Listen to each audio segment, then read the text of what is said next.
Chapter 31. The Pensive. Chapter text. Harry didn't want to be left staring at that book any longer than he had to for now. It caused too many terrible stirrings in the back of his mind as he kept contemplating on what his connection to Voldemort could mean. Bad things, of that he was sure.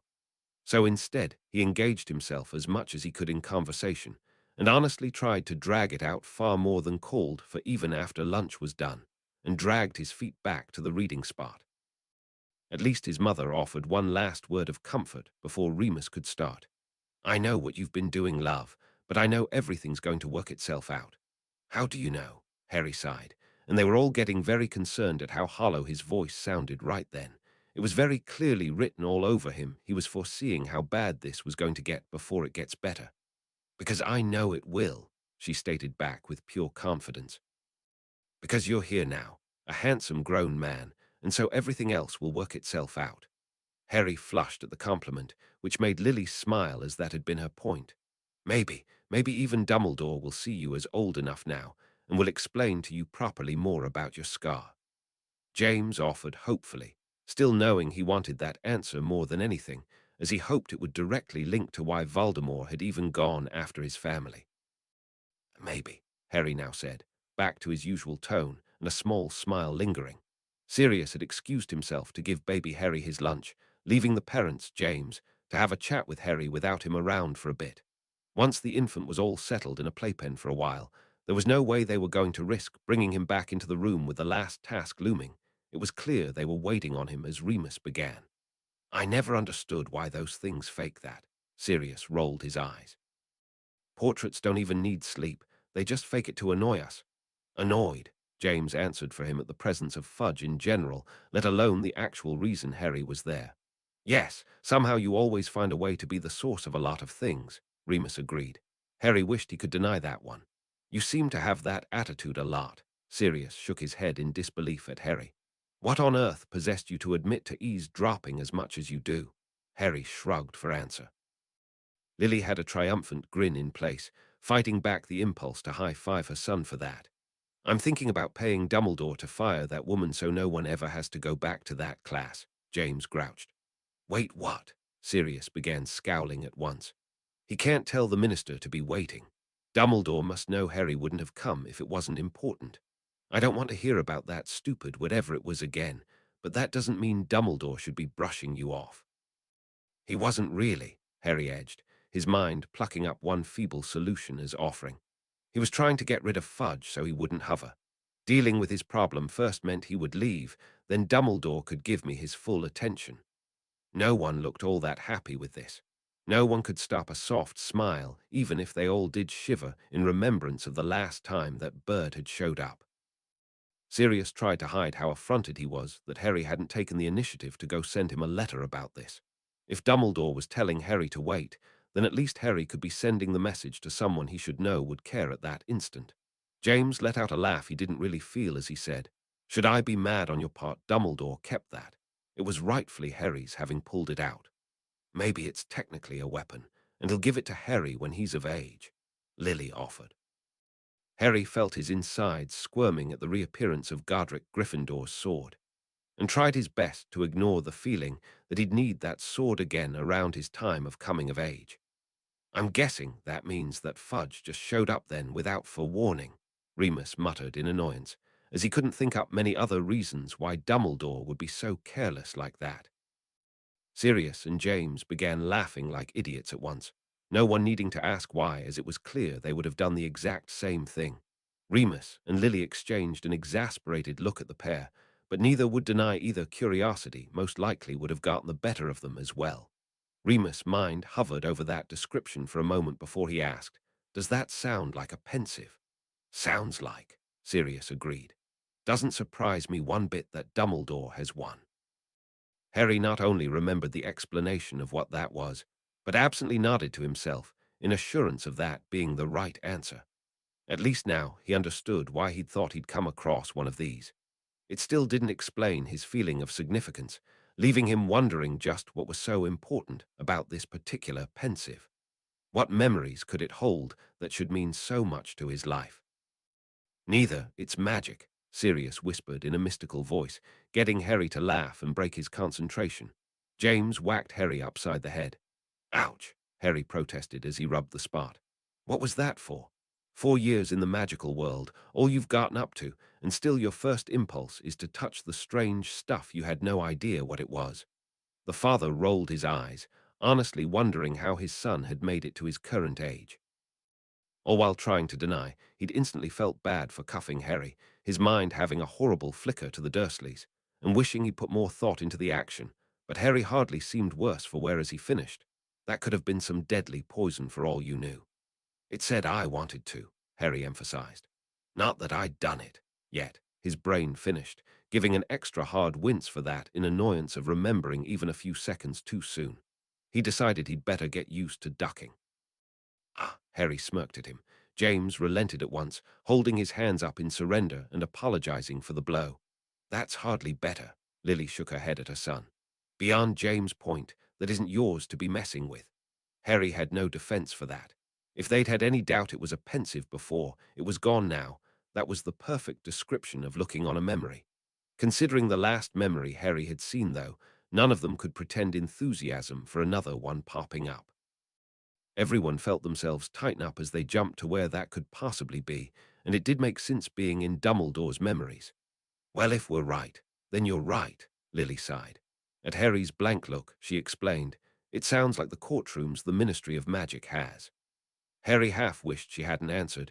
He didn't like the settling feeling telling him his mother was right, or how his mind instantly offered up how awful that place was. I guess landing in there is better than crouching over it the whole time. Remus rolled his eyes. You were clearly interested enough you weren't going to take a hint and move away. Which means he'll be stuck in that thing until Dumbledore comes back to pull him out. James shook his head, which automatically means you're busted, kiddo. It's a good thing I've lived through one of these before, Harry sighed. Otherwise, I'd be much more concerned. At least this time we know the source of it. Lily still couldn't stop a shiver as she remembered that diary. That's your first question. Sirius gave a breathy laugh to Harry to remind himself where he was. Not, hey, didn't you just leave your office? How'd you get here? I basically asked the same thing, Harry defended, wondering why his godfather looked as sick to his stomach as Harry felt. James began mock applauding him, and Harry smacked at his hands to get him to stop. All kinds of things from your second year are popping up this chapter. Lily gave an awkward giggle. Second year, something of that niggled at Harry as he kept watching Sirius. Something he'd heard about him. It came to him in a flash as he remembered them finishing that second book, and how Sirius had confided the Ministry had nearly dragged him in for some attack on a muggle that had lived near Sirius. This was most likely the place Sirius would have been dragged to, which explained why he was being so particularly twitchy. Remus gave a surprised snort of laughter, just imagining someone doing that to Dumbledore. You will make one great aura, James continued mocking his son. It was much more fun than other memories that place stirred. That was brilliant detective work. Yeah, but the guy's over 100 years old, Remus shrugged. At some point after 70, you kind of just look that ancient no matter how many birthdays you have. How long do wizards normally live? Harry asked in surprise. Dumbledore still seemed to act in the prime of his youth despite his age. It was clearly longer than muggles. Depends on how much magic you fiddle with, Lily shrugged. There was an article last week about someone celebrating their 300th birthday, but I knew a girl's gran who died at 169 just from old age passing in St. Mungo's because she was tired of further treatment. There's this guy who gave us our divination tests, James agreed, and I swear he's got to be almost 1,000 years old. He looks so ancient, but when I asked, he just told me to get back to work.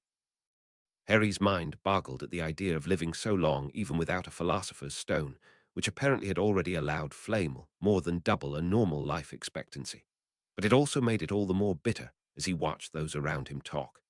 He'd always seen how sad it was for his parents to have died so young.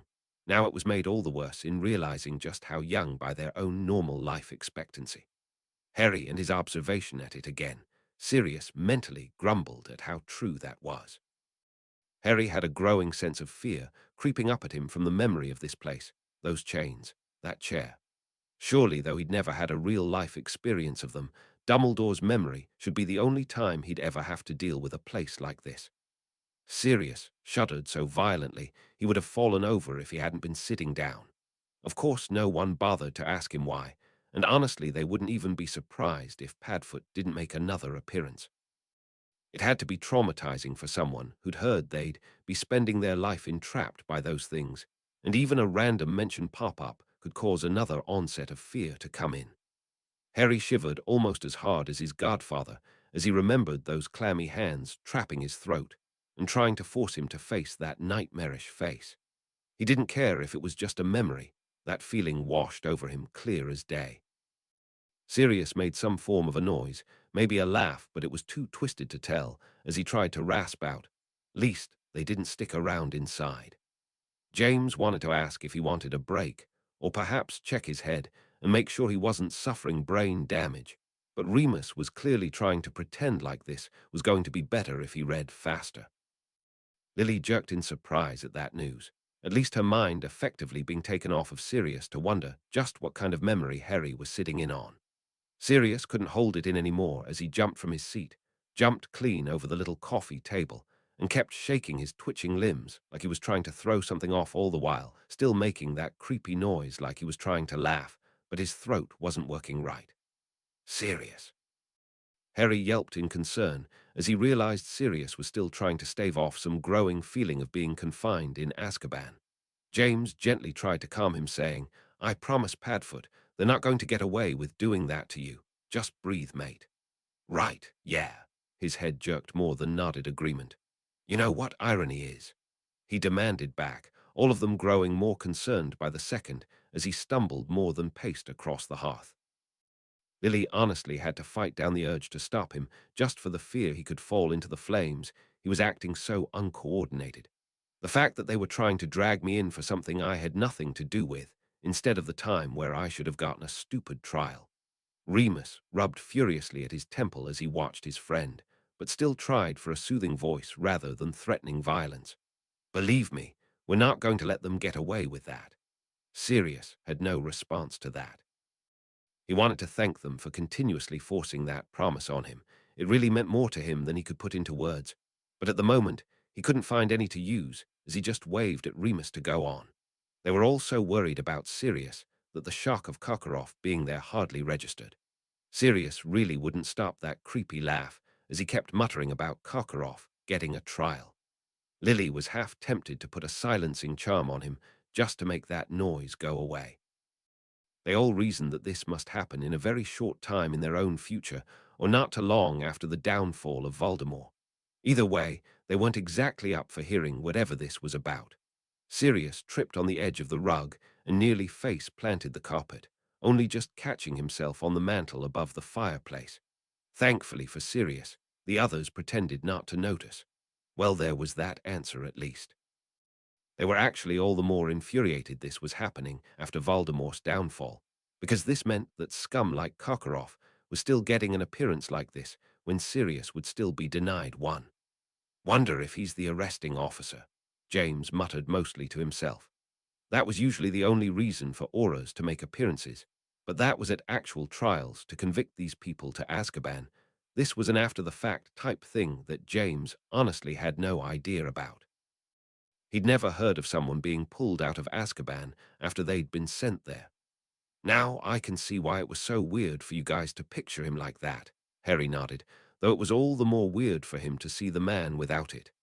"I'd be more worried if he did look friendly," Sirius muttered as he continued trying to wear out the carpet.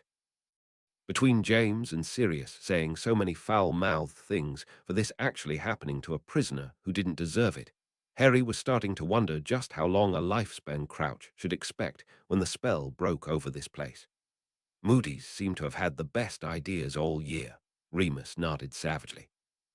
"Forgot Dumbledore actually disliked those things." Sirius threw his hands up in exasperation. He was starting to look worn from his own energy leaving him, but still his feet kept at their rhythm in protest.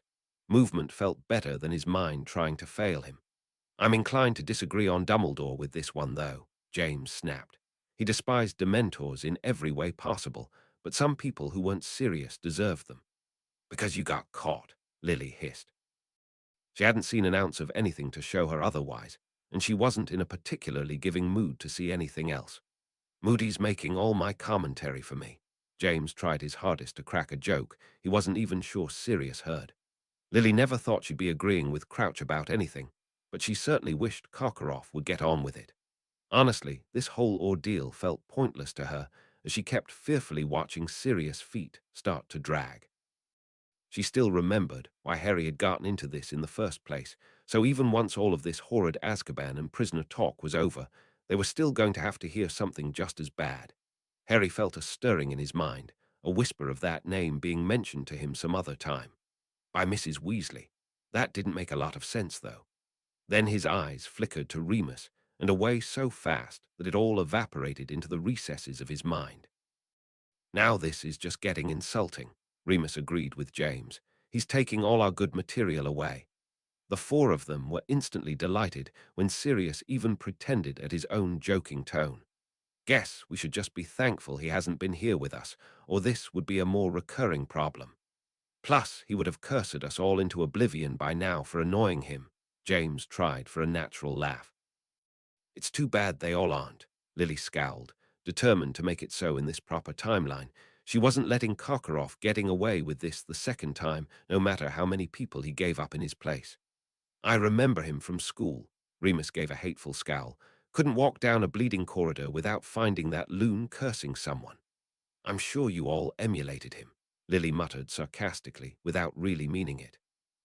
The Marauders had never done half the terrible things some of the pre-Death Eaters had gotten up to. Good to know where that came from, James muttered randomly.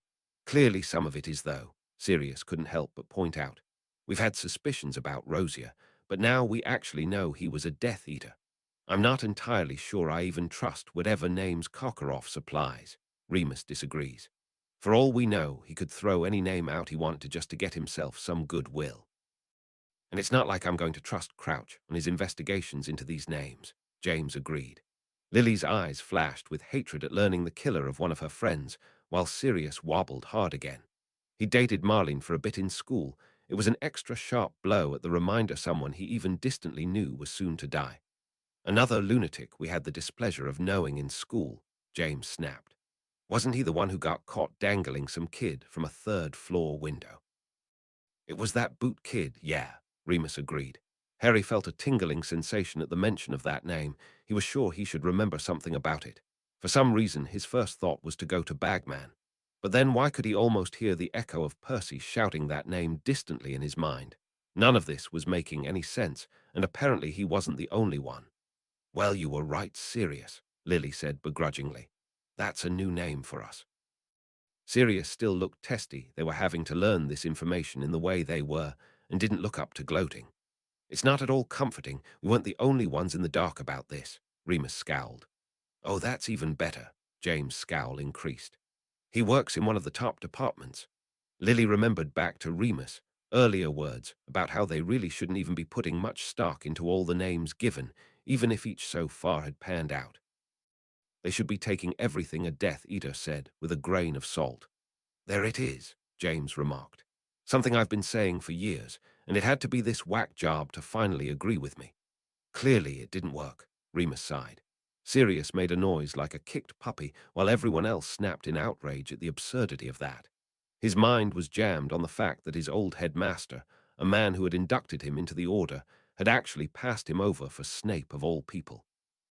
Lily snatched the book away from Remus so viciously that she actually left the page behind in his hand that held what she'd wanted to read.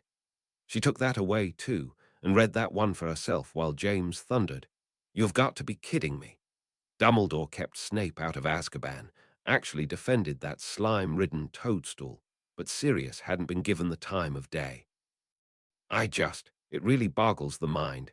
What the hell does Dumbledore have on Snape that has him so convinced he wasn't a Death Eater? Remus demanded of nothing, honestly wishing the man was here so he could curse the answer out of him. Everything else in the world is saying otherwise. Lily was disgusted with herself when she realized she saw this as good news. She still hated Snape, would never forgive him for what he was doing to her son and the kids his age. But did this actually mean that Snape did still have something left in him of that friend Lily had once known. What did Dumbledore know that they didn't, that would make him trust Snape like this? He silently passed the book back to Remus with a quick uttered charm to fix it, and just sat there, biting at her lip and twirling her hair into her fingers as her mind grappled with her to understand all these conflictions. Harry was mentally agreeing with his mother, though of course neither had any idea of this. He really was trying to understand what Dumbledore knew, what he'd seen in Snape that made the man so forgivable. Had he ever found this out? He couldn't even fathom the idea as of now, but Remus kept watching Sirius for a while. He didn't want to keep going when the hurt was rolling off of Sirius in waves at this new news. But when Sirius seemed to realize the silence was dragging on because of him, he met his friend's eyes and put his cocky front back on. You can keep eyeing me all you want, Moony, but I've told you how ineffective that flirting technique is. Remus flipped him off and turned back to the book. Harry felt like something was trying to split his skull in two at that statement, as every memory he held was confident that was true. Even his gut wasn't exactly trying to deny that. But still, there was something somewhere in a dark corner of his mind trying to pipe up and say something in an alien language. A spy who? James' brows were threatening to get lost in his hair as his tone colored every bit of his disbelief. I never in my life thought I'd see Dumbledore duped, but if that is honestly what he's going with, I will start that man's funeral myself. Harry laughed mechanically as he, like everyone else, honestly thought Dumbledore was just lying, or somehow leaving something out, or something. There was no way that was really the reason. The man had no need to switch sides. But then that still left the question as open-ended as when they'd started. What was really going on here? As if I needed further proof, Sirius sighed, as he sank to the floor in front of the fire, stretching his back to the warmth. They all gave him one more concerned look, but clearly he wanted easier access to keep up his movement if he needed to again, and if not being confined to a chair helped with that, no one was going to tell him otherwise. He picked up a poker and began shifting some logs around, though the magical flames didn't need them, just for something to do with his hands. Harry was starting to feel a little panicky, wondering if something was wrong with the pensive. Had it somehow been broken? It didn't take long for Harry to figure out by himself, though, that this was simply another memory, and they had said pensives can house a lot of memories as opposed to that diary that just had the one. Harry felt like that was ominous for whatever moment was to come, while at his side James gave an unhappy smirk and said, "Well, I'm so glad they're all enjoying themselves at someone else's trial. Who's coming in next? A Parkinson?" Lily made a retching noise of disgust at having to deal with her again at any given time. Just to break the mood more than looking for an answer, she turned to Harry and asked, "Any status updates on what Hermione's revenge on her is?" "No," Harry shook his head. "I hadn't really the time to ask. Figured she'd tell me when she got something." "I wonder why Dumbledore was looking at these anyways," Remus asked. "Who knows what that man gets up to?" James shrugged. "Oh," James asked with increasing frustration. He almost would have preferred another Death Eater to whatever this idiot was up to. Sirius nodded to himself, more than happy at this turn of events. This was the bagman he pictured whenever the guy was annoying Harry, and the one he kept imagining punching in the face. "Lucky him," Sirius rolled his eyes, giving one more tight shiver that was finally starting to ease as he scooted himself just a bit closer to the flames, though his jerking hand almost spit a flicker onto the carpet. He put the poker up and quickly put it out and hoped Lily didn't notice. "Least someone's having fun," Remus rolled his eyes. "Whoa, what?" James spluttered, entirely sure he'd heard that wrong. Remus just blinked down at the pages for a few moments, nodding dumbly, but when everyone else looked frozen in shock to remark, he kept going. "Oh, remember Winky?" Lily suddenly yelped. "You don't really think this is what she meant about Bagman, do you? That he's a Death Eater?" Sirius shook his head. Even hearing it firsthand, he couldn't put his mind around it. "I really can't think so. The guy's an idiot, but not that kind." "Rita Skeeter's there as well," Remus reminded, still keeping a frown on the page. "Remember her comment about Bagman as well. I really can't imagine what else those two separate people could be talking about." The boys gave a light chuckle of appreciation. "Did Crouch really say Voldemort's name, or are you substituting?" James yelped in surprise. "Ah, no, I didn't. Crouch really said it. Remus looked as stunned by this as the events happening to Bagman. Geez, this really does sound bad, though. Lily shook her head at this happening. It can't have stuck, though. Sirius was frowning deeply. I mean, remember Arthur. You'd think he'd be a lot less willing to help out a guy like Bagman if he was a Death Eater, and they seemed at least on good terms. I'll give Sirius that, Remus agreed. Crouch has proven to be the kind to strike first and not question it at all.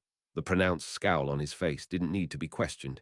Even if I can't think of how this can be misinterpreted, I'd still take Bagman over Crouch.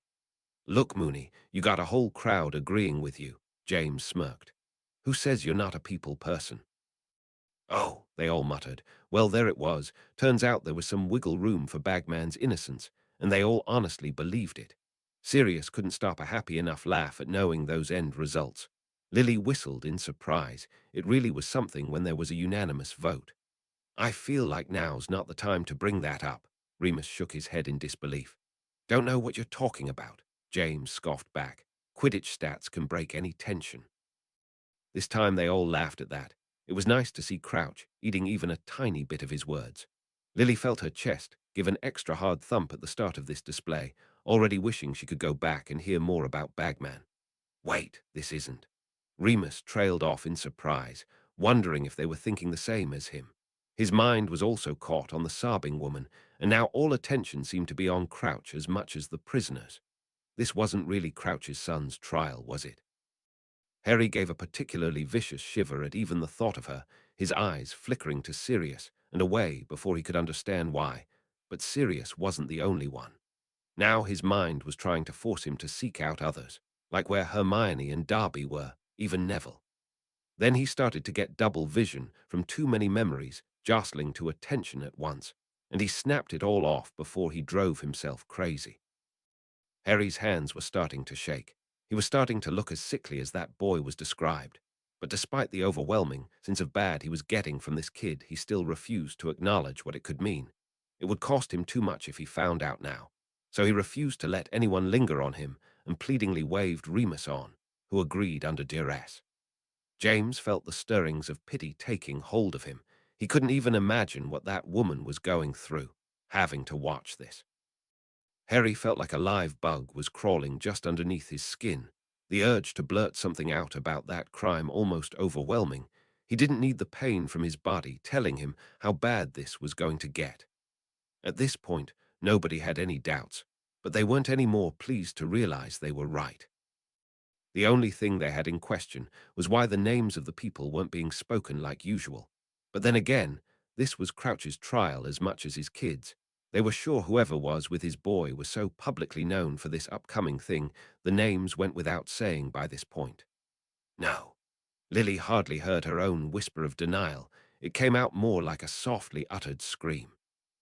They'd all realized ages ago that Frank and Alice must have died for Neville to have no mention of them, but they'd never wanted to learn how. This was so much worse than just hearing about it. They didn't want details. Remus did not want to keep going. He kept picturing kind-faced Alice giggling at their last order meeting as she and Lily swapped stories about their babies, while Frank and James were bemoaning some already forgotten squabble from a bet they'd made. The Marauders had known those two most of their lives. They'd only been a few years above them in school and were always popular with all the houses.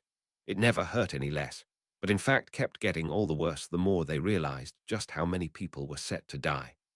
The only thing that convinced him to keep going was the firm thought that this wasn't true now. He would see them again at the next meeting, warn them when they got out of here. They just had to be able to fix this. Sirius was entirely certain that whatever research he'd done while he was out, he hadn't learned that tidbit. Otherwise, he liked to think he would have passed that part on. But then again, maybe not. That was gruesome enough he hardly even wanted to consider thinking about it. He most definitely didn't want to tell his pup about this. James was having a painful internal conflict, thinking if anyone deserved a Dementor sentence it was the people who had done that to Frank and Alice. But then he just couldn't see how Crouch did this to his own kid. He couldn't even posture the idea in his own head if that were Harry what he'd do. The idea was too repulsive to even form. He just sat there with a sense of morbid disconnection, wondering how much more he could hear about all of these terrible things before he snapped.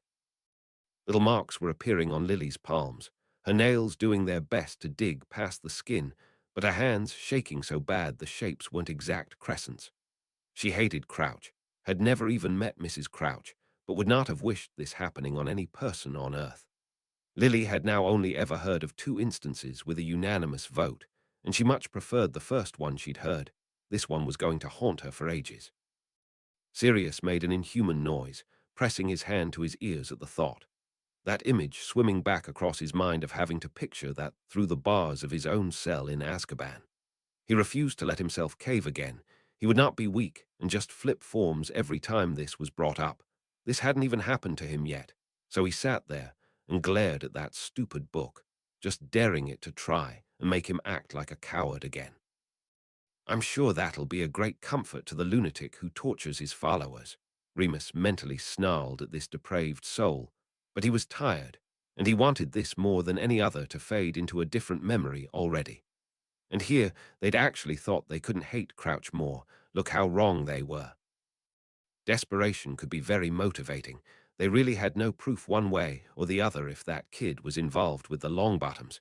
He could be saying this to keep himself away from the Dementors, but no one really believed it in that moment. That was just too heartbreaking to have really come from a man's mouth. Lily had always stopped whatever she was doing to try and offer help, comfort, support, whatever she could whenever she saw anyone in pain. But she couldn't even begin to form something for a mother in that position. Crouch's lack of any clear caring when it came to his wife any more than his son just made the man all the more despicable.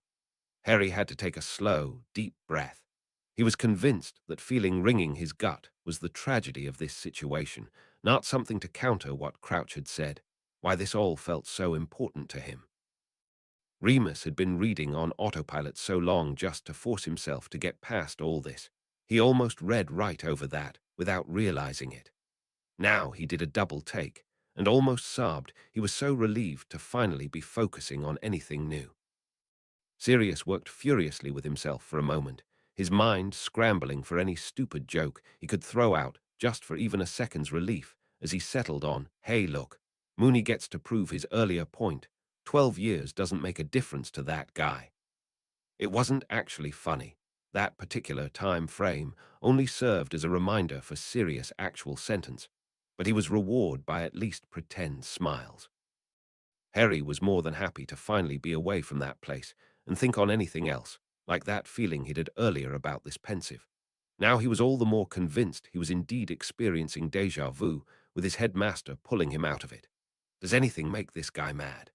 James muttered, his fingers tapping out a fast rhythm on his knee to get out some nerves. He was happy Harry wasn't in trouble, of course, but the underwhelming response still deserved a comment. Do you still have the memories when they're not in your head? Harry asked as his mind tried to comprehend this. You're aware the event still happened, Lily agreed, but you can't access the actual memory, like there's a blanket over it. So did I just fall into the most recent memories Dumbledore was looking at? Harry kept asking for more, his mind finally trying to settle at ease with everything he'd just heard. Hearing Harry talk was also a more pleasant reminder than anything else they were thinking of, which is why James was more than happy to tell Harry he was right and be happy when he asked for more. How does this thing even work? How do you pull memories out? And can you put them into any bowl to make it a pensive? Sadly not. It takes some skilled magic to learn to pull memories, and then you have to craft the basin from certain materials, imd it with some charms, and brew a potion in it before it'll contain memories. These aren't particularly common objects, bloody expensive to buy, and just as much work to make. Harry thanked him and let the matter go for now so that the chapter could continue, even if he was sure these pensive memories would pop up again. Well, that was just insulting, Sirius scoffed. Isn't that what Karkaroff said about the thing on his arm? Remus frowned, his own fear rearing up every time this was mentioned, which kept happening more and more frequently. I don't suppose Dumbledore knows what it is. Here's hoping we find out, James grumbled. I swear Dumbledore's the only man on Earth who wouldn't be at least slightly mad to find a kid snooping through his stuff, Lily smiled. Harry agreed absently, rubbing at his arm as he wondered if perhaps this wasn't the only time he'd been caught doing this.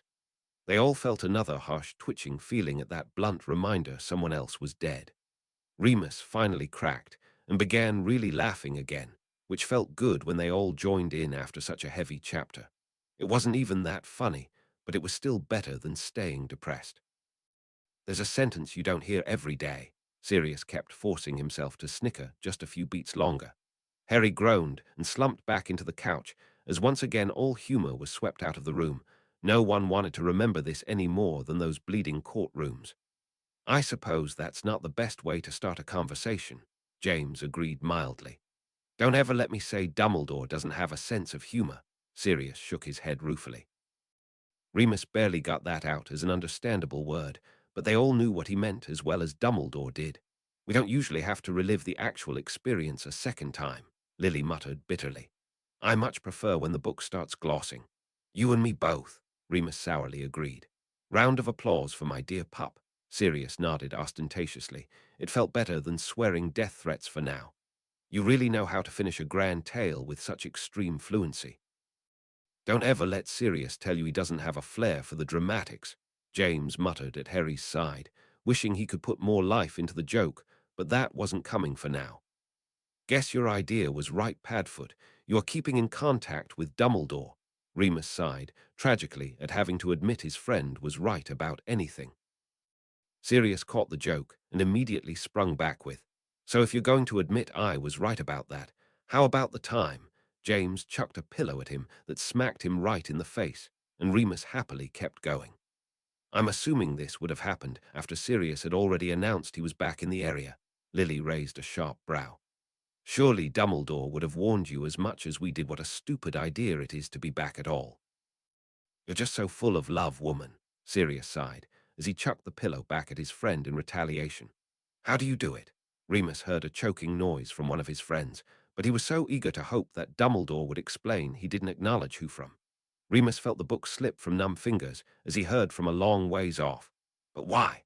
Harry was shaking his head slowly from side to side, an innate buzzing in his ear the only answer he could hear for his mother's desperate question. I just never heard of anything like this. James pressed a frustrated fist to his temple in his agitation for not having a single reason why this could be happening to his son. It was stupid, but he somehow felt as much of a failure as Crouch for not being able to help out his only child in even one way, to give an actual useful answer to this. Don't beat yourself up too much, Prongs, Sirius tried for a comforting voice, even as he wiggled in place in his spot with nerves. Harry is the only known person to survive the killing curse. I suppose that would come with well, special. I don't even know that kind of relates to the monster who did it. He trailed off as even he couldn't keep trying to put any kind of good spin on this. Keep going, Remus. Lily tried to wave him on, even as he was already flipping back through pages for his spot. If Dumbledore said that, he may explain more. Remus looked up in exasperation to show that was all they were going to get. Oh, gee, thanks. Tell us what we already worked out. Sirius fumed, while James and Harry both slumped in disappointment. Sadly, nobody was questioning that part, Harry grumbled, though he'd have liked to know for an answer to that the most. What wand is he even using? Remus, face squidged up in sudden confusion. Surely he doesn't still have his own. Lily had actually been nursing that question since the first chapter, when first mention of torture had appeared for the rat, but she had no want of speaking it aloud than any more than she wanted to answer now, but there was no sense in ignoring it either. I've two ideas, neither of which I'm particularly fond of. One, it could be Bertha's. It would have been taken from her when she was captured. Two, well, that her face flushed with frustration, as she had no idea how to refer to the thing that ruined her life, but they knew what she meant anyways, stole a wand along the way. I can see why you're not fond of the ideas, James said slowly, keeping eyes on his wife instead of closing them and crying again. But they're good ideas, so give yourself some credit. They were my ideas. Why wouldn't I get all the credit? She shot back in a weak attempt at her joshing tone. You never would have had such brilliant thinking if not for our influence, James stated, going for as grand a tone as he could. So you deserve 25% at least. The couple actually smiled at each other again. It was likely under any other circumstances, this would have circled into a full-blown tease between the two, while the other three were actually chuckling when Remus kept going. He's gone from sticking out of the back of a guy's head to having his own body, So sadly, I'm inclined to say yes, Lily seethed, kicking her frustrations on their lack of answers about her boy onto anything and everything mentioning Voldemort. While we all know that to be true, Remus cocked his head to the side. Why is Dumbledore putting Frank in this? Remember how we thought that place was connected to Voldemort's family? Riddle, Lily reminded, stuttering a bit at the unpleasant reminder. Well, we were right. That was his dad. So it wouldn't surprise me to learn Dumbledore's keeping an eye on the place for any odd instances, and this certainly counts. Now I know he can't look anything like me. Sirius painted a smirk in place, never growing tired that Harry got out a laugh every time. Right, might as well get all your questions in now, James sighed. At least Dumbledore was marginally answering them. In all honesty, it was possibly even unfair to blame Dumbledore on his lack of knowledge on a subject he wanted the answer to so bad. Remus let out every bit of pain in that sigh, what he wouldn't give for at least that answer to be no. Well, that's not something I'd exactly parade around saying, Sirius muttered. I'd be a little more sharp with you if you had. Lily shook her head. It's not a polite thing to ask why anybody is living with who they are. Wait, what? They yelped in shock. Remus ignored them, his mind scattering as he tried to understand what Dumbledore could mean, even as he ignored them, and his own mind to get the answer. Lily felt a sharp whimper tearing at the nerves in her throat. Already she knew she wasn't going to be able to handle hearing this. I know they what. Sirius wasn't entirely sure he'd said that in words, but the meaning was clear. How long did someone have to endure the cruciates to become insane? When they'd hear the actual charges, they'd all just thought the two people had died of pain, which in itself was the definition of horrible. But this, Remus didn't even want to keep going. He'd heard of some despicable things in his life one person could do to another, but torture to insanity was a new shade even for him. It was getting harder all the time to just keep telling himself it was all okay because it hadn't happened yet. He wasn't nearly as close to Alice and Frank as he was Sirius, and this hurt damn near as much to think about. They were only a few years older than them. Why wouldn't these tragedies stop? Lily's warm hand reached out and traced one of the lingering bruises he'd inflicted on himself to get his attention while whispering, I know. If I could have them here, or have a way to make anything better right now, I would. But we've got to get through this to do that. It was all the comfort she could offer, at least giving the boys something left to keep going. Harry never would believe he'd actually hear of someone else's parents, and actually think they were worse off than him, but this did it. He may have never met his parents, and he'd never actually thought of them dying protecting him as a good thing, but it was certainly some comfort to his life to at least know they cared. Neville had to look them in the face and not even be recognized. He couldn't imagine a worse curse as he gazed at his own. Harry half wished he didn't know now. How could he ever say anything to Neville about it? Anything like the word sorry would just feel meaningless in light of something like this. Harry felt a dark swirl of emotions clouding his mind, one that he had no want at all to look at. Whatever the true answer to that question was his mind was trying to show him, it wouldn't make what had happened any better. There, was that so hard to actually dole out good news for once? Sirius muttered under his breath for his ears alone. He really didn't think he could force another joke now without biting off his tongue. That can happen, Remus answered at once, not caring if Harry had been fixing to ask or not. He just needed to babble for a moment. Pensives are magical objects that are very likely to pick up on your train of thought and try to offer up its contents to help. Hence why Dumbledore said they were so useful in finding patterns. Sometimes the object itself helps you out. The others watched patiently until he babbled himself into silence and forced himself to continue. The moment I buy that, I'll eat hickory, James scoffed. Don't drag my cat into this, Lily scolded absently, her mind wanting to hover on that more than anyone, yet she was just as tired and ready for this chapter to be over as anyone. They just had a break at the beginning of this one, but it was already getting so tiring she was considering calling it quits for the night. All four boys scoffed in disbelief and annoyance at Harry being withheld that answer, only Lily not able to feel any bad for it. While she truly did want to know, more than all of the boys put together most likely, she also respected that was true and not entirely their place. I wouldn't have, Harry said indignantly at once. That's private. I've had enough of people's private stuff going around.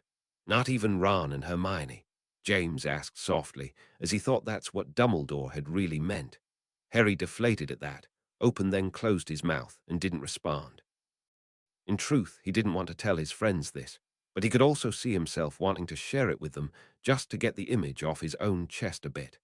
Now, with Dumbledore's warning in mind, Harry was entirely certain he wouldn't even do that. "Oh, thank you for that lovely reminder." Lily scowled hatefully as she took the book, wondering what the odds were she gets skipped on that. "I really don't like touchy-feely emotional scenes, and they crop up a lot, and I don't really think I'm good at them because they all feel forced and phoned in when I'm editing them, and I apologize for that. Hope you like the rest of the chapter. For those of you who were hoping I'd slip in a Doctor Who joke this chapter regarding JR. Sorry, I don't watch the show, so not only am I really scarce on material, but it's also a really emotional and bad time for a joke in general. Love the headcanon Mana 999 offered about it being Scamander to have given Dumbledore Fox in thanks for sticking up for him. But I doubt I'll be able to work it into this fic, since no one knows Scamander. I found some really conflicting answers on this. Some reports say up to 800, some only go up to 2, which is why my answer's so vague. Even JK is at it again, with her own conflicting math, saying one time Dumbledore was 150, but another saying he was born in 1881, so he would have died at either 115 or 116. Though to be fair, he was either to be murdered or killed by that ring, so maybe she meant to say he could have lived to be 150. If ever I find something more definitive, I'll either slip it in the future or go back and correct this. Chapter 32, The Third Task.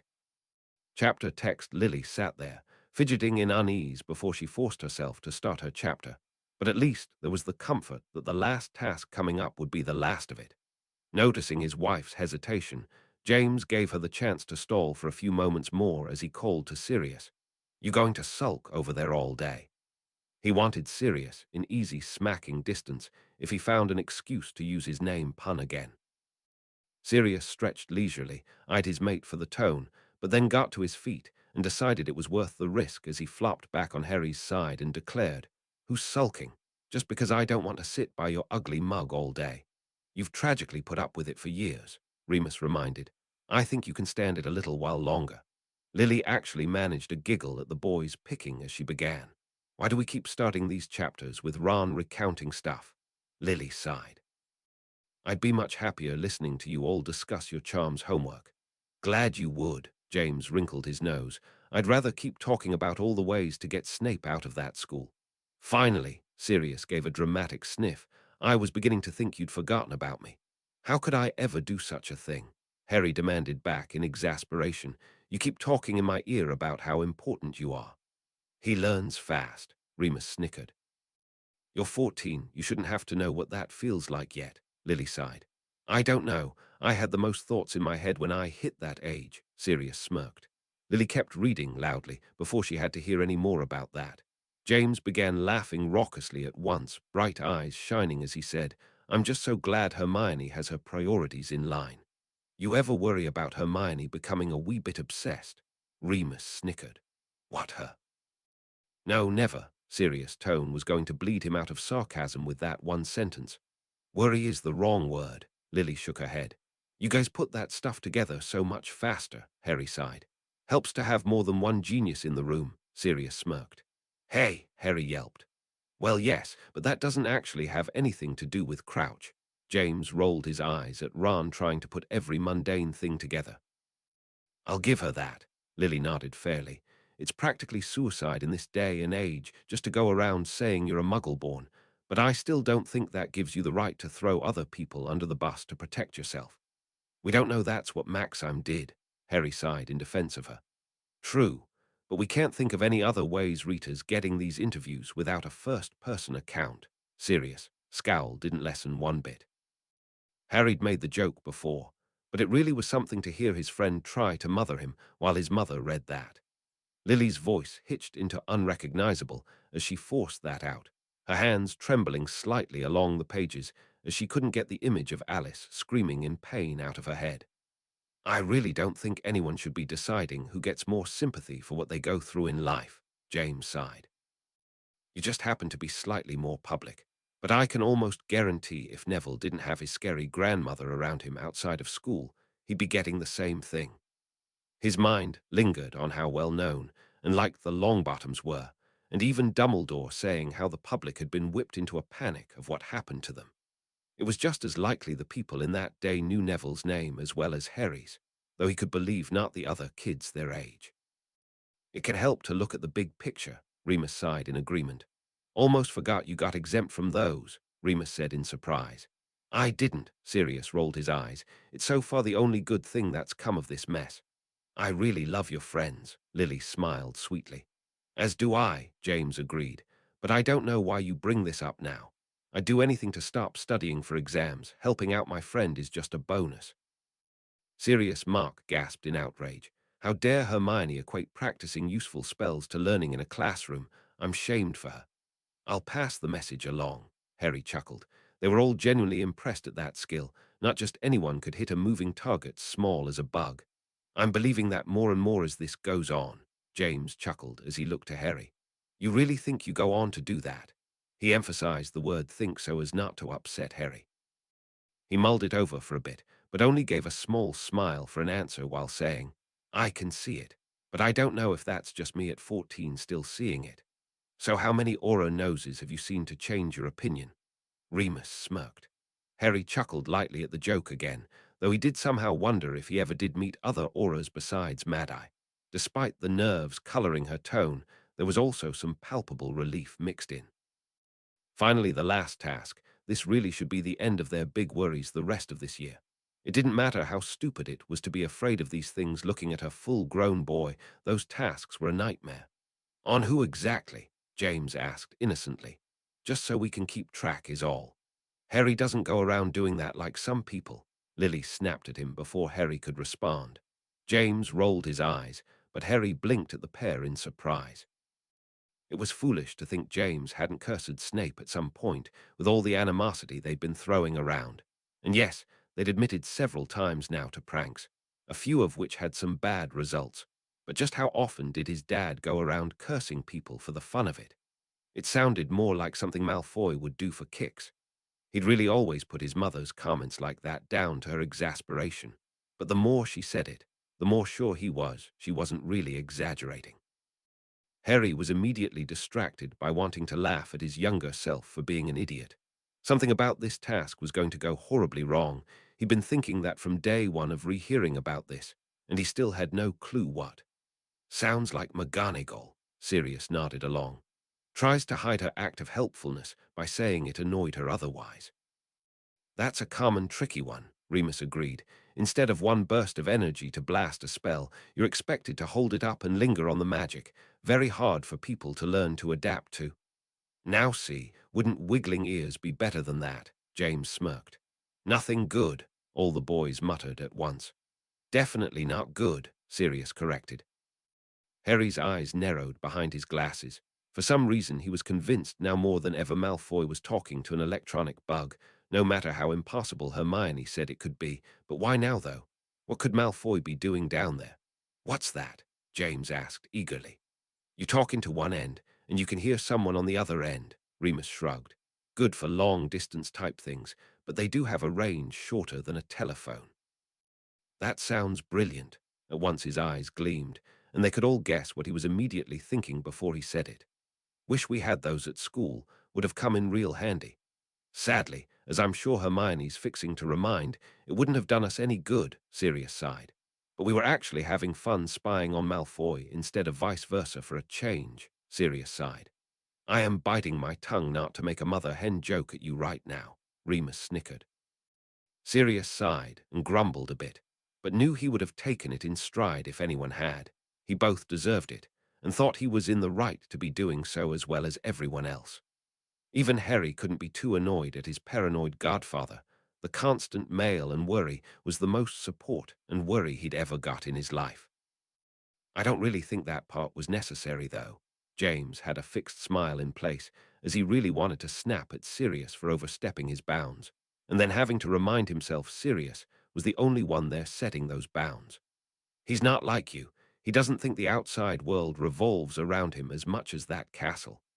Sirius laughed. because he knew he was supposed to, but no one could miss the catch of annoyance in James' voice. To be honest, it was the first time Harry noticed it, though, and he felt like an idiot it had taken him this long to realize his dad might be jealous of Sirius doing all this. He wasn't really sure what to say, though. It felt like an empty promise to tell someone they couldn't be replaced when he'd never met him before, while it would also be downplaying how much he really was touched at everything Sirius did for him. What other matters? Remus couldn't help but ask, even if it didn't help the odd lingering silence in the room. What exactly do you plan to do with him once this task is over? Take him Voldemort hunting? Nah, Sirius waved him off. More like take him into the forest and give him some survival skills. That seems like much more fun.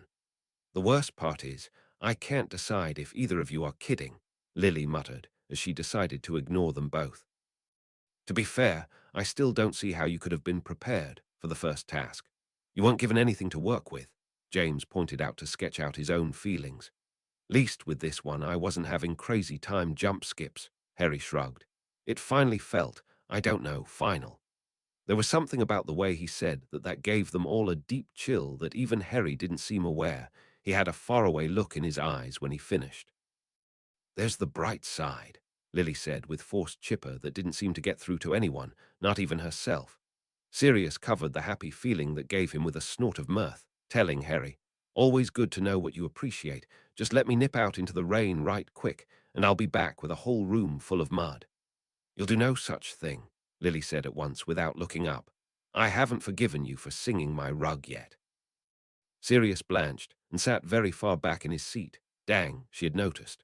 That's an encouraging start. Remus went bug-eyed at once, all of them feeling like jumping out of their seat at once in panic. Exactly how believable does she think that is? James demanded actually did laugh. Harry really had the best friends who were far more alike than they ever would have admitted aloud, both thinking that would work. Should we be worried they're compulsive liars? Remus rolled his eyes, still forcing himself to remain in his seat rather than trying to take a peek over Lily's shoulder already and find out what this was. Ugh, Harry muttered in surprise. Malfoy had used a lot of lame insults on him, but that had certainly come out of nowhere. Oh, just tell your friends to give you the paper already. Lily scowled hatefully. Might as well get it over with.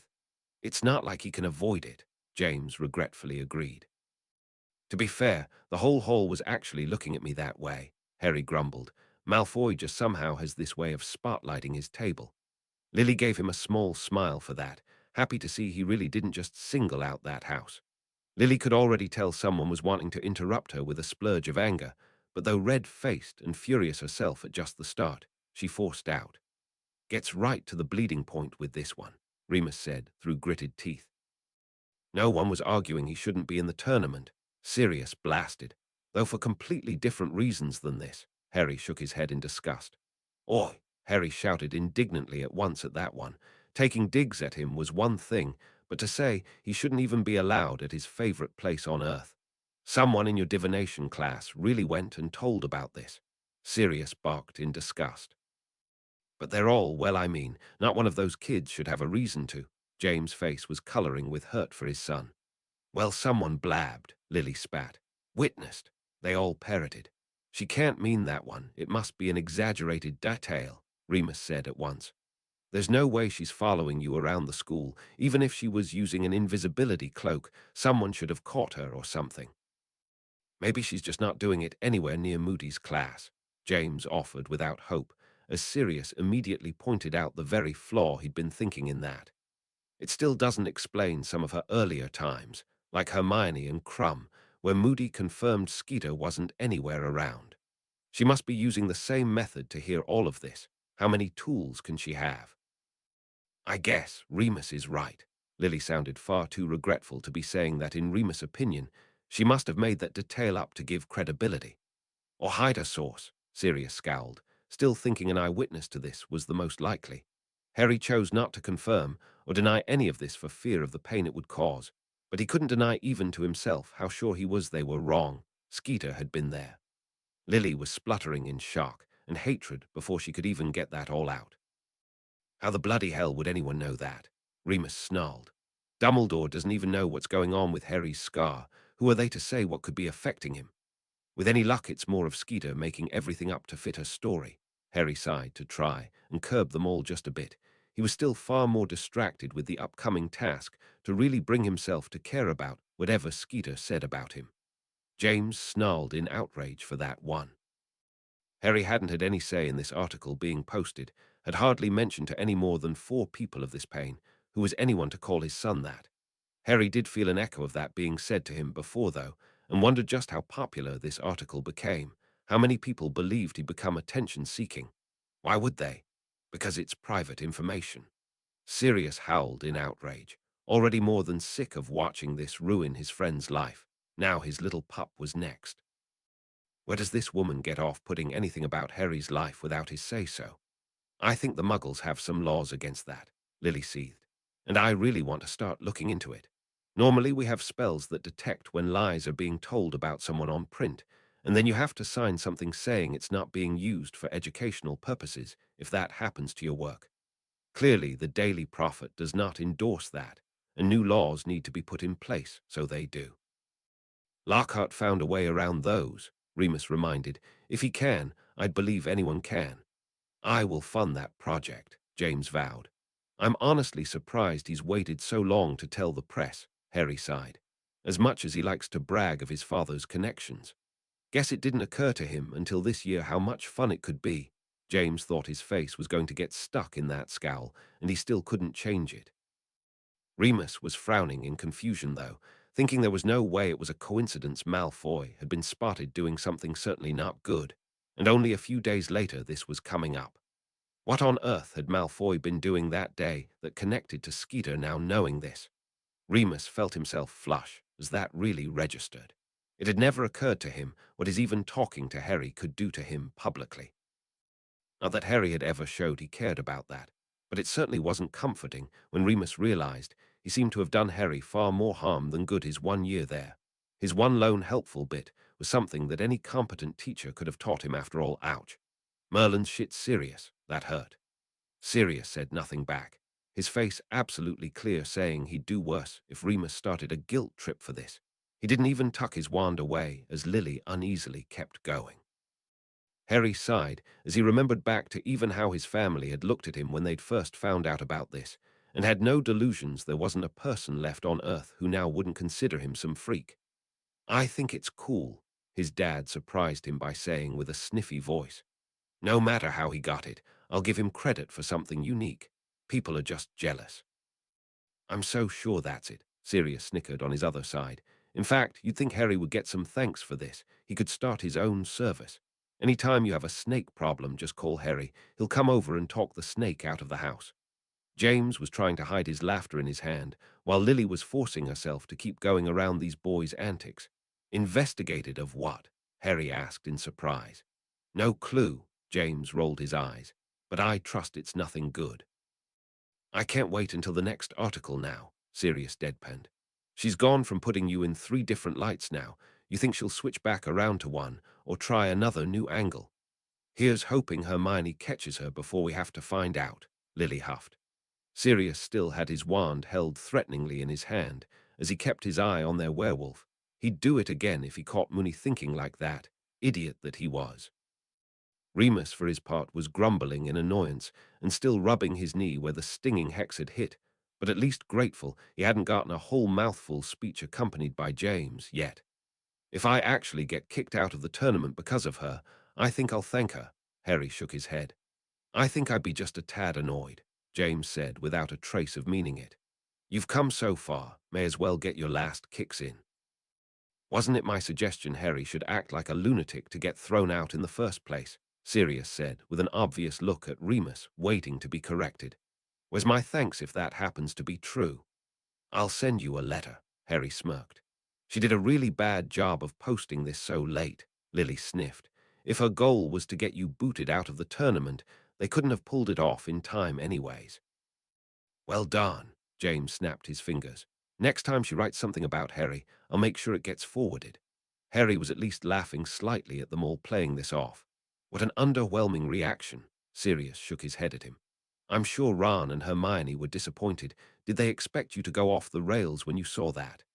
Harry shrugged and laughed at the idea. wondering for a moment why he had a spot of guilt at yelling at his friends about anything.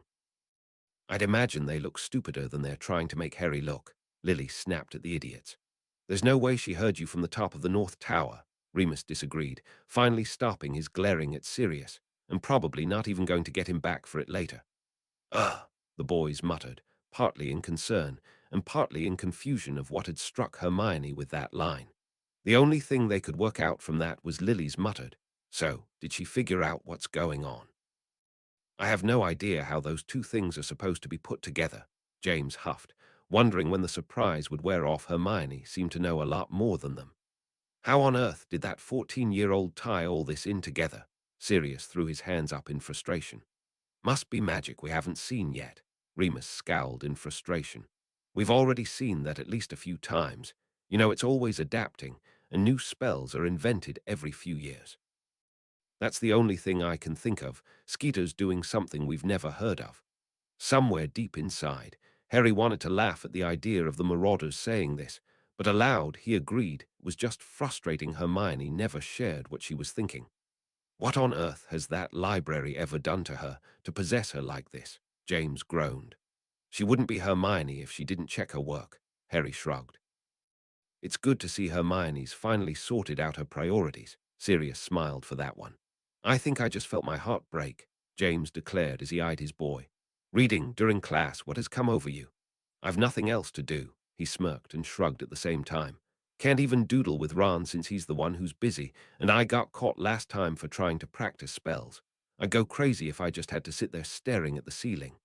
Oh yes, fine, James muttered. Has that ever been a good thing? Lily groaned.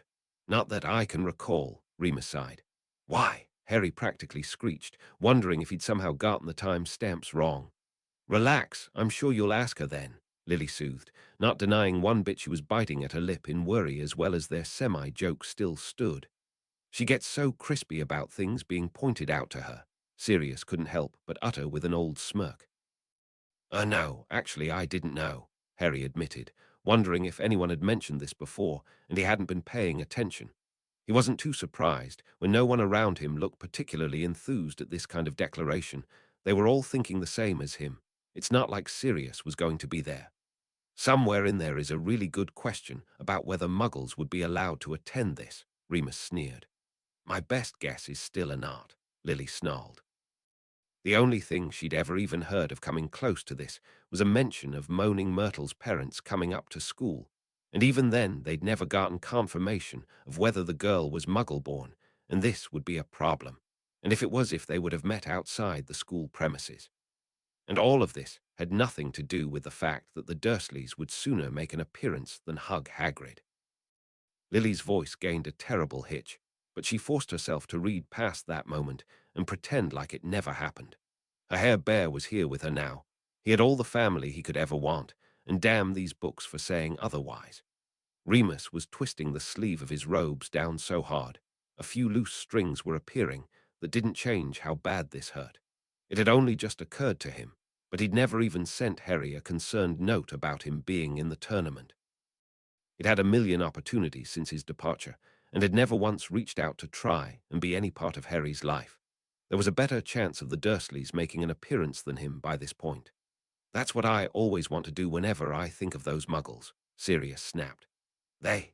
Everyone repeated in shock, their mind floundering to come up with any good explanations for who this could be, and just as equally hurt that it was so confusing anyone would show up. James struggled hard to get the words out. Did you want them to be? Harry sat there for a long time in silence, his mind suddenly back to 3 years old and trying to ask his Aunt Petunia why they never said they loved him like they did to Dudley all the time, and only getting the same response he ever did. Don't ask questions. He knew for a long time in his childhood some part of him had wanted to understand why he'd never been cared for, and then he'd gotten his answer, so he responded with clear sincerity. Sure, would finally be able to curse them and not get in trouble. The honestly unexpected joke caused them all to crack up laughing hard. Harry making light of this was a blow none of them could gloss over. It would never not incite murder in all of them at the mention of those useless beings, but at least the bright smile he got for making them laugh felt worth it. Sirius opened, then closed his mouth. Remarkably thought about it for a moment, then decided screw it, and really did ask, how exactly is she part Vila? I mean, I've never even heard of how Vila reproduce. They're an all-female species, so are they asexual unless they sleep with a wizard or... He watched the others' dumbfounded faces for a moment before cracking a smile and saying, "What, don't tell me you haven't been wondering the same thing. Now I'm realizing, with her dad not being there, well, please stop," Lily practically begged. "One, it's none of your business, Sirius, and two, we've no idea." She actually paused like she expected, almost hopefully, someone to correct her, because she wasn't pretending to deny it was a good question. Remus thought about it for a moment, stating, "The only facts I can offer is if you take a hair from Avila's head, they're said to die. But I somehow don't see Fleur speaking of her grandmother like that if she'd been killed, so most likely the Vila pulled it out herself as a gift." That was not helpful about anything, James pointed out. Lily felt her voice tying off, equal amounts of annoyance and even hurt rearing up at Molly, making an appearance for her baby after all the embarrassment and even idiotic ways she'd acted towards both him and Hermione this year. All while also, just a warm flood of gratitude, there was still someone out there looking out for Harry. Her reaction was subtle to Harry's, who flushed in shock and began stammering something even he wasn't quite sure of. An apology to those around him, gratitude being the most dominant thing to him, for even though he'd never said it aloud, throughout his years, he'd pictured the Weasleys the closest thing he'd ever have to a family. He'd never realized they'd felt the same. How would they even have known to come? James' voice sounded odd, but he genuinely seemed to be trying more for curiosity than what he knew his wife was feeling. I mean, if the notice they could appear at the final task went out to families. Maybe Dumbledore personally sent it. Sirius tried. I've no doubt he knows Harry spends the majority of his time at the Weasleys over the holidays, so kind of as a courtesy thing. All that tells me, Remus was trying hard not to frown, was that Dumbledore must have a good idea of Harry's feelings for the Dursleys, though. His voice came out too sharp. He was still more frustrated with himself for being right about not being there than anything. They all felt a lot of different things about this moment, but one look at Harry, and suddenly they were almost at peace with it as well. This had to be the first time they'd seen that kind of smile on his face this whole time. The only moment that had come close was when his real relation to Sirius had been revealed, and that had been pretty muted compared to the following events. So Lily bit off the head of how she was really feeling about this, put it away in a corner for later, and managed to keep going with a true smile. "Understatement," Sirius muttered.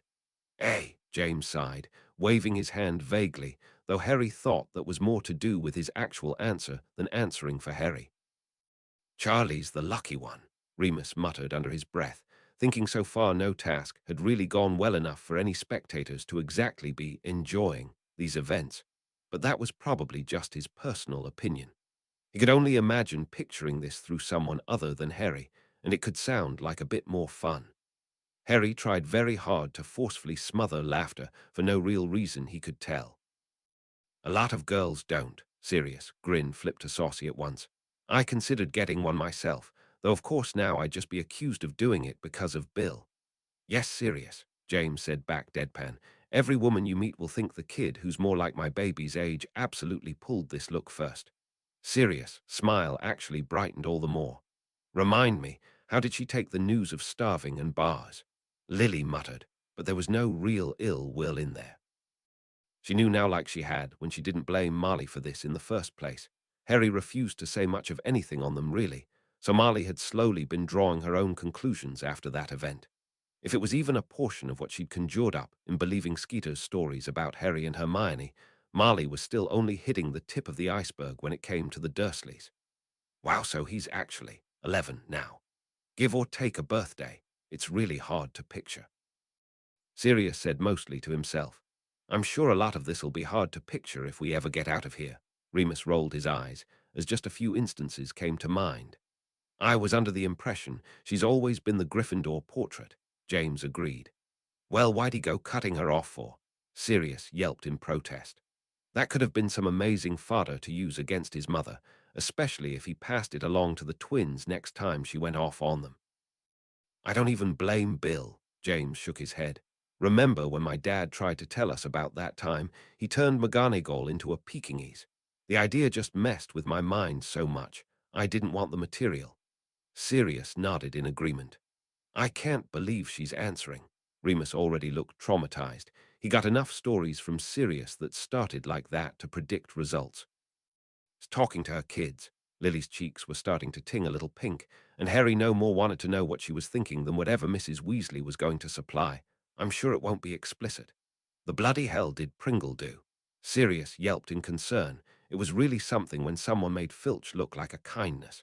I'm guessing rules were a bit more lax then, James said with honest pity. Arthur seemed like such a nice guy.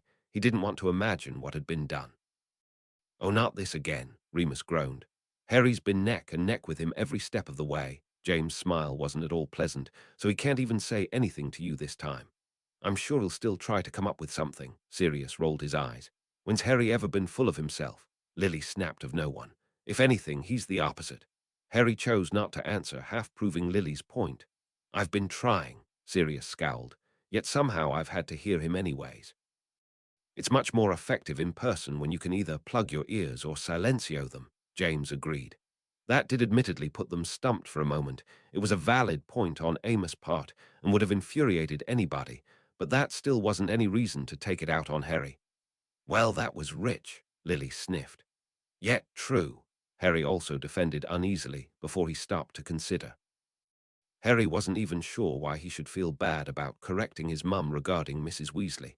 But in any case, the only reaction Lily gave was a soft hum before she kept going. Harry looked ready to say something nasty right back.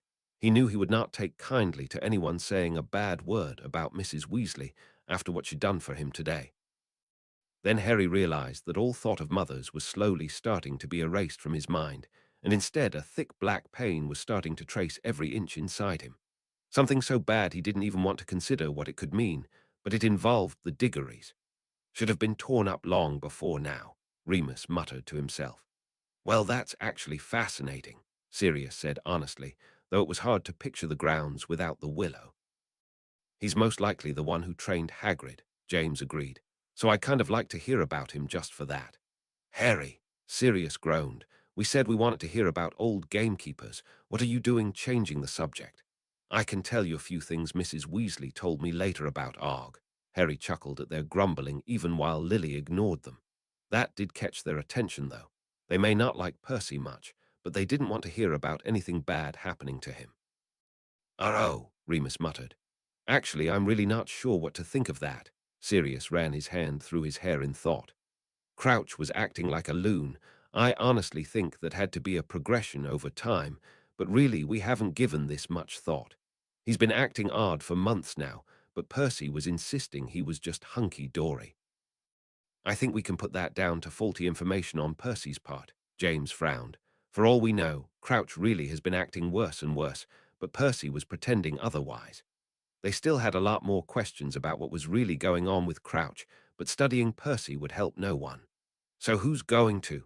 Remus began to ask almost exactly as Lily finished. See, this is what your questions get you. Sirius laughed at Remus' eye roll.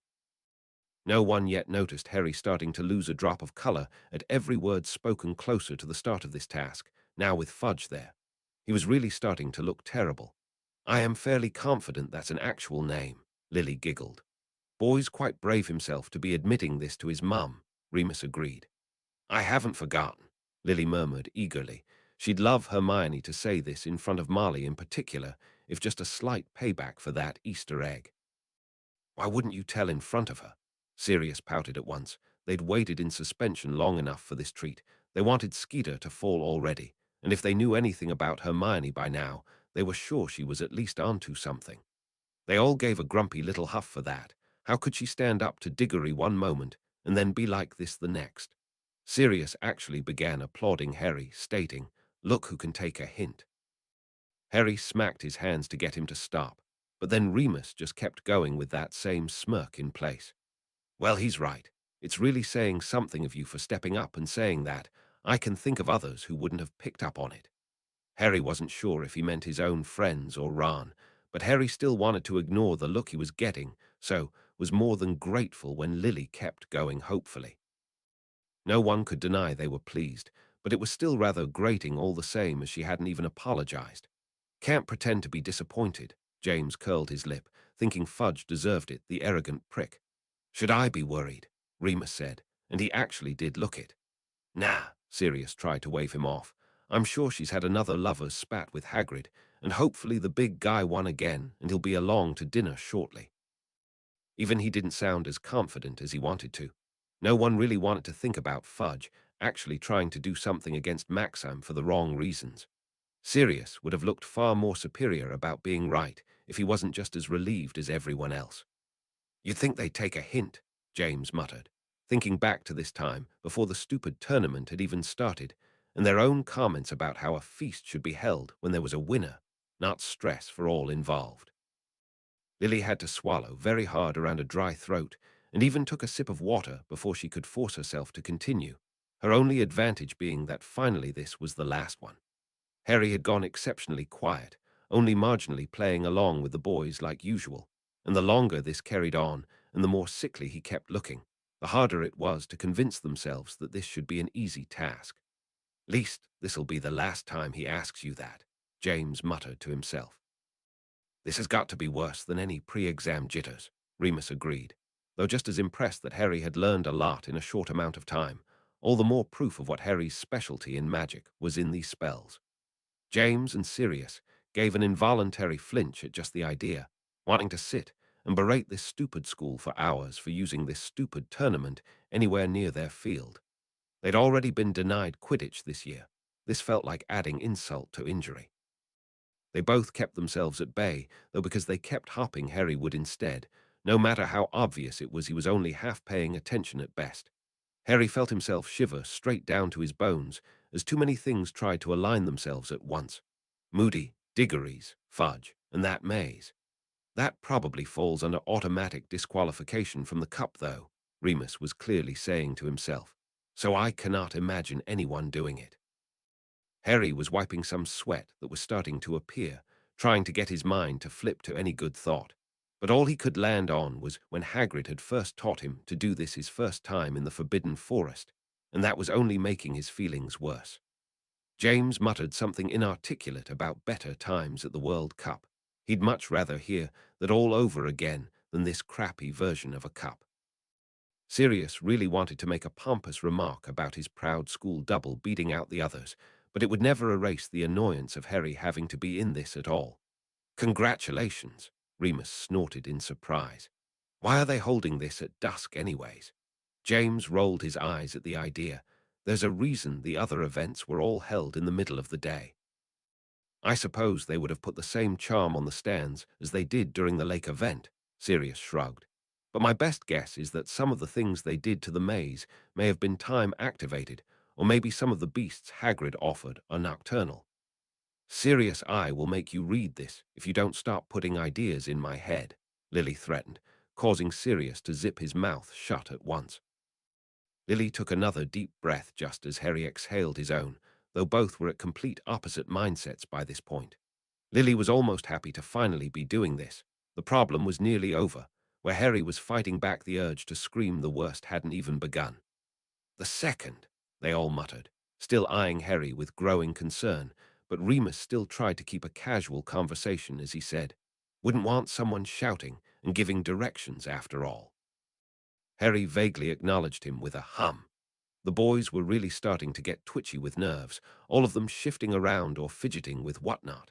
Harry had this air about him like they should be expecting an attack any second, and wasn't even trying to downplay it for once. I'm sure everyone in the maze feels like that, Sirius muttered. Harry knew what he meant, but still the idea lingered, thinking he was being watched, but just by one, or maybe just one eye.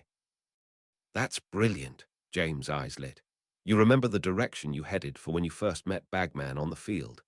It was the same time of day, too, so that really was an advantage they gave you all, Sirius agreed. Harry was having a hard time concentrating on a single word they were saying, his hand wrapped securely around his wand, and very sure he never wanted to reach the center of this maze. I agree, Lily nodded, her fingers turning white. She was clutching the book so hard for anything to jump out any second.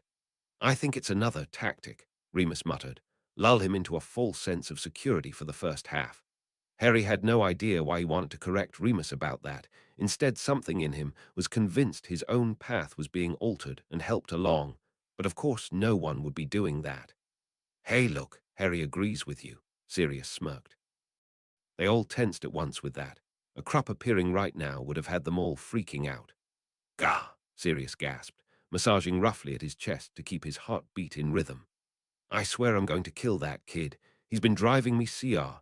Harry cried out so loud that Sirius leapt away in shock, while James accidentally shot a curse into the wall that caused it to sprout a white fur pelt. Harry noticed nothing as his hands curled into fists pressed against his pounding forehead.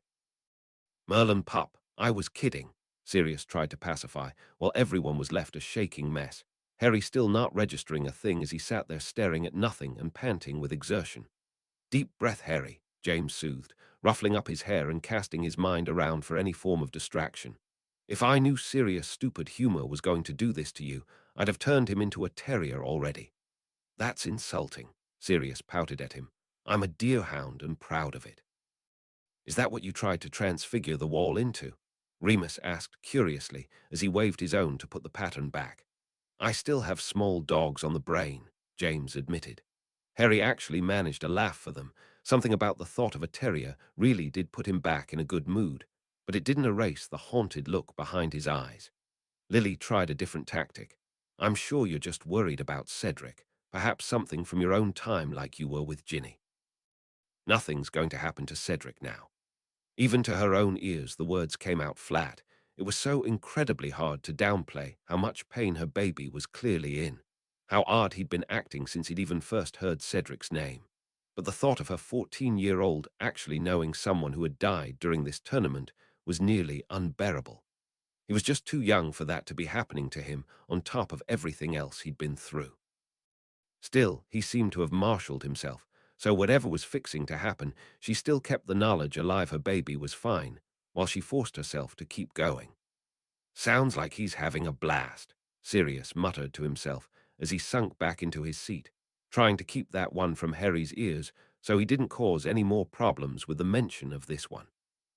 James opened then closed his mouth, a snappy little joke about how he wanted to kill Hagrid for putting those bleeding things into this on the tip of his tongue.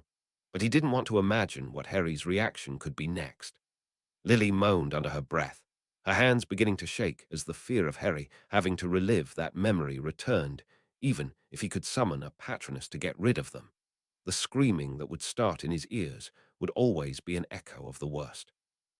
Remus hummed softly to himself. He always enjoyed knowing what other people's memories were when they conjured that spell, and Remus was more than happy if this became a recurring one for Harry.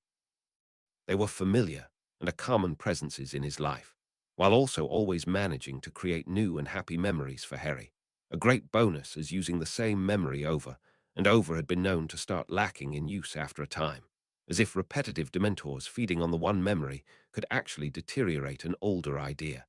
He was so lost in his own thought he hardly paid attention as Lily went on, absolutely confident in Harry's ability to conquer this.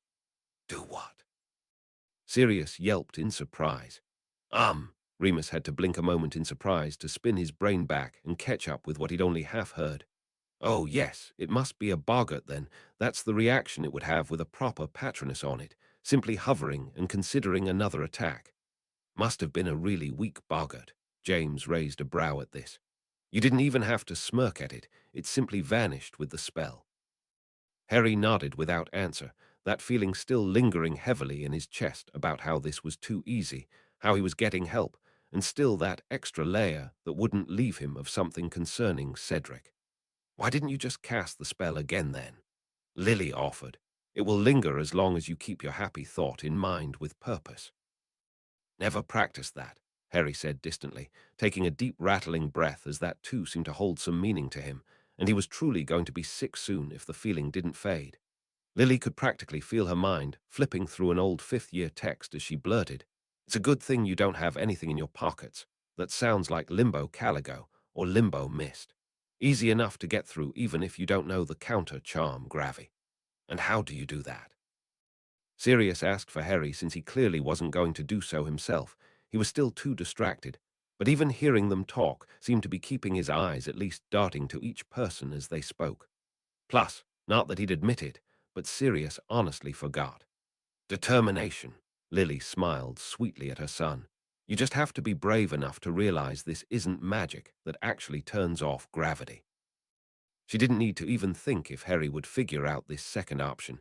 Any boy who jumped on the back of a mountain troll would certainly gamble the odds that was how this spell could be defeated. What about his glasses? James asked in concern, pushing his own slightly up the bridge of his nose, only for them to fall right back down. Lily did acknowledge that could be a problem if he didn't react quick enough, but thankfully once the spell wore off, they'd just fall right back beside him, hopefully undamaged, or at least he knew how to repair them now. Honestly, I'd try that first too, James chuckled. Still never hurts to try, Remus shrugged. Harry gave yet another horrible shiver for what that could mean. It was happening so often they were all starting to wonder if Harry was going to fall into an involuntary fit, even if he was clearly trying his hardest not to touch his memories. This scream, though, wasn't the one Harry was fearing this night, and though he twisted in concern for Fleur, she wasn't the one in danger. Lily smiled and wanted to smack her son all at the same time. Even if she did know what this charm was, she hated the idea of him just charging into anything, but also couldn't be more proud hers was a boy that never hesitated to help a person in need. There's those Quidditch reflexes, James smiled, which vanished at once as Harry still wasn't focusing on anything in this room. Remus shivered in disgust, now vaguely remembering learning about this spell himself, but he'd thought about it in the classroom, where it sounded sort of funny to be dangling from the ceiling like this. Harry made it sound terrifying. I'd really like to think Harry would realize they wouldn't actually put a spell in there that would kill you like that, Sirius sighed. But now that I know those scroots are in there, I don't blame Harry. Harry muttered something under his breath, how he was wishing he'd picked that option, but it was at least some form of his communicating again. Lily's smile widened. She really was just so impressed at a hare bear committing to something like that when less brave people would have coped out already. It helped she knew the end results, and he'd be fine. The most dangerous things are often the cute-looking ones, Sirius grumbled in agreement, thankful Harry hadn't run across any sweet-smelling plants from those greenhouses yet. Oh, I'm sure it's not that bad, James twitched in unease. That caught Harry's attention full force as he looked shameful and tried to utter an apology. Nah, Sirius waved him off. I'm confident she's just fine. I'd be celebrating too. Harry felt warmed and slightly more in control that his first instinct was finally to agree with that good news. Then Harry choked and instantly lost whatever small bit of color he'd gained, and no one could deny any more how confused and terrified they were at all of this. What the bloody hell happened in this maze that was affecting him so bad? Lily didn't want to keep going. It was clearly going to be traumatic for him to relearn, but then she comforted herself at least she was here now to help him through it. He was going to be fine. She had the proof in front of her. Oh, joy. Remus meant to say that with sarcasm. Anything that sent Cedric running like that couldn't be anything actually good, but he'd never deny his thirst for more knowledge about beasts, especially a new one like this. It was clearly bigger than the last time Harry had seen it, which meant more to hear about. That is the scariest pink thing I have ever imagined, Sirius nodded to himself. Stunner's starting too nice. James frowned at the idea of anything that size approaching Harry. Bloody hell, Hagrid really knows how to create some monsters. Remus' eyes widened even further. Maybe it has the same kind of weaknesses as acromantulas, and it's best to hit them on their underbellies, Sirius offered. Let's see if Harry thinks of that, Lily said with hope. So fire can come out of both ends, Remus sighed. Unless it tried farting in Harry's face, Sirius agreed. Nope, it fireballed me, Harry told, making all of them actually smile. It wasn't a happy image, but any normal response from him would be appreciated. Well, now you're panicking, James groaned, using the same spell twice. Saying it louder hasn't ever made it better, Lily agreed, bite marks starting to appear on her lip from how often she was going at it. That is true, Sirius agreed, but major credit to you. You've learned a very important lesson about a lot of creatures. Their weakness is usually their belly. I'll keep that in mind, Harry promised, wiping more sweat from his temple at another sharp stab, telling him this would come back to him sooner than he'd think. K. Crumb. James yipped, entirely sure he'd heard wrong. Aye, wow, even Sirius looked stunned at this turn of events. His suspicions of Crumb's headmaster really hadn't even led him to believe the guy would use an unforgivable curse. Harry was frowning, so much deep lines were starting to appear in his face. Now he knew there was something off going on, something just plain wrong with this scene, and it wasn't the curse being used, but something to do with the real person giving it. James was temporarily surprised to realize Harry hadn't just been doing this all along. He could have been blasting his way right to the center of the maze like that. Now wasn't really the time to be thinking about that, though. Lily's voice was quivering over every word now. After recently learning what would happen to Frank and Alice, that spell took on a whole new level of horrifying to her, something she hadn't previously thought possible. Run, Sirius demanded brutally. How do you curse someone like that 1 second and run the next? You'd think he'd just turn on Harry. Isn't everyone in the crowd watching this? Remus reminded. He should be disqualified immediately already. Merlin, someone could set a case for him being sent to Azkaban for using this, all for a bleeding cup. James was as blasted as the others at this turn of events. They'd really had nothing to see this coming. But even still he pointed out, well, it's good to know Crumb really is a scumbag in on whatever plan's been going around Harry this year. But I don't buy it Crumb's behind everything, so let's let Lily stay on track. Harry was saved, yet another wave of pain from what he was sure was an inaccurate statement from his dad by at least being comforted by the end and agreeing.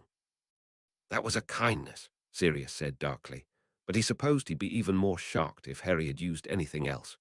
He'd proved time and again he was too good a person to be throwing curses around, even to someone's back after they'd just used the worst kind.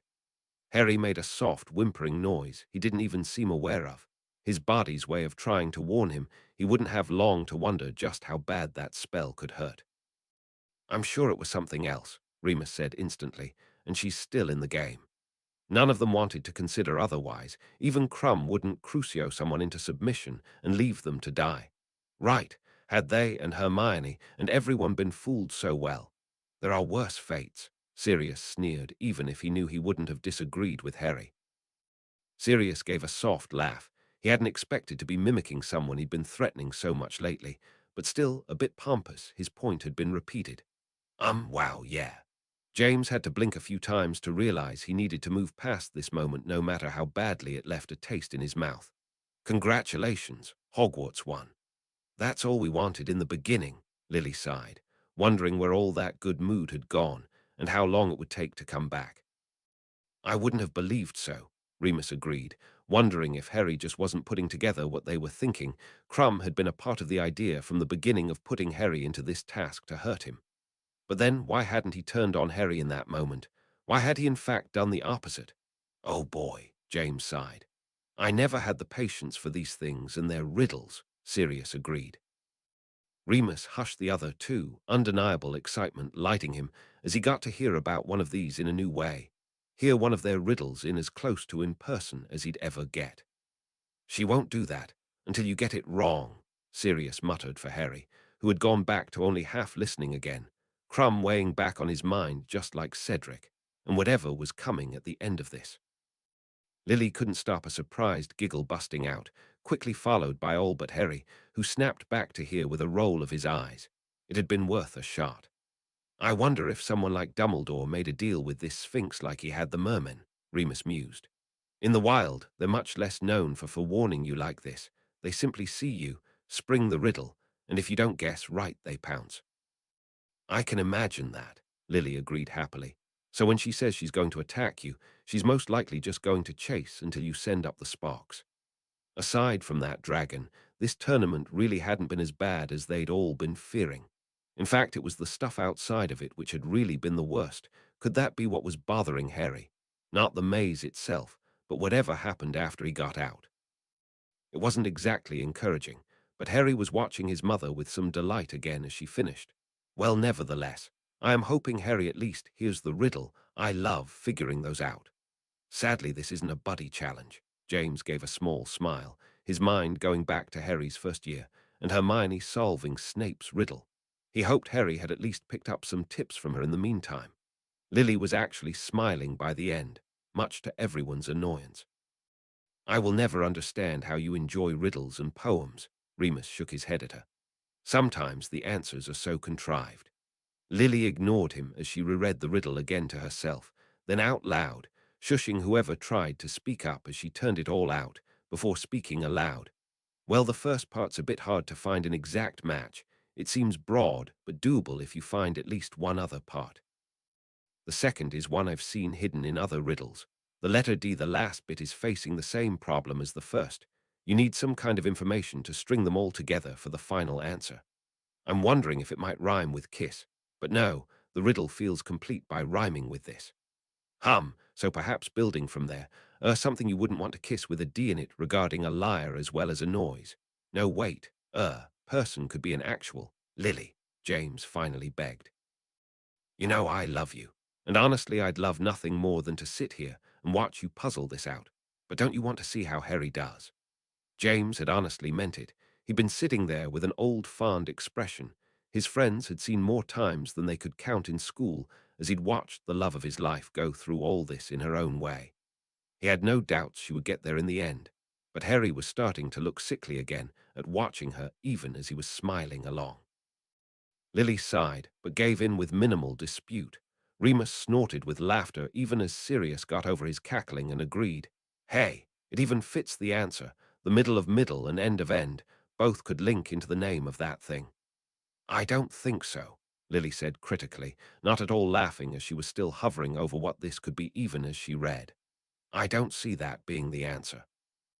James kept laughing all the harder for her taking this so seriously, but quietly enough she was ignoring him. Yeah, it's probably safe to keep that clarified, Remus agreed. Lily hummed at the idea with approval, though wasn't entirely sure herself, and was glad Harry was tackling another one instead. Lily's mind finally gave a click as she uttered that noise aloud, putting all three pieces together, and suddenly beaming as she kept going, sounding happier right now than she had during any combined tournament moments. That second one really is easier to figure out if you're looking at the actual words instead of just saying them, Remus agreed over Lily's actually happy reading. They were all watching her with amusement now as they realized she'd gotten it, but didn't bother asking her to share. If she was going to, she would have.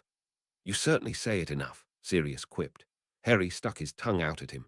Don't you ever again try to say you're not smart, Lily praised. That was brilliant, love. Harry was flushed at the praise, meeting her eyes, and still never growing tired of watching the color match back.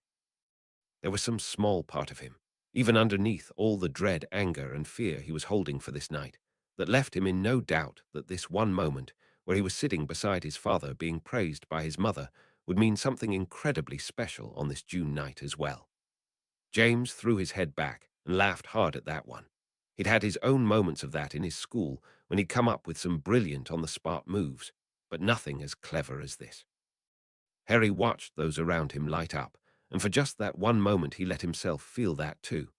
The feeling that this was all over, Harry had won. He was about to walk out victorious against all odds. Sirius snarled in frustration. There just always had to be that one more thing who. Oh, bloody hell, James yelped in outrage. He knew he'd be beyond furious if Cedric took this win now. Harry had come so close. He shouldn't have even been in here, yet despite everything, he honestly deserved it more for all the crap he'd been through. Where were the brooms when you needed them? Harry'd have him beat in moments. Then stun him, Remus blurted as he bounced in place. Harry just shook his head, realizing the thought wouldn't cross his mind. For that one moment he'd been going to let Cedric win. Which flooded him with so much worry in that moment. Harry knew he should have done just that, done everything in his power to stop Cedric getting to that cup. Harry wasn't that petty, though. He shouldn't care that much about winning. Gah! Lily screeched. That blasted riddle was as much a warning. Curse Hagrid and those bleeding spiders. She kept reading too fast for anyone to say otherwise, even if they'd wanted to. Oh, but there's the bright side. You got it coming towards you now. Sirius mock cheered. He has an awful knack of doing that, James groaned. Lily's voice was starting to hurt. It was pitching so high in fear. It was such a contrast to how happy she'd been moments ago, and seeing Harry's win in the light, the contrast left them all lagging in shock of a proper emotion. Credit for originality, Remus muttered. I don't think anyone's ever tried that.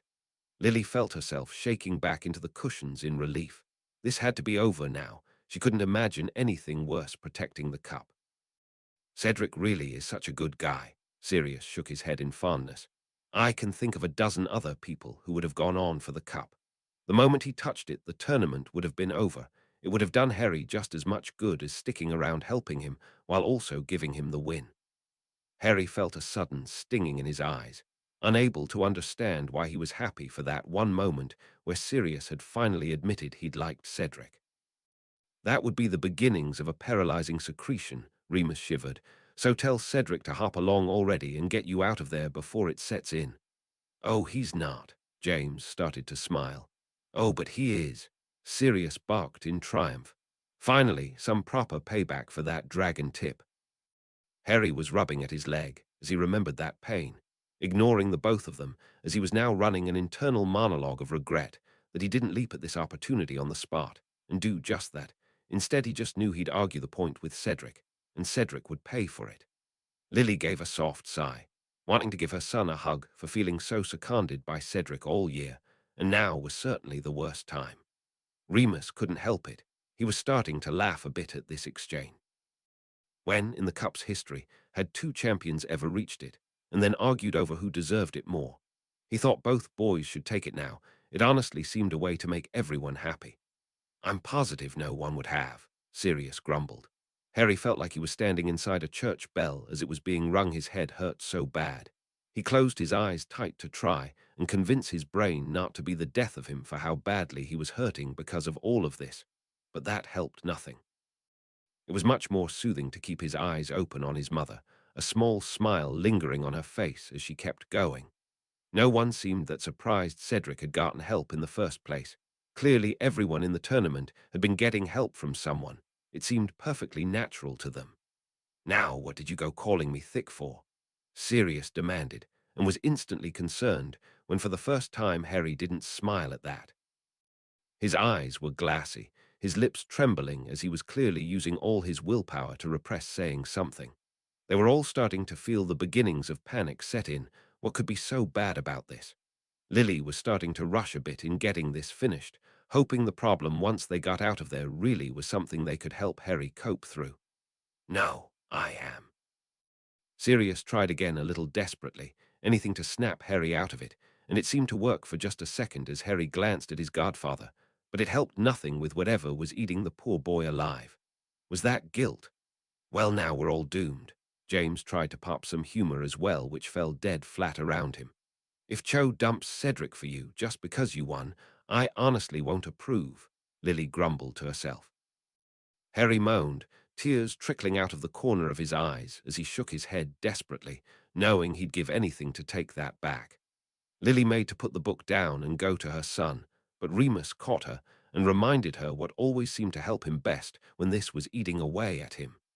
Get the memory over with. She didn't agree. Nothing they could be getting to would make any of this feel better, but she saw just how little she had left, and she honestly wanted her completion to be done just to have the thing out of her hands. Harry felt as if his world was crumbling down around him, that one last moment he had left of seeing that smile on Cedric's face, the triumph gleaming in his eyes as his fingers grasped that at the same moment as Harry's. A million regrets tumbled through him of why Harry hadn't just touched it one moment sooner. Why he'd let this happen. Harry lost his thin tether he'd been holding and vomited. Chapter 33. Flesh, Blood and Bone. Chapter text to Peregrine Falcon. Sirius didn't recognize Bellatrix because the description was too generic. I mean, a proud woman with black hair. Why would he suspect her more than any other Death Eater out there? HP. Remus watched Harry's shoulders heave with pity as James immediately dispelled the mess, and Sirius' mind was clearly scrambling to say something. Remus offered, Geez, Harry, if you were that upset about tying, you should have just sent up sparks the moment you stepped through. Saved yourself the whole last task. Harry tried to explain around a shaking jaw that he swears he wasn't having a go at his memories. Even as he tried to get out every last thick layer of emotion he'd been forced to feel in such a small span of one moment where he'd touched that cup. Happiness for winning for his school, peace with his decision of what he and Cedric had done, all combined with his knowledge of the unknown on how this was going to end. He couldn't put any of this into an intelligible sentence, and instead was left a babbling mess until his mother took over. In one motion, Lily forced Sirius to move so that she could be next to him while he was so clearly distraught, and then wrapped a protective arm over his shoulders, humming a lullaby in his ears as the first bit of distraction she could think of. It's what she enjoyed doing to put her infant down to bed, and though Harry had no memory of the song, the sound alone seemed to give him some sense of relief. She stayed like that even as he went back to heavy silence, still torn between now and whatever cruelty. His mind was locked in with those memories he couldn't access, and silently convinced James to go on. He in no way wanted to. For the first time, he just could not believe this was going to get better. Not after what had happened last year with Sirius and that traitor. James just couldn't believe any more this was all going to come out a win, not with the traumatic way his son was reacting. Yet what would happen if they stopped now? Could they ever even leave this place without Harry getting back his full memories and telling them what was going on? Besides, Harry should be getting put back at the beginning of the maze. They'd all instantly recognized the description of a portkey, and though it seemed stupid to put that kind of spell on something to take them back to the beginning instead of just releasing a spell to make the maze drop away, the point still stood that Harry would be back surrounded by the teachers and Dumbledore. At least for the first few moments, he hoped his son would find just a moment of peace before whatever happened began, so James plucked the book up and found his spot, forcing out words past a raw throat. "What do you mean?" Sirius demanded at once.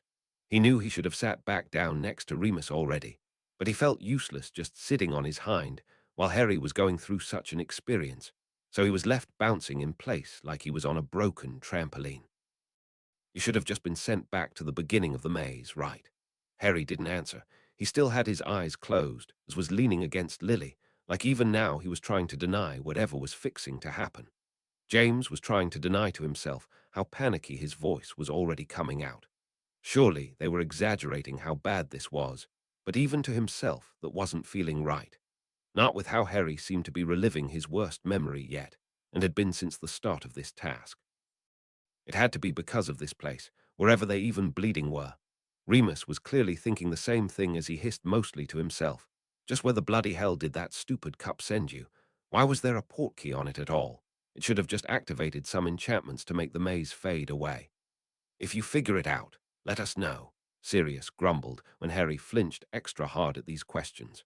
Harry didn't realize he was reaching for it until his mother's hand curled into his. The boys were beyond feeling panicked at this point. Harry was acting more like a scared little kid because of this place than he ever had previously. At 11, facing death against those obstacles. At 12, and being an inch away from death because of that basilisk, he'd faced it all with a stoic sense of calm and acceptance. The only time he'd showed such clear fear and pain as he was now was for something regarding someone he cared about, like his friends. James' voice kept failing nearly every time he got out the word graveyard because of how badly Harry flinched beside him. "There's no way," Remus muttered to himself. "I can't believe you wouldn't have been forewarned about this. But then how did it get there? Whoever put the cup in the center had to know it was a portkey, but the only person who could have done that was, well, one of the judges, I presume," but Sirius gently cut him off by grasping hold of his shoulder. While they all wanted answers to those questions, Remus, babbling, was going to drive them all mad, Harry first. "I hadn't even realized you'd put those away," Lily murmured into his ear, not scolding, but even just for a moment to point out something else. Harry nodded mutely, giving some soft response about how they'd tucked them away just before they'd grasped the cup. They'd had no reason to think they were needed anymore, and trailed off from there before his mouth spouted the worst of it. They needed them now more than ever. James forced out a laugh he didn't really feel, but thought now more than ever was a perfect time to tease his son about. "You've really got to stop caring what Cedric thinks. You're twice as brave as he is at half his age." There was a terrifying moment where a look actually flashed across Harry's face like he would have punched James for saying that, but then just as fast his face closed off. His eyes had opened now, but he was staring fixedly into the fire, watching the flames lap against the logs and clearly so torn between his past and present. He was only keeping himself in check by reacting to as little as possible for now. That statement finally seemed to jog something of Harry being in here, his eyes darting to his dad again, but now with clear worry. Harry somehow just knew that in a few moments' time, his dad reading about whatever was fixing to come, something of the person who was watching him, was going to cut his father deep. Harry could feel a scream building up in him, that or vomit, he wasn't sure anymore, but he was confident what it meant. A warning, they needed to get out of there now. Sirius had the odd moment of a flashback to how Hagrid was first described appearing, but even shaking that image away, it was impossible to figure out what was going on. None of this was adding up, and he just knew one thing for certain. He wanted his pup out of there before he'd even gotten there. James' knee jerked in shock as he half shouted that last part, his eyes shooting fearfully to Harry and back to the book. If he'd had a bad feeling about this before, it was going haywire now. Harry was rubbing at his scar, his fingers trembling as he traced the pattern in remembrance of that. James remembered Dumbledore's words, how Harry would feel that whenever Voldemort was close by or angry, and it just didn't feel like a coincidence that this was happening now. Lily tightened her hold around him, and James considered passing the book along to someone else already. He felt like he was torturing his son by forcing all of this out with Harry just sitting there, rather than react how it was clear he felt he needed to back how he would in that graveyard.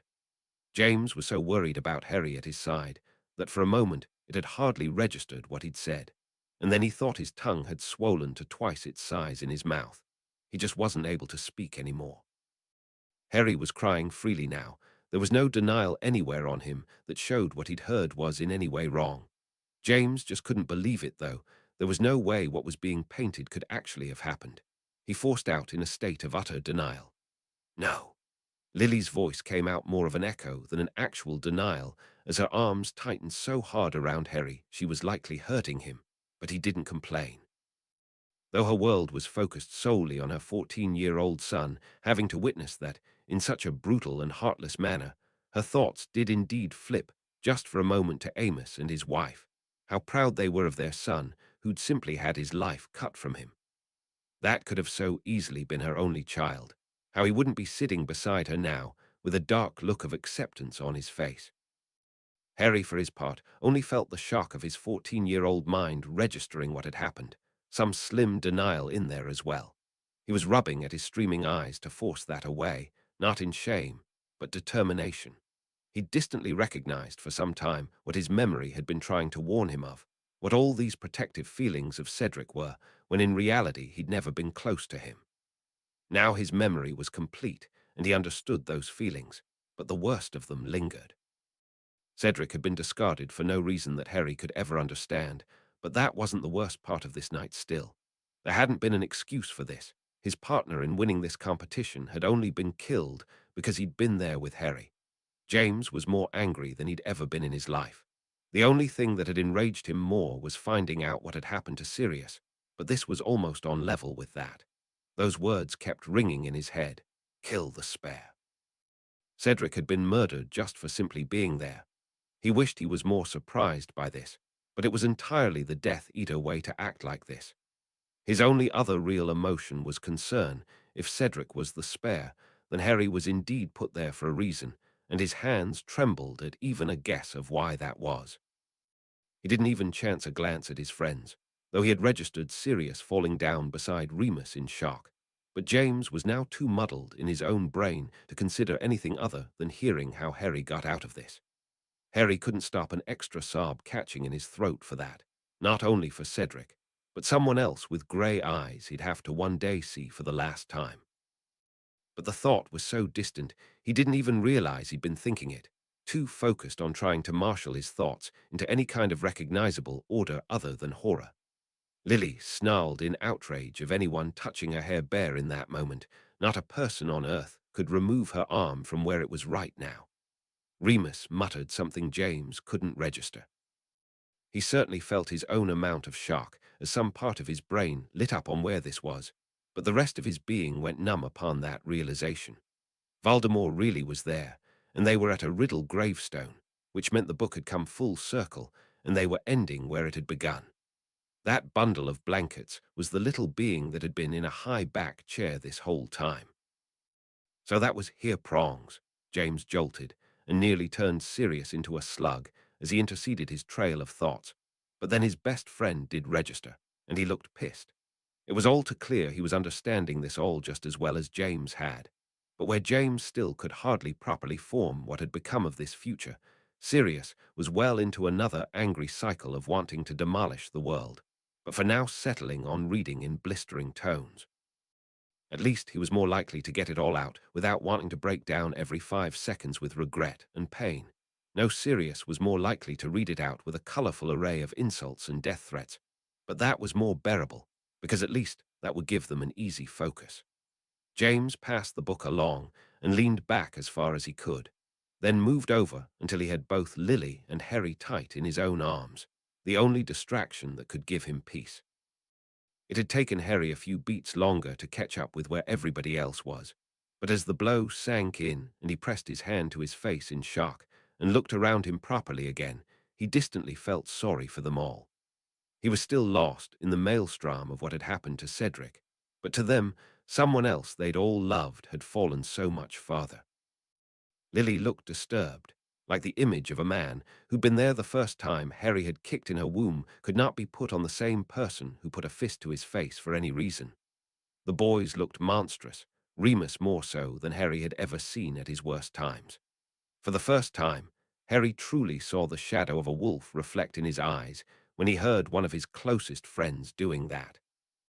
For one tiny moment, Harry was convinced he'd see that look again, but Sirius was still snarling out every word as a promise of a death threat.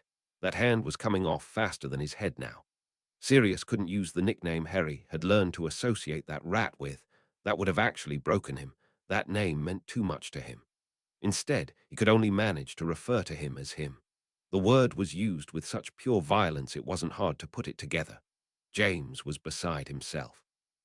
He knew he'd never forgive what had happened. He'd betrayed him and Lily, and never for what he'd done to Sirius.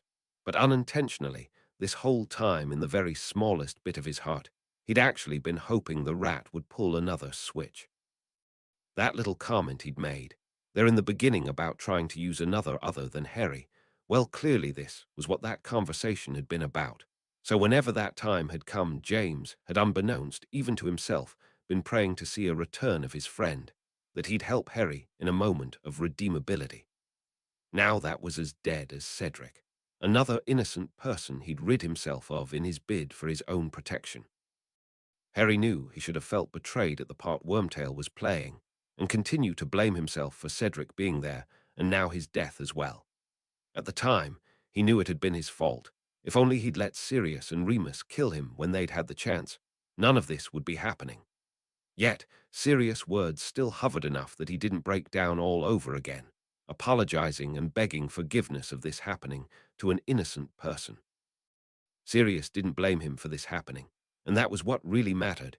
It was in fact all the fault of a fallen marauder. Remus' mind was already forcing itself past the worst anger he'd ever felt in his life, and instead trying to come up with wild escape plans for Harry to get out of this, ironically which had been his part in their pranking schemes, their escape route. Now he was stuck on those terrible memories and couldn't process what he'd been wanting to think of regarding the cup. Of that they all agreed with. They'd never wanted to think of this thing existing in the first place. Now it was within reaching distance of where Harry was, and all they really wanted was a large rock to squish that moving cloth before it could do even worse than it already had. In spite of the bloodlust pumping through them all, this really was odd enough to distract them back into the actual act of the story, and what the bloody hell was going on. Why hadn't Harry just been killed outright? What potion was being brewed for whatever kind of situation this was? In spite of these questions and more, they were all entirely certain they wanted no answers, and yet Sirius forced himself to keep going. The faster he finished, the faster he could get to the murder he was owed.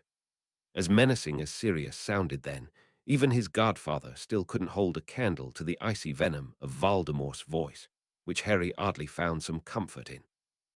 Even with the backlash of murder curling his every syllable, it was of some ease to Harry he still couldn't fear for his life in here like he had that night.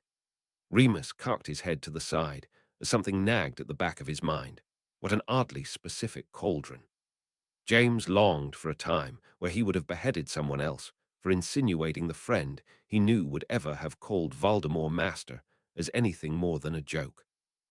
Harry may not have anything blocking his airway now, but he thankfully still restrained himself from repeating that noise, even if the look on his face did already show the level of horror they were fixing to hear.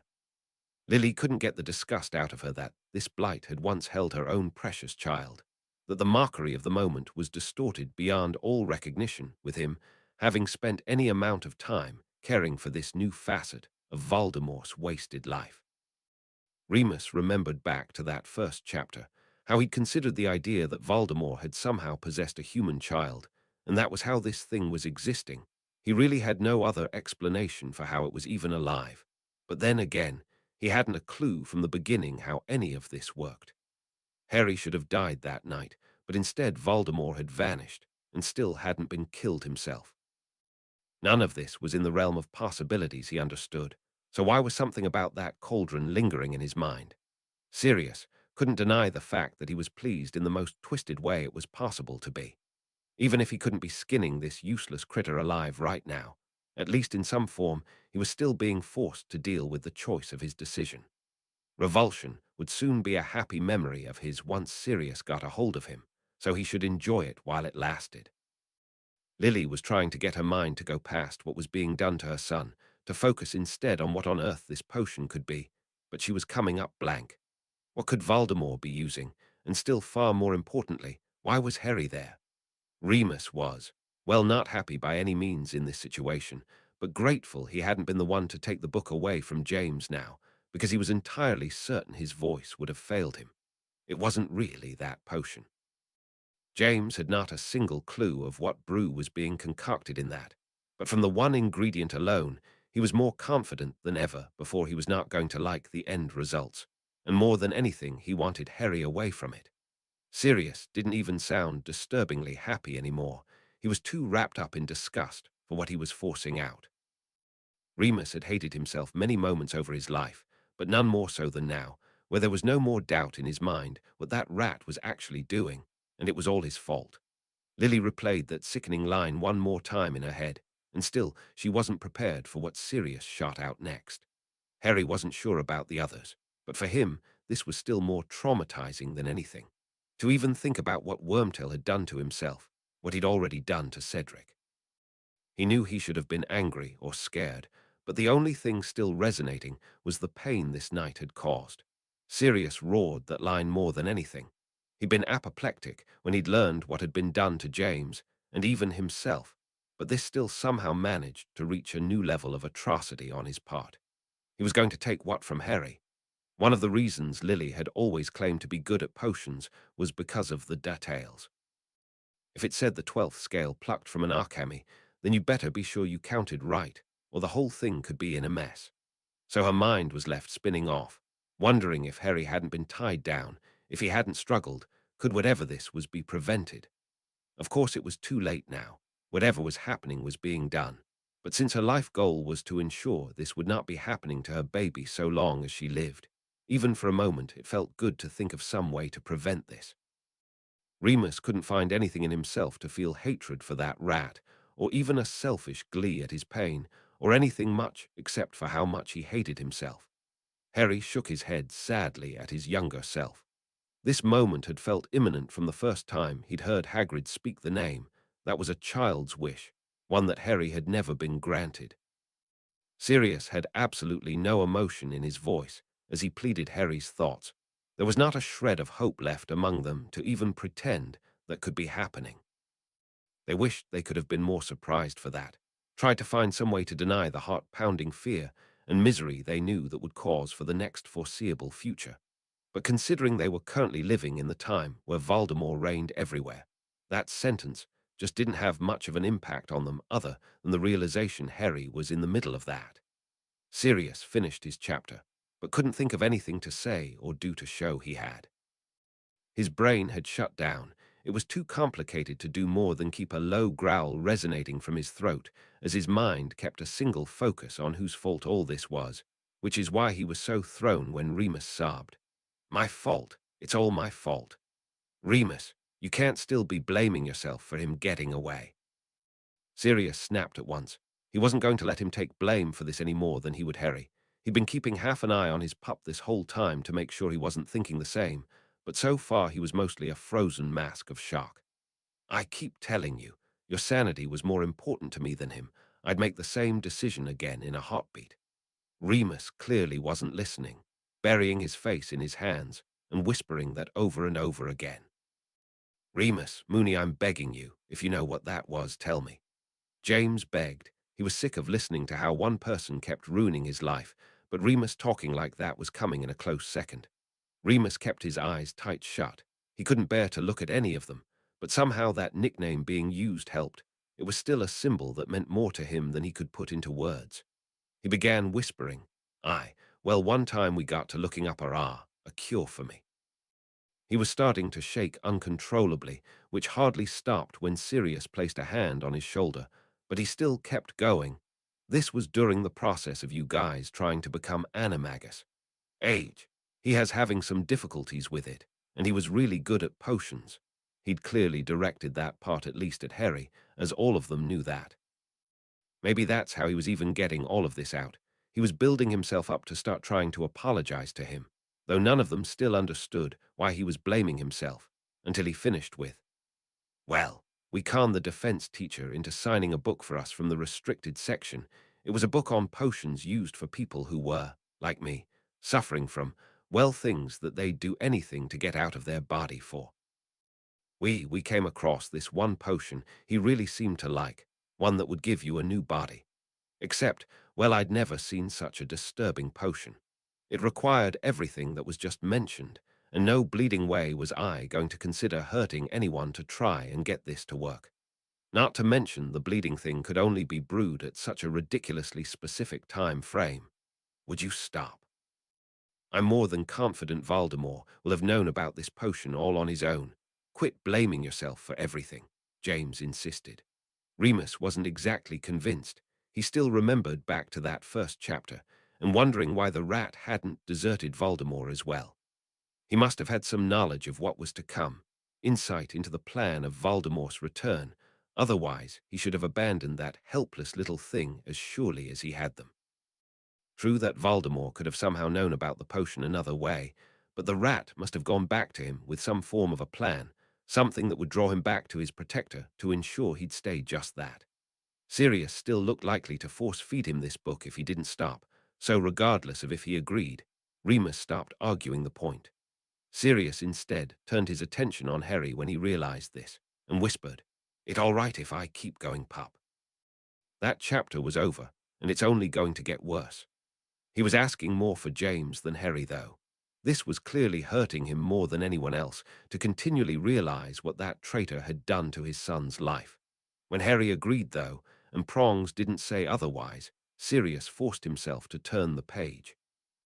Loved this pointed out by not 123,456, but clearly by this point, Harry was so into the tournament it would have been silly not to at least try his all in this last one and go for a win.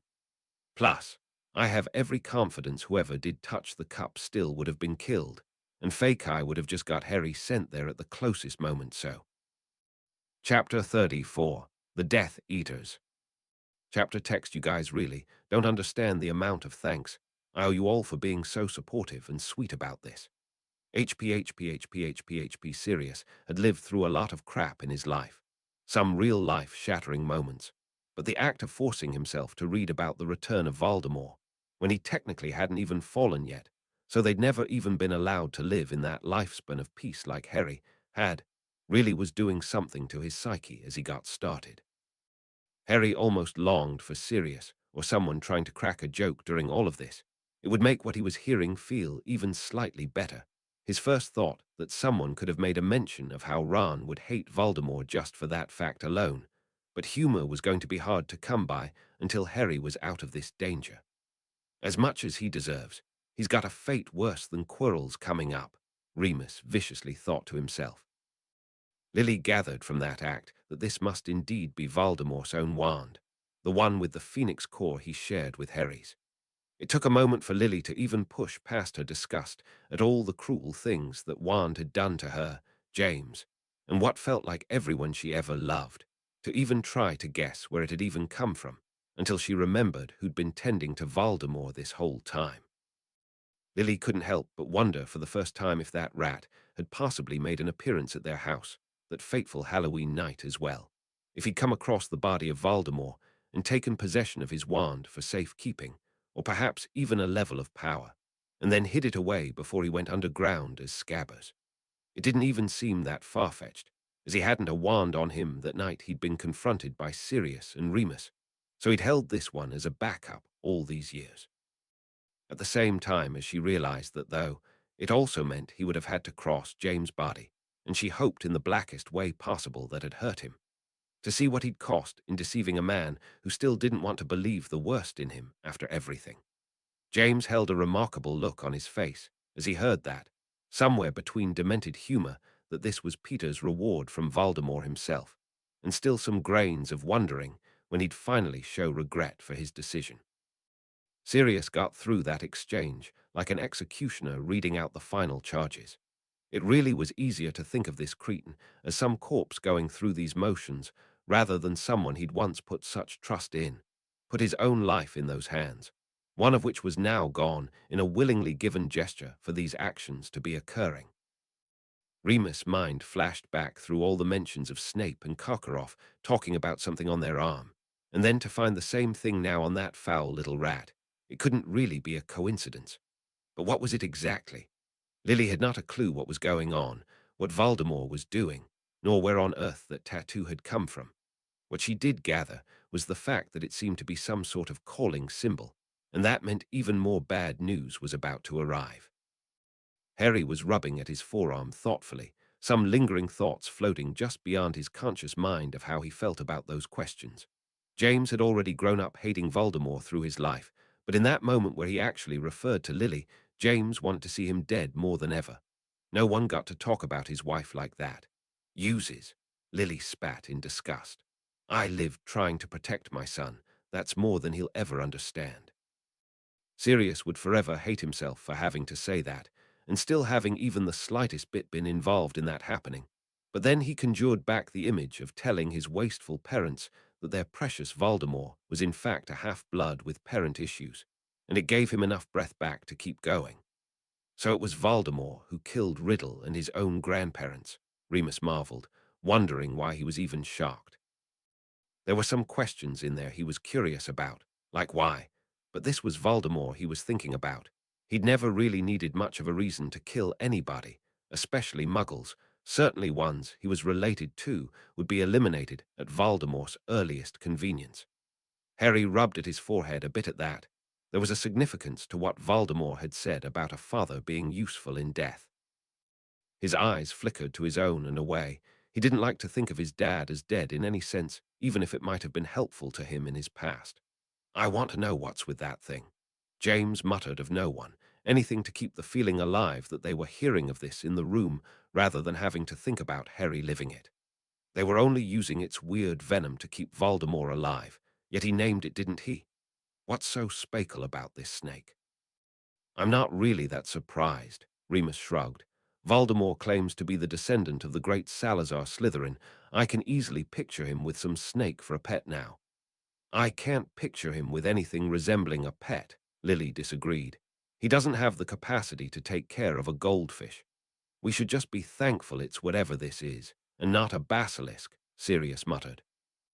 Harry wasn't that grateful for his dad's comment, that annoying feeling cropping up again of an answer that should have been there. There was indeed something very significant about Nagini he just wasn't remembering. Oh joy, just what I always wanted, more Voldemort backstory, Sirius groused. Lily, on the other hand, couldn't help but picture someone else saying this, someone who was now in Voldemort's ranks himself. Snape had made many of the same comments about his own father from time to time. It never failed to sadden her just how much alike her old friend and Voldemort seemed to be, far more than Snape and her had ever had in common, it seemed. Remus shook his head in disgust the longer this dragged on. While no one's arguing the guy's an arse for trying to abandon his kid, I'm still struggling to wrap my head around how this turned him into the greatest evil in our world. And now I'm even wondering why he was named after his father, Did the orphanage find out about that name through the mother before she died and gave it to him? Because it's not like that riddle seemed to have a say in it. You are reading far too much into this, Sirius sighed. Just hate him and start plotting ways to stop this from happening like the rest of us. There's one thing I don't think anyone in the world's ever called that megalomaniac. James rolled his eyes. Sirius sneered at the word family, absolutely convinced that Voldemort had no clue what that meant any more than the pathetic rat he employed. Remus was flickering through all the known Death Eaters he'd heard about, and any one of them were considered so full of themselves, it really was laughable whichever one it was groveling like that, making it all the more unbelievable they bowed to anyone, even Voldemort. James wanted to ask Harry exactly how many there were, but he was honestly already faint at the idea of just how outnumbered his son was. The question had only occurred to him because he was pissed of how many free Death Eaters were out there. They'd known of some numbers, but this felt ridiculous that the Ministry hadn't been able to get so many of Voldemort's inner circle. Sirius had the mad desire to laugh. The way Voldemort was speaking to them, it all felt as theatrical as possible. He'd had a sense back when he'd been dealing with that odd diary that Voldemort had a grandiose idea of himself. But to be speaking like this really did just put a spin on how ridiculous the man sounded. Remus made a thrumming noise in his throat of deep curiosity as well. While not in the same light as Voldemort, he did wonder the same. Like Sirius, he did wonder what exactly drew these people to Voldemort. If it was all to gain a bit of power, then they should have been actively looking for the man who could give that back to them. Yet it had been a rat to find him and make this possible. This either meant he wasn't hard to find by Death Eater standards, or more likely, since Dumbledore hadn't been able to find this husk, the rat had simply been the dedicated one to figure it out. His thoughts went back to that pensive, of that deranged woman screaming about how Voldemort would reward her for being so loyal, and he was starting to wonder if in her own twisted way she'd been right. Voldemort was surely ticked at all of these that had been free and not spent every waking hour before now to make this moment happen. Every time that was mentioned, Sirius somehow still managed to add an extra layer of menace into his voice. Even listening to all this Voldemort crap, he still managed to somehow hate this most of all. I'd make a joke about how talking to himself has made him go as mad as Crouch has, but I guess we already knew that ship has sailed, James huffed. There's still a chance he's gone even more up the ladder, Lily reminded. Getting blasted out of your body most likely does something to your mental health as well. I'm so sure Voldemort cares deeply about this. Remus rolled his eyes at the pair. Even if he did manage a smile, their comments really did seem to be helping Harry as a constant reminder that they were here for him. Sirius narrowed his eyes curiously at that, hoping that if this monologuing was going to continue, at least Voldemort could go into details about this part. Sirius wanted to know what exactly those steps were. They'd clearly been the thing to keep him alive against a rebounding killer curse.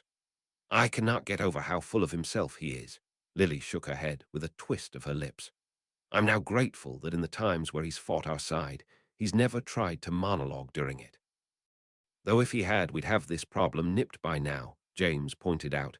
So maybe that's how we get rid of this guy, try to get him talking about himself. I'll make a list of conversation starters. Sirius rolled his eyes at the pair. First bit of good news I've heard all night, Remus grumbled.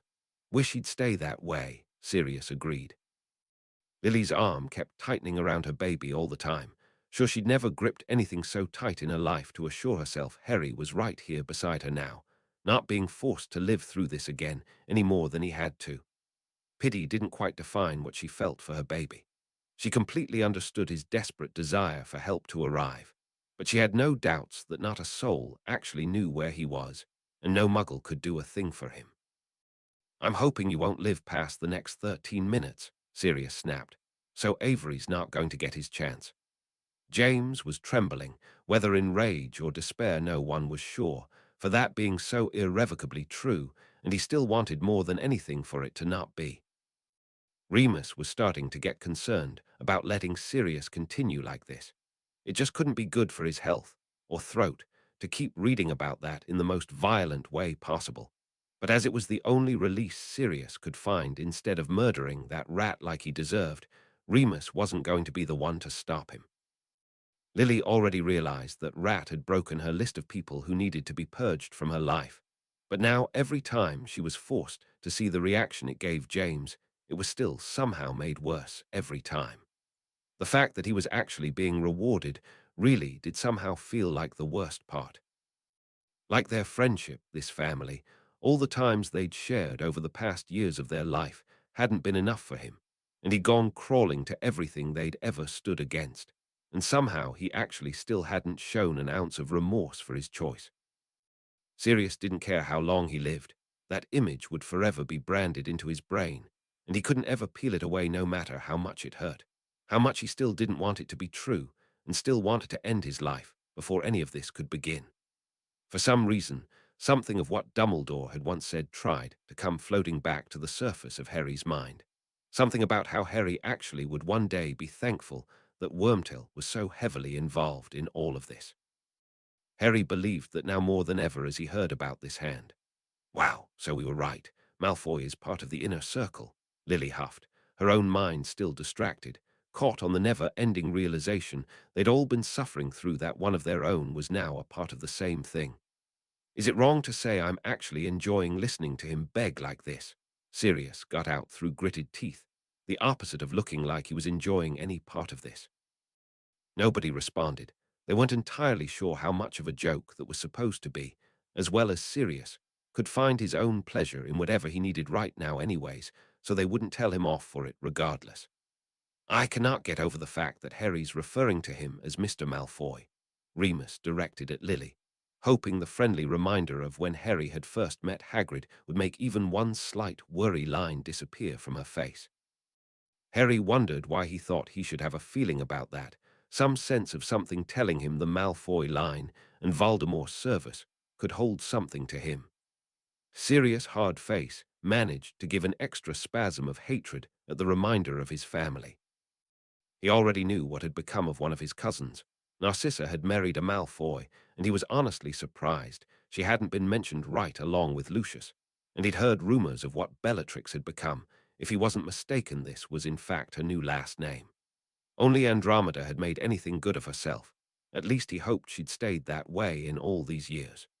Remus shook his head in disgust, thinking back to that pensive and that woman who had believed this same thing. Guess she had been right, though with any luck she was long dead. It would certainly serve her right. They had no confirmation if Crouch's son had been involved in what happened to the Longbottoms, but she certainly hadn't done a thing to make it seem she hadn't otherwise, so Azkaban was a rightful resting place for a wretched being like that. I believe that, James shivered.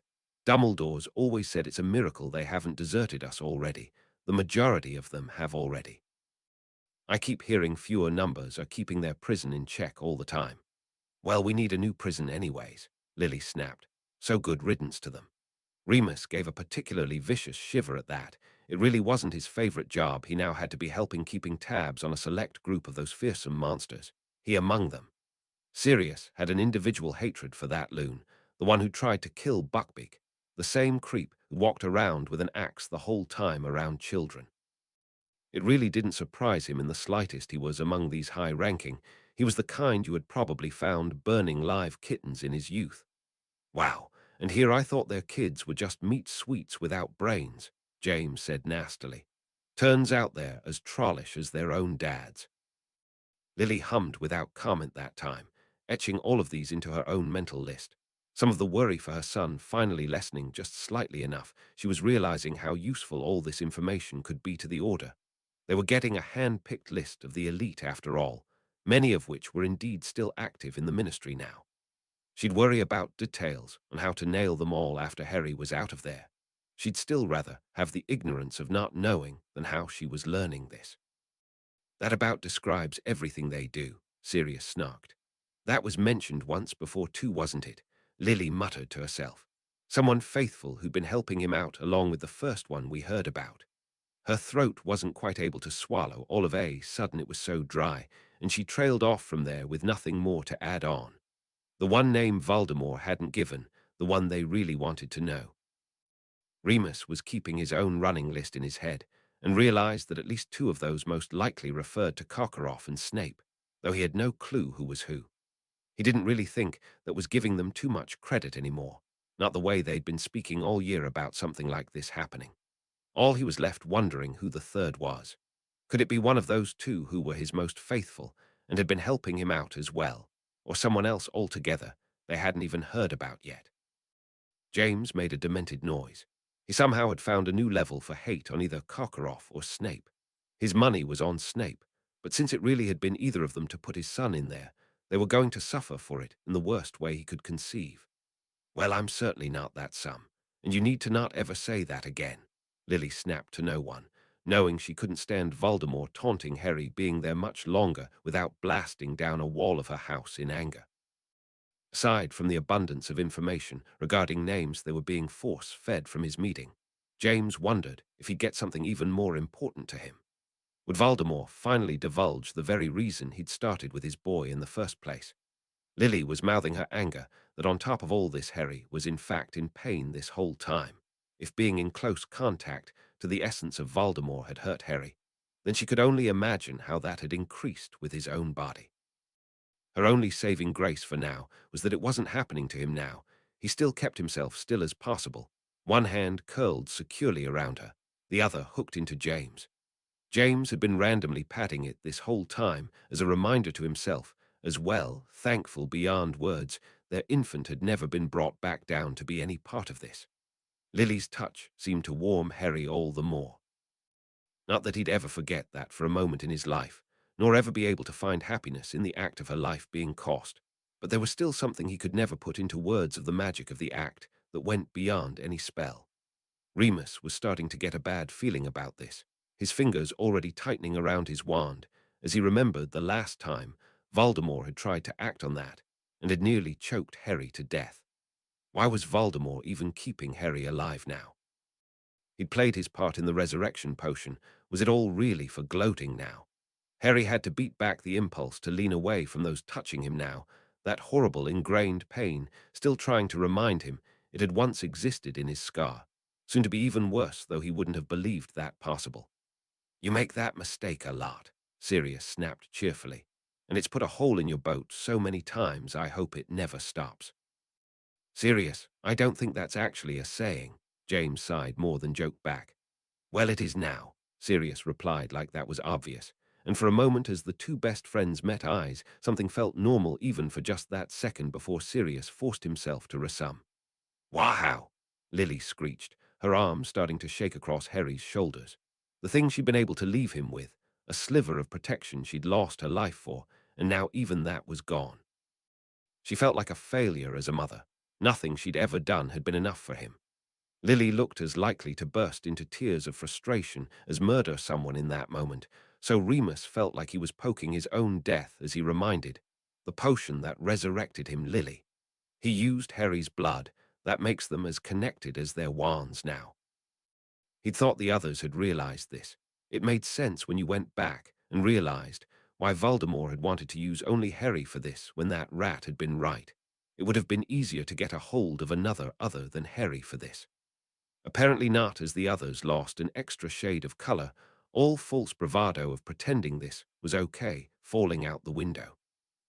Stupidly, Harry had felt a teensy bit safer with at least the knowledge Voldemort couldn't lay a hand on Harry, now even that was taken from them. Sirius was looking from the book to each of them in turn, like he was waiting for someone to actually offer some good news, something that would make this bearable for him to keep going. No one was. That ship had long sailed, and instead Sirius just wanted this chapter to end with Harry getting out of this place already. James could feel the powder he was grinding his teeth to in frustration. In all this talking and posturing and making his life a living hell, Voldemort was still holding back on the important details, like an example of those bleeding experiments, so they could make sure this didn't happen when James removed this snake's head. If only he'd kill them all and save us the job, Sirius snarled. What do I have to pay this guy to make him stop already? James moaned. He was sick with worry every passing moment Harry was there a second longer, and now they were having to hear about all of this stuff again they'd already had to live through. Harry didn't need this in his life, repeated a third time. It had already nearly killed him the first two. Did we ever congratulate you for doing that? Remus sighed as he tried to usher back to a time where Voldemort popping out of Quirrell's head was the worst part of their day. He didn't know what kind of answer he was expecting, but Harry not answering wasn't an encouraging one. He was still acting distant to the world around him. This night in the graveyard, what he'd already witnessed happening to Cedric, it was enough to drive anyone mad the first time around. Now he was being forced to hear it all again. The one and only thing that seemed to be keeping him here was whatever response he got from his parents. "Please don't tell me he's going to start recounting your second year as well," Sirius groaned. "That's actually an interesting question of if he even knows," Remus reminded. "We never even understood how a bit of his soul got into that diary, and Harry killed it with the basilisk fang. I can't imagine why Voldemort would know anything about it, considering it was aged so many years before the body he's in now. So the most he'd say was a passing comment about Harry doing that when he felt a bit of his soul die." Remus kind of wanted to keep going, that old intriguing question of what exactly would be happening if that Voldemort soul part had succeeded and come back to life. Would it have merged with the rest of this body, or stayed two separate entities? He was clearly the only one thinking on this, and knew the others were long since done with this whole night and wanted it to be over. Remus didn't even really care for finding answers to this. It was just easier to postulate ridiculous ideas like this than have to keep thinking of Harry tied to a headstone. James released a torrent of sounds as he begged this to end there no matter how much he knew otherwise.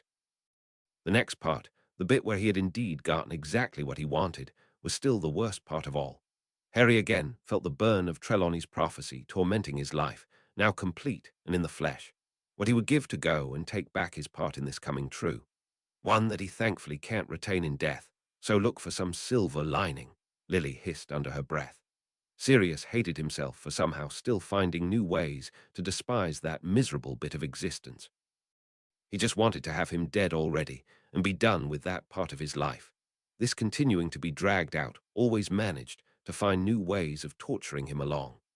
Harry couldn't even imagine what Bertha's last few moments of life had been like, but he could understand a small bit of her pain. He felt it every time a powerful memory was returned to his own mind after some kind of memory blocking had been put on him.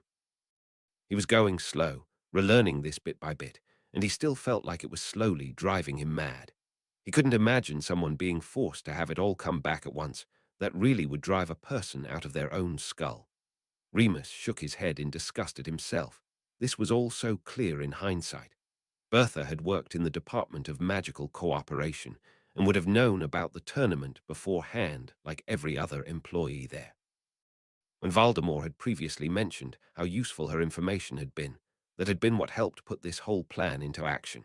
The reason her memory had gone from so good in the way they remembered to this way was because she'd had a memory charm placed on her, and then broken in the worst way. Now the only thing he was left wondering was who was the servant that had executed that plan, and who'd placed it on her in the first place, what had been hidden that revolved that secret. A distant part of James absently noted how even Voldemort kept downplaying Peter's skills when they'd been the very things to get Voldemort where he was now. It seemed everyone constantly mocked and laughed at him, and yet the marauders never had, but instead encouraged and helped along what he was good at. What had they done so wrong that had forced their friend away? Lily hadn't believed she could be any more shocked tonight, but still she managed to utter in surprise. "So, his Death Eaters know he's not a pureblood?" "I, guess they do." James wasn't sure how he was supposed to feel about that, but he knew at some point in the future when he sadly would go back thinking to this he'd be disappointed. They'd been planning to spread this information around, hopefully discredit Voldemort's top people in hopes they'd desert him, and now that plan seemed as useless as anything else they'd ever tried to do. Lily looked beyond, disgusted at the idea. She'd thought it repulsive to share anything with Petunia, but this was just as bad. How dare the very thing that kept trying to hurt her son somehow manage to house his very protection? The boys were suddenly aware of a way to kill Voldemort, release Lily on him. She looked so fearsome in that moment. If she'd actually had her target present, not even a puddle would be left of him. That question made something occur to Remus for the first time, but it was such a small thing making a blip in his mind, as compared to the other more pressing matters. He knew he couldn't be bothered to question that until he had the much better knowledge of hearing Harry be free of this nightmare. James' brain felt like a broken record. All he'd been managing to do for ages now was utter, "Wait, what?" Always feeling one step behind now. Lily's face squinched up in pain as she processed this, muttering, "I've never heard of that." "I can believe it, though," Remus said sourly. "It doesn't excuse what Dumbledore did, in even the slightest bit in not checking in on Harry with those abusive excuse for people. But it still always blew my mind of why he'd been put there in the first place when neither of you ever even mentioned Petunia's existence." Sirius wished that at any time Harry had ever demanded of Dumbledore why he had to keep going back there. If Dumbledore would really use the excuse Harry was safer than then out because of some protective magic. No magic was infallible, and safe was the last thing Harry was at the hands of those Dursleys. Harry watched them all with fascination, surprised he'd finally been dragged out the recesses of his mind to focus in on them muttering about the Dursleys again. He supposed if there was someone to rival their hatred of Voldemort and Wormtail, it was Vernon and Petunia, not that this was at all comforting. Harry at once wanted to sink back into not having to listening to no more than the words. If he kept trying to understand past that to those around him, he was going to suffer even more pain for the realization he was living through all of this because the scene around him would never happen in his own time. Sadly, now that he'd been snapped out, he couldn't find the distance to go back. "Holy Godric Gryffindor," Sirius yelped. "We are complete morons," James gasped as that was slapped into his face. "This whole bleeding time, we were thinking they were actually two unrelated. Merlin's pants, are we something stupid?" Remus snarled as he nearly ripped the sleeve of his robe off. He was pulling on it so hard in agitation. That one really should have clicked together when Harry had appeared here. But in between Cedric dying and the appearance of that rat, it had been hard to think past anything else. Now they realized that, in fact, this whole year had been one big setup to this end, and they all felt like fools for not grasping this sooner.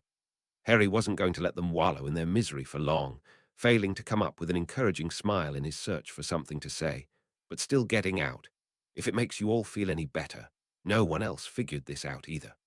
Really, how could anyone have known that Voldemort's ultimate plan was for me to win some competition? Lily supposed, when he put it that way, it did sound ridiculous, but it still didn't erase how bleeding frustrating it always was to find themselves lost amongst all these plans around Harry until it was too late. Still, she forced some chipper into her voice as she agreed with him, if anything just because it was the first time he'd spoken in ages, and she wanted to encourage that as much as possible. Sirius forced himself to keep going at this point just because he saw an end in sight of this chapter. None of that was helping narrow out their two suspects. Both had access to all of that. "And will be again, and again, and again, until you learn to stay the hell away from him," James snarled, his own arm tightening around his wife and son, possessively, which would stay that way until Voldemort was gone. Harry recognized what was coming a moment before he watched Sirius utter that spell. When the memory of that pain surged in his mind, but didn't actually make a comeback on him, Harry forced himself to slowly relax back into his parents' grip, trying to insist upon his brain that wasn't happening to him now. But it helped nothing when he couldn't convince himself this still wasn't the most painful part of his night. Sirius felt tears stinging at the edge of his vision as he forced himself to read of that happening to his pup. He could hardly imagine the idea without wanting to throw himself in front of Harry now. The infant in the crib, the 14-year-old suffering through this for the first time alone and helpless, or even the adult now cushioned between his parents. Absolutely none of it could ever be comprehended in any way other than the worst torture in the world to imagine that happening to Harry. Whatever the opposite of laughter was, Remus could hear himself making that, but forcing himself to do it as privately as he could. He didn't want Sirius to stop now. He was too desperate to hear of the something else, anything else happening than Harry torture, until he got out of there, which wasn't happening soon enough. There was not a shadow of a doubt in anyone's mind that Lily would make that call over and over again, but it didn't explain why something came over Harry's expression when he heard that. In fact, Harry had looked the same way every time one of his parents had come up for a while now. What was it about this night that had him feeling so much for the two? Was it possible Voldemort would start taunting their last moments again? Harry had looked much like he was now when that had happened before. That was the stupidest thing he could have done, Remus sneered. As I finally figured out the way you're going to get out of there, putting Voldemort in his place. I think you lot have far too much faith in me, Harry whispered, still keeping a tight hand on each of his parents. No, whatever did save me from that place, it wasn't my doing, it was Voldemort's own fault again. Well, whatever the case, let's be done with it, Sirius pleaded, of whom even he wasn't sure. HP. Did anyone else first read this moment and think, oh my God, he's going to kill Remus? I mean, I'm happy I was wrong, but come on, the Silver Hand, he'd already been a hand in killing one marauder and trying to kill another. Yes, I consider leaving Sirius when he did was as good as a death sentence. Remus was the only one he hadn't personally had a chance at yet. This chapter was all information insert. It's the next one that'll be the big one for us all. Chapter 35, Perori Incantatum. Chapter text. Harry recognized that he was supposed to read next, and he was actually as surprised with himself as everyone else, as he indicated he wanted his turn. There was something about what was fixing to come, some part of this nightmare night in the graveyard that, though the worst night of his adolescent life, held a meaning to him. It involved his parents, of that he'd known from the moment he arrived, and Harry wanted to be the one to regain the moment with his own words. So despite the fact that he had to let go of his hold on his mother and father, Harry took the book, straightened his back, and let the memories of that night come in without a fight. Lily groaned as she remembered Harry was injured on top of everything, that spider bite and his sprained ankle all on the same leg. There was hardly a chance of him properly dueling, let alone making a run for it. Why do you call him that? James demanded of Harry in a tone he'd never heard before. Harry flinched at the near-demonic look in his dad's eye, but explained himself calmly enough. Because that rat deserves that nickname. It's the only way I've ever known him as that traitorous word. The Marauders disagreed, thinking that Backstabber didn't deserve a single thing they'd ever given him, and that name was one of the most important ones to them. However, they could see Harry's side. He'd never known Peter the person, but the man who'd got his parents killed while using that name. Lily still wondered why Voldemort did, but she thought Harry had said it unintentionally. Voldemort had made it clear that while he rewarded Pettigrew for the help he'd given, Voldemort wanted to constantly remind him of what he'd lost. Using that nickname every time was rubbing salt in the wound, a slap in the face every day to remind him of what he'd once done. Harry knew how much this hurt them every single second to be reminded of who they were hearing do this to him, but he couldn't see how using a different name would actually make it better as he forced himself on. Lily noticed, for the first time, that this seemed to be a common thing. The rat hadn't been looking at Harry all night, it seemed. She hoped it was because he couldn't stand to see what he was doing to Harry, and to James through it, but most likely it was his own shame for his cause in this, always his own feelings first, before he'd let himself think of others. I don't think watching Snape blast Lockhart across a room should count, Remus muttered. He'd been trying to come up with an escape plan for Harry since he'd arrived, and dueling his way out was very bottom of the list for the poor kid. Harry felt an odd swooping feeling flow through his chest.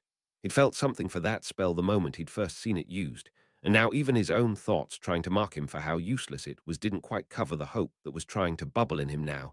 He was certain he'd found his solution. 30. Sirius yelped in concern. I'd only counted 7 besides Voldemort. Harry gave him a look of exasperation. The point still stood of how outnumbered he really was.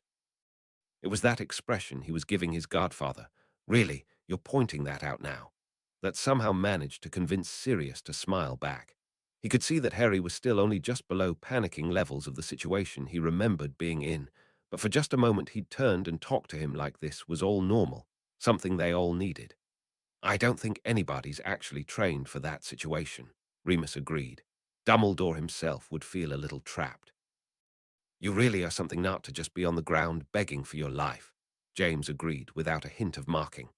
Harry said Moody's name a bit odd, certainly not in the normal way he had before this, but even he didn't seem to notice he'd done it, and it was such a small thing nobody paid much mind. Lily honestly wished that would quit being mentioned so much, for no matter how true it was she'd do the same every time. It hurt all the more she never could again. I hate formalities, Sirius sneered. No one ever actually bothers with that kind of mess when your life's on the line. I don't give a damn what Dumbledore would want, James seethed. He needs to stop talking to you like this. Since Harry wished Voldemort would stop talking to him, period, he agreed. Despite the monster trying to claw its way out of Harry's chest, screaming for him to run away from this, there was also a surreal moment tucked in there where Harry realized he wasn't dead, hadn't died this night. Instead, he got something infinitely better for his night of misery. James didn't care if it went without saying. He never grew tired of telling his son he was proud of the way he was taking this, and the small smile he received in that moment never dimmed no matter how many times he saw it. Remus was remized that he had no clue what spell that was, as he'd have loved to do the same thing to Voldemort as just the start of the retribution he'd get for doing this to Harry. Sirius was just pleased. Harry had stopped taking note of every little thing that rat had been doing. He wasn't sure what would have hurt more, to know he was laughing along, or to see him simply standing there, watching and doing nothing. James watched his two friends shake automatically as that was mentioned again, and he couldn't blame them. He knew he'd have felt the same way if that was constantly brought up about one of them. He wanted to say something, offer up some word as a promise to his brothers, but the words failed him as he replayed that last moment again in his head, what he'd died trying to protect. Somehow, he still couldn't hate the way his life ended, even if it was leaving those behind. Harry's voice wasn't coming out in any way normal as flashes of remembered pain from that curse came pouring back over him, but he forced himself to press through that, because there was something more precious to him that happened this night, and it was another kind of pain, but almost a good kind. James was now convinced his life was going to end any moment. Now the longer he had to listen to that curse being placed on his son, the thought of what had happened to Frank and Alice now weighing on him worse than ever. He could not just sit here and picture this being done without doing something. James hadn't meant for that something to snap at Harry. Don't you ever compare yourself to that thing. What can I say? The memory sort of stuck with me, Harry muttered back without looking up. Harry was now more glad than ever he was the one getting this out. Distorted words, they were in his own voice from remembered pain, as a solemn reminder to those around him that at least that one thing hadn't been true that night. Considering Lily had mostly been in a state of the worst anger of her life with the situation Harry was in, she didn't think she'd told him enough how proud she was of her young man, and the answering gleam she saw in her own eyes, imaged into his face, was the best feeling in the world. Remus wasn't sure if that was full-blown hysteria trying to crack through, as he felt his lips twist in a smile, for the irony of their griping about Moody putting this curse on Harry for the good it could do, and look how right that mad old Aura was. Only the third time. Sirius was sure that was his ears cracking, not his voice, as he forced out anything like a mocking tone for this. Moody placed that on you a ton more times to make sure you threw it off completely. You never even gave us that number.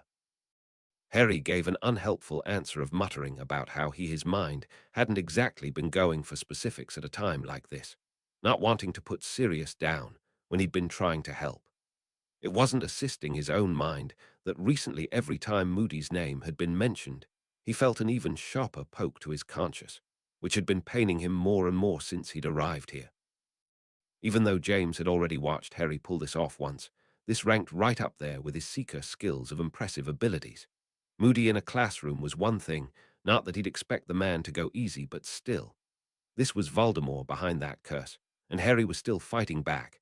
You show those pushovers what it's really like to stand up to that pompous idiot, Sirius nodded sharply. I'm sure they're all wondering why they never bothered to grow a spine and do that, Remus muttered. Well, now he's just being a hypocrite.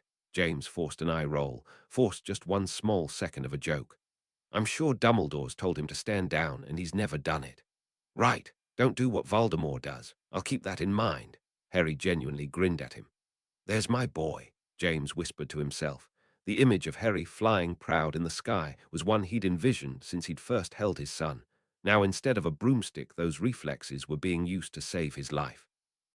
Harry felt himself flushing as he got that out, and it wasn't hard to realize that Harry felt ashamed of what he was now telling them he'd done.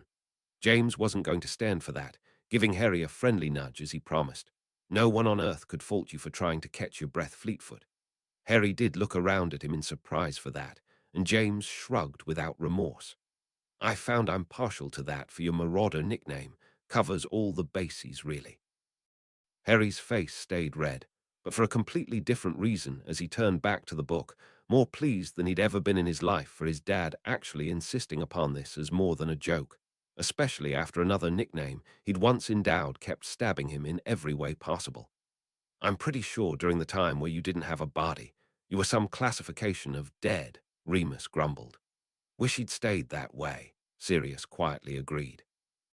I'd rather you not die at all, Lily murmured to herself, but aloud for her son's ears. Least you really did get the best parts of your father. There aren't any bad parts of me for him to get, James forced out, just to simply pitch his voice into the conversation. He couldn't stand watching Sirius and Remus face when they heard that any more than it felt right for his own ears to process. That's really the spell you went with. Sirius shook his head affectionately, his long hair falling into his face to avoid his too wet eyes. Can't even fault him for it, Remus sighed, his voice coming out a bit too thick, which no one blatantly noticed. What better way to get out of this than to disarm the lot of them? Not my son, you bastard. Lily howled in outrage, her wand the only thing steady in her, as every part of her was telling her to block that curse from being near her baby. That's not supposed to happen, Remus muttered uselessly. When two spells met in midair, they ricochet off each other, so one should have hopefully killed a Death Eater, preferably a pathetic rat among them, and the other should have disarmed one while Harry tried to break out of the ranks. One glance up showed Harry that no one around him had any more clear idea of what was going on than he had at the time. But whatever it was, this was the moment he'd been waiting for. Once Cedric had died, he'd shut down and hadn't been able to think of anything else until Voldemort had cut him free, where the very feeling he'd felt had now been trying to rise to the surface. Harry leaned just that little bit more into his parents, for some unearthly reason, almost excited to continue. Sirius was mouthing wordlessly as he tried to wrap his head around this, tried to even vaguely pull a piece of information from his deflating brain on what could be happening, but there wasn't a speck. Lily may not know what was happening, but she suddenly wasn't as sure she liked it. At first it had seemed some cosmic force was actively trying to save her son, taking him away from that unholy place, but now locked like he was, he had no way to defend himself from the other wands that could just as easily kill. James wished he had a clue what was being done to his son, but so long as it actually seemed to be helping him, he couldn't find the urge to complain about it. Was this odd? Never before heard of magic, the way his son survived this night. If so, he'd go out and learn it right now. Is Fox going to show back up? Or Remus struggled to get out a coherent thought, but that didn't make sense. Harry hadn't done anything grand like he had before to summon Fox to him, though now he thought about it, that would have been a good idea to get the bird to try and summon him away. Not the point, and no one had an answer for him. Harry had only paused in shock before gathering himself back enough to keep going. Lily was running her hand through his hair for as much comforting him through what he was reading as a warming to herself to remind her where her baby was. This still wasn't a particularly good thing happening, but finally it was a new moment. Something shining down promising hope was coming.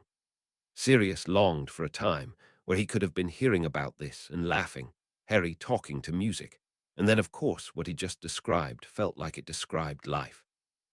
All he was really thinking on, though, was how much he desperately wished he was there with his pup when he needed someone now more than ever, because this wasn't confusing and weird enough before. They'd all worn out of shock by now, so instead they were trying to comprehend what purpose this could hold, how and why this was happening to their Harry. Now Harry could feel his own voice rising with strength, some powerful moment about to return to him, almost a peace settling over him as something of the warmth he was surrounded in now was leaping eagerly to return to his mind. Congratulations, Harry. Not many people can say they made Voldemort piss himself moments after his rebirth, Sirius murmured. Remus choked as he realized what was being described, yet Prior Incantato certainly didn't have this magical property normally, so even just guessing that this could be a form of what was happening didn't help him at all. Lily felt a whole new swell of emotion blooming in her as she heard of that poor young man who'd been simply tossed aside, and now making an appearance like this. His whole future ahead of him gone, but now what was this? good or bad. Harry couldn't imagine how anyone else was processing this. He certainly was having a hard time getting past his own wonder. For just that one moment, Cedric was back. He was alive and hadn't suffered for Harry's existence. His throat almost swelled shut right then, as for a moment he thought this was his reward for suffering this night, Cedric being spared just a few more moments of life. But no, there was something soft resonating in him, gently encouraging him on. Remus would have been far more concerned if Voldemort had understood what was going on, as that couldn't mean it was anything good. Instead, he couldn't explain even to himself, but he was almost eagerly listening to Harry, his every being exuding that they should all be feeling this way. James was surprised when he felt an honest smile flit across his face. That old man really had been something in his last moments, and like Cedric, it felt like a miracle he was being granted any extra time, no matter how mind-blowing this feat of magic was. Sirius was surprised at the burn that ran through him. He knew so many people from his school years set to die, and even just a random girl he'd never even liked being presented in this way still managed to set him off. James shook his head for a moment as he considered, really stopped and thought about what was going on. Harry was getting encouragement from a ghost against Voldemort. I can guarantee they weren't nice, Lily sneered. Harry took a moment to stop and just stare at her with a new smile they'd never seen before, and it was that look that suddenly had Sirius realizing just what exactly order these magical ghosts were appearing in, and why Harry could conceivably be happy for any of this. Lily and James were crying, and not even bothering to hide it. They didn't see the point as they now understood what Harry was seeing for the first time in his life, their echo, their shadows. But it was still more of them than even that mirror or any picture could hold. Harry felt something warm curling tight in his heart and promising to never leave as he heard his mother's first words. He had never considered his Dementor memory as counting, as his parents' last dying words were more heart-aching to think of than something like this. I knew it, Harry whispered, unable to express into words how much it meant to him. He was really seeing them now, as before he'd come here this was as close as he'd ever get to them. It really did feel like this was zapping the life out of Remus to hear about, because thinking about James as anything other than the prongs huddled into his family right now, alive and breathing through a heavy chest, but still as solid and alive as he'd always been. Still Remus' first response was to poke at his friend's comment, just like he always did to keep him on track, and ask what on earth that cup was going to do. Why would it be set as a two-way portkey? He couldn't get the words to actually move past his lips. It was too heart-wrenching to even consider James in this way to move past it and say anything else. Harry almost hated his wand in that moment, for forcing him to think of anything else other than drinking in as much of them as he could. It was enough to drown out another powerful feeling trying to remind him that though this was the most precious memory he had, it may not be the only one like it. Harry wished that he could instead be living in a time where he could brush that off as a joke, like he'd ever leave any part of Cedric behind for the Death Eaters to do anything with. Instead, this came out as solemnly as his parents' first and last words to him. Sirius made a wretched noise, rubbing at his streaming nose as he tried to get out. See, not even your own graves could stop you helping him out. He'd meant it for James, and there was most certainly some form of happiness resonating in him for that being true.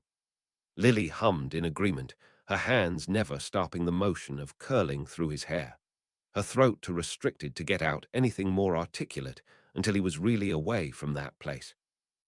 Harry could practically feel the mad adrenaline pumping through his veins again, his mind sprinting as fast as he'd forced his ungainly feet to move, and the others were so tight and desperate for Harry to be free now, none of them would have questioned why Voldemort hadn't bothered to send that curse rather than telling someone else.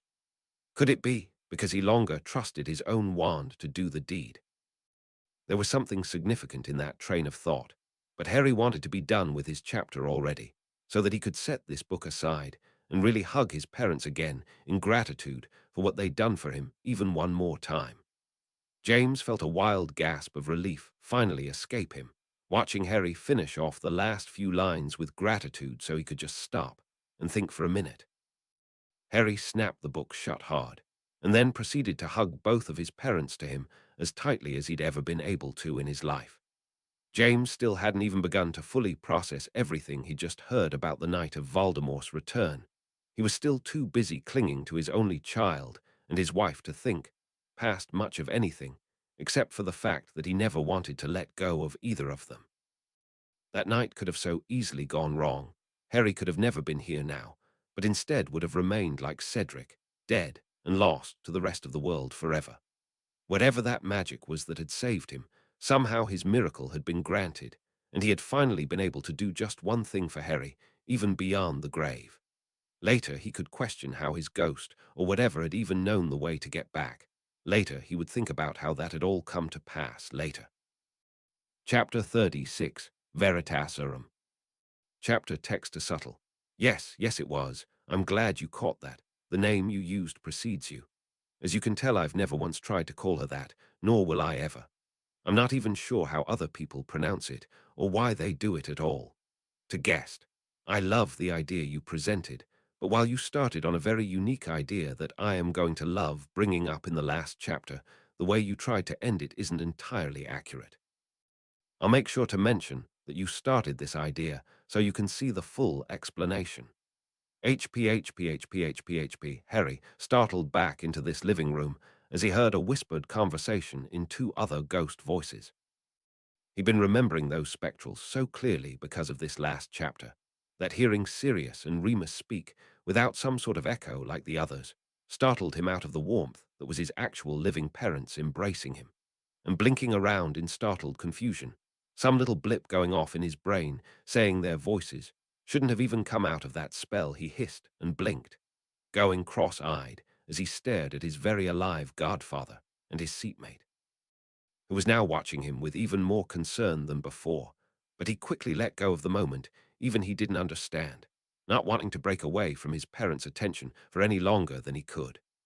He looked back at them to see his mum crying softly, still trying to flatten his hair with her gentle nails, while his dad was more still and silent than Harry had yet seen him, and he didn't need to know him long to know that wasn't a good thing. He tried in vain to babble out something. Thank you doesn't really cover it, but I don't know what to say. I'm sorry I never. Lily gently shushed him, never stopping her comforting motion. It's all we've wanted since we found out what would happen to us, to be of help to you just for one moment. Now we have. Don't ruin it with silly little things like that, we know. James had to struggle a bit more to get out anything coherent. If that's all the time you ever got to spend with us before now, then I can't say it wasn't well used. Sirius muttered something, his natural rebellion forcing the words out of how he still planned on this never being the case, not so long as he lived. But James must not have heard him right as he said, "We can keep going. I know this can't be much more fun for you two to be watching." Remus was quick to wave his hands in protest, saying, "Wah, oh no. Were trying to slip away actually, just leave the rest for tomorrow. I know I can't handle anything worse than that tonight." Lily rubbed furiously at her streaming eyes, but said in a steady enough voice, "Don't be ridiculous. It's hardly even late enough for dinner." Food was honestly the last thing on anyone's mind, but the patient and also fast pace of cooking always did help her, but sadly she couldn't even claim that distraction yet. "Stewing on this all night will help nothing, and no offense, love." She gave Harry's ear a little tweak. "But I'm quite done with your 4th year. I'd like to see it be over already." Harry had to clear his throat to agree, failed anyways, and just nodded. "Besides," James got out in a much stronger voice this time, "it's not going to look any better in morning light. Harry's still going to go back to the castle and have to recant everything." His eyes lingered on Sirius in the worst way. He couldn't imagine how his best friend was going to react to the news of his ghost. But if they heard that sooner rather than later, at least James wouldn't have all night to dwell on what his best friend's reaction was going to be. He was still fearing Sirius would do something far worse than be framed for a killing spree when Sirius realized how involved that rat had been in all of this. Plus, I know I'm not going to be able to think of much else until I know the blackguard who got Harry into this mess in the first place, and now we know he's at Hogwarts. With any luck, Dumbledore'll figure it out somehow. He finished with more optimism than he felt. He was just trying to find something happy to linger on even as he insisted they continue with bad. Remus didn't really agree. He thought the three of them were trying to put up too much of a strong front for the two of them, but he wasn't going to argue anymore either. Sometimes you just needed a good cry, but if the thought would linger in them that everyone else would know about it, none of them would indulge. Best to get this bloody book over with, and then let them have the rest of their night alone. So Remus scooped up the discarded book and began heavily. Lily would later regret letting her nails dig into Harry so hard, but for now she felt the same way as he had then. If she let go of her hold on him for even an instant, he'd be torn away from her now when he needed her most. They didn't even have confirmation, yet he was back safe at school. How did that? Ghost of her husband, even thinking it nearly set her into tears again. No, this would get Harry back safe. James felt himself tucking closer into Harry all the time, knowing he wouldn't feel safe and at ease with any of this again until his son was back around Sirius for starters. Every jealous moment he'd had over the past few days felt all the more ridiculous to him now, when he was instead all the more grateful someone was still out there that he could trust. Harry shivered while still safe in his parents' hold, the echo of that noise from the second task coming back to him clearer than ever. He knew it wouldn't have helped at all to remember sooner. Cedric's death would still be eating away at him, and no amount of warning could have softened the blow. Remus finally felt some relief bleeding back into his voice, brushing out the tense and still clogged words from before. Dumbledore was there. Everything had to be all right now. Sirius felt a low whine in his throat, what he wouldn't give for that not to be true. He'd take hearing about Azkaban and that basilisk all over again, because at least that stuff felt manageable in the aftermath. They were still trying to figure out how to get rid of Voldemort the first time. Now they had to do it all over again, with Harry in the center. Lily was still shivering non-stop beside him. Her baby wasn't even a year old yet. She'd spent these first few months of his life in bliss as she nurtured him. She didn't even want to imagine it coming to an end before hers, let alone what the Diggories were about to witness. James was getting jittery as he tried to convince his fingers to loosen their hold on Harry even a bit. But it wasn't working, because all he wanted to do was pull his son away from that watchful crowd, get him somewhere safe so that he could just think for a moment, instead of being yet another spectacle in everyone else's life. Sirius' mind had desperately been flicking around to anyone who could possibly be trying to come forward to help Harry right now. His useless arse couldn't be, because he was still up in those mountains being a waste of space. Instead, he was left wondering where Marley was, but that would only hurt more when the mother who shouldn't be arrived. In fact, Sirius wouldn't be much help either. No, the two Harry needed were beyond a grave still. James was worried he was going to snap bones soon. Either his own hands from clenching his fist too hard, or this unseen person's who was both referring to his son that way at this moment, and actually trying to do what James knew he should be doing. Dumbledore can come see you when you're in the hospital wing, love, Lily murmured gently into his ear. This person's got the right idea. You need to be looked over. Harry, though, shook his head. He still knew this wasn't a good thing. Harry watched those around him relax even more at the news. The only one they would have hand-picked better was McGonagall, while Harry was starting to feel nauseous all over again, wishing he had fought his way free of Moody to run and call for help. This was bad. Why was he the only one thinking this? Harry still felt every part of him clench up at that word. I'm sure there aren't enough Voldemorts around the self-proclaimed title needed to be distinguished, Remus muttered under his breath before he could stop himself. Sirius caught his eye and gave him a grin for the remark. They'd all be needing a sense of humor back eventually just to get through this. James cocked his head to the side, finding it odd Moody would refer to him like that. He'd only heard Death Eaters do the same. Normally, Moody just referred to him as you-know-who like everyone else. Remus wasn't sure why Harry said they instead of he, but he was grateful all the same, knowing he could not get out that curse of a name without biting his own tongue off in that moment, not while seeing what it did to Harry. And kicked his scaly butt, Sirius agreed in a too high-pitched voice, but the eerie silence as Remus got this retelling out was starting to make him nervous. He was rewarded by at least Harry meeting his eyes fleetingly and giving a soft smile, which didn't last as his face at once went back into closed off and in pain.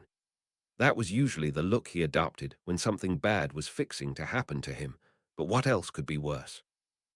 Harry's bad feeling of whatever was fixing to go on around Moody most likely would have spilled over into a full-blown migraine by now if he wasn't still half focused on that, wishing he could be telling his parents all of this instead of merely thinking of them from beyond.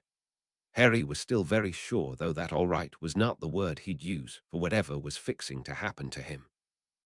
Can't Moody bleeding wait? James sneered. He was already in a torrent of other moods, and Moody was pushing in a new one. He's going to have to relive this for Dumbledore again as is.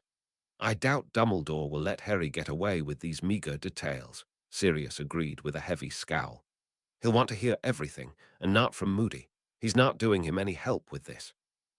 Harry had to swallow hard to fight back, saying that Moody wasn't intending to help anyone in that castle, least of all Dumbledore. Whoa, Lily yelped. He really called him Voldemort that time. He did indeed, Remus agreed, watching the page curiously like he expected the print to change before convincing his eyes to move on. In order to not rip this book in half and burn every page as kindling for that horrific sentence existing, Remus instead forced his mind to picture something different, the opposite of that foul little traitor. He thought about little baby Harry, honestly having missed his company lately as just a small spot of life during this, and how peaceful he always looked sleeping against his father's chest. Office. Lily demanded. She was the one trying her hardest to move past that rat having been mentioned again. I thought he was taking you to the hospital wing. Remus sighed as he reread that himself, indeed wanting to give Moody a piece of his mind now. Was getting all of this out of him really more important than Harry getting checked over? For that matter, while Lily and James did want to see him under the matron's care, it was still rubbing Remus the wrong way Harry had been removed from Dumbledore's eyesight to begin with. Moody should have followed Dumbledore's orders, which had been clear in Harry staying right where he was. Why was this starting to make him feel so uneasy? James hadn't been aware that knife stabbing him in the back, even since he'd learned about his involvement, could hurt any less. But what he'd done to Harry trumped it, and that was all the worse. Is that really a priority? Lily demanded, her brows shooting up furiously the longer this carried on. What was Moody thinking, doing this to Harry now? While the first thing you told him was a bit more of a priority, James shook his head. I agree that should have been second on the list, but I'll excuse you for your lapse. You're telling Moody now, that's what's important since you've been through a bit. His face twitched. That didn't nearly cover what Harry had been through, and it felt terrible to downplay it for even a second, but Harry caught his eye and smiled at him all the same. Remus blanched a bit as he got that out. That wasn't exactly encouraging that Moody claimed to have known this all along and had done nothing to stop it. James nearly went on a rampage right there. He was already past his end today, and now to find out Moody had known all of this and hadn't even warned Harry. Or he had warned Dumbledore who hadn't warned Harry. Either way, Moody's whole head was coming off when this mess was done. Why did you blame Karkaroff before Snape? Sirius demanded. Harry was honestly surprised not to see blood swimming in his eyes. His voice was filled with enough of it. I'd hated Snape longer, but you've given me more reason to distrust Karkaroff this year, Harry reminded. Remus wasn't sure how he felt about that news. Pleased enough that Karkaroff had fled because he feared his cowardly choices, but in a twisted, disappointed way, as well he wouldn't get to hear about him going back to Azkaban at least any time soon. Why would you draw that conclusion? Lily asked. I can easily picturing him making a run for it after his job was done of getting you there. Harry had to concentrate on her words in the here and now to explain.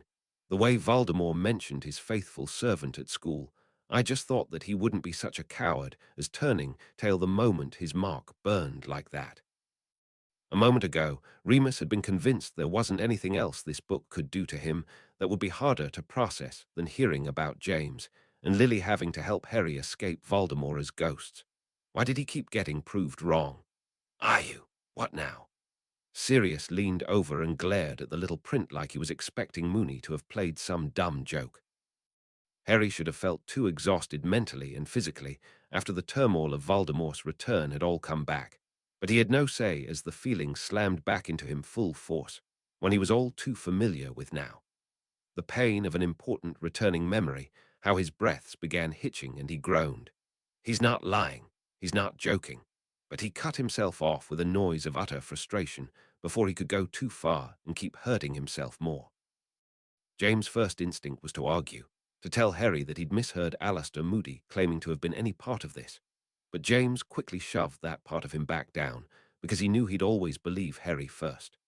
If his son was actually remembering that somehow, some way the acclaimed aura had gone Death Eater, James would just have to find some way to wrap his head around this, as surely as he had done for Peter, because how could Harry be so wrong about something like that? James quickly waved a stunned Remus on, because in spite of the fact none of them could think this for even a moment of yet another Order member, let alone this one, Harry was in pain, and the only way to make that better was to hear the details why. Harry could feel his brain thudding against his skull in pain and confusion. His eyes hadn't been deceiving him. Mad-Eye Moody was aiming a wand in his face for the express purpose of causing him harm, to kill him. But not. This was by far the most confusing moment he'd ever been faced with yet, because everything in him had been trying to warn him something was bad about this, and yet at the same time he wanted to scoff and say there wasn't a better aura. His skull felt likely to split in two all over again at such conflicts.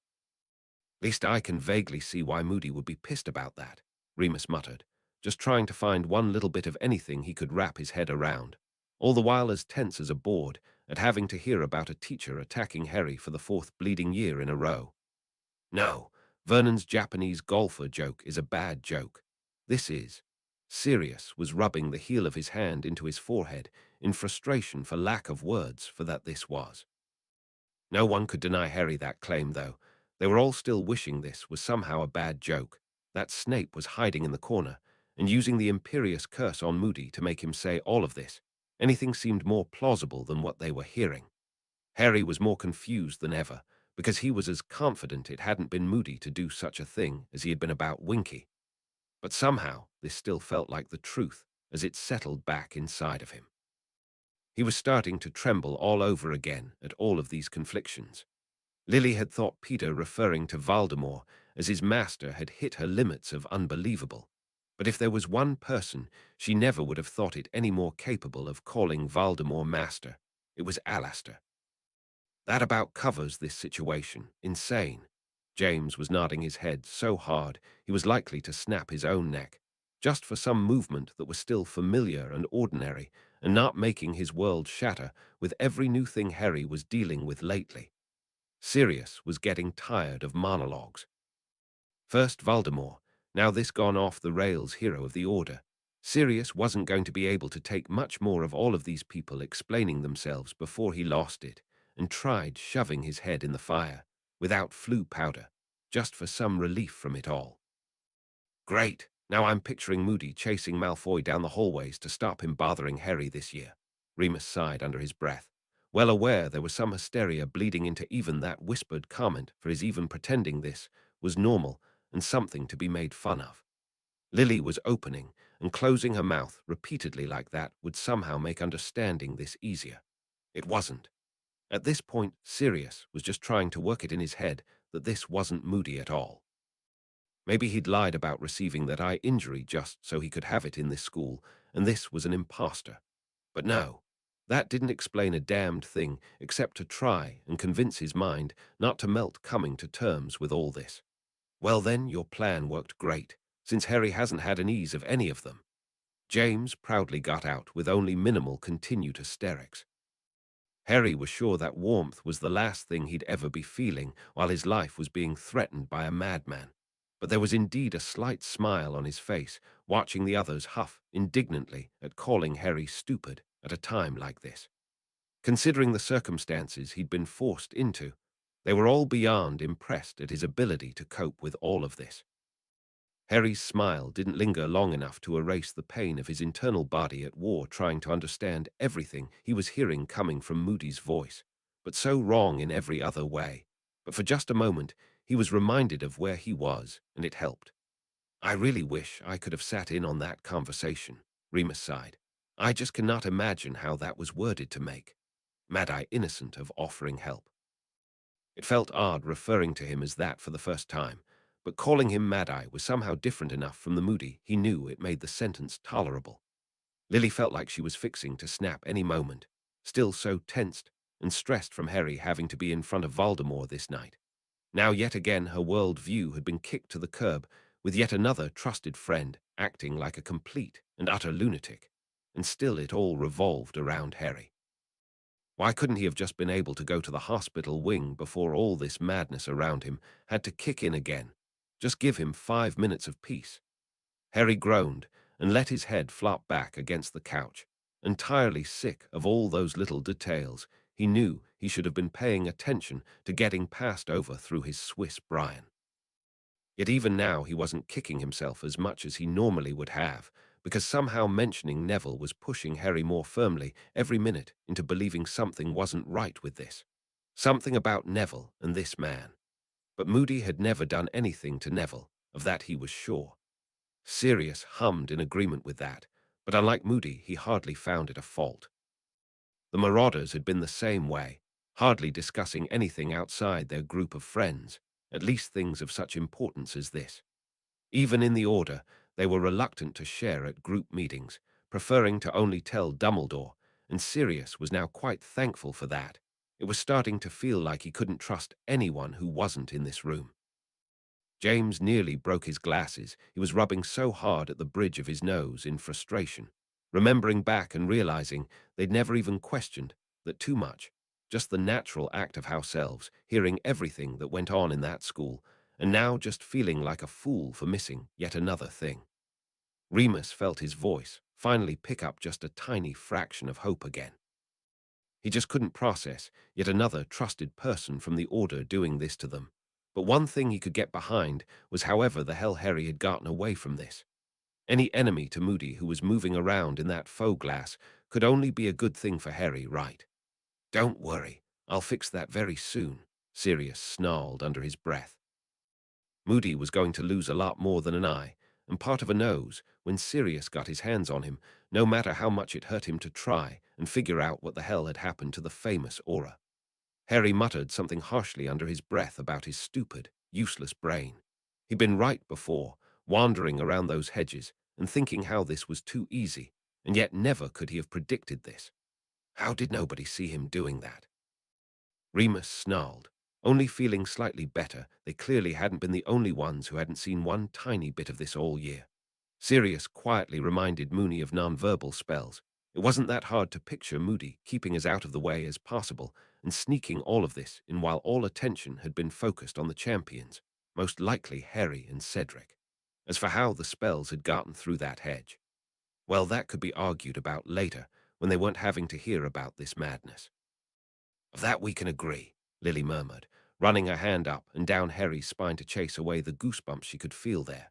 Harry was clearly in monumental pain from remembering all this, and she couldn't blame him. It was too much of a shock to still be real. Remus groaned and muttered something under his breath about how the Moody they knew would never have stood for this. Even flipping around to this twisted version of the Order's backbone shouldn't have caused him to become so careless. Well, he's never going to, so he can just chalk up that loss right now, James snarled. If there was one thing he could still believe in every time, it was that his son would win this. Actually, I imagine he'd be a wee bit pissed, Sirius snapped, considering he told all his other Death Eater scumnut to do the same. Here's hoping Harry doesn't have to sit in on that conversation, Remus shuddered. It was vile enough trying to picture that rat hanging around Voldemort. Moody doing so truly was far past unthinkable. Harry could feel his head swimming in a detached kind of way. Something about a son. It had seemed very important to him. He remembered something about a son all year. James could feel the ice permeating his brain, making him think a few moments later than he should have that this didn't sound right. Moody had emulated his father in every way, but by the time it registered how odd that sentence was, Remus had kept going. And James put it down to one too many curses had driven Moody as insane as apparently the Longbottoms had become. Sirius ruffled up his brows, thinking that Moody's dad had been named David, not Alastair. So unless Moody was simply badgering on about having to share a last name, he really had no idea what that raving bit could mean. Lily could feel her mouth stretching wide without understanding, but horror. She didn't know much about Moody, but she never could have imagined anyone who wasn't as loony as Voldemort saying that with any kind of pleasure. Remus was so tense and uneasy by the end of this. He was sure his voice was going to fail from overuse any second. This was just too much back-to-back madness for all of them to not be considering running from the room any moment now, screaming. James shook his head hard to forcibly rid himself of the image of Moody holding a wand to his son's face like that, and instead just watched that stupid little book desperately so that he could finally hear something good happen. Lily was more concerned than anything. Harry hardly seemed relieved his rescue had arrived. He was still watching nothing of this room, his eyes far away, and something so clearly wrong with his visage, she just knew something else was fixing to happen. Sirius didn't even have enough of himself left to make a snide comment about Snape being there. Remus nodded absently to himself. He'd only seen that expression once himself when Dumbledore had been in combat, and it was something you didn't forget. Lily forced herself, muscle by muscle, to relax again.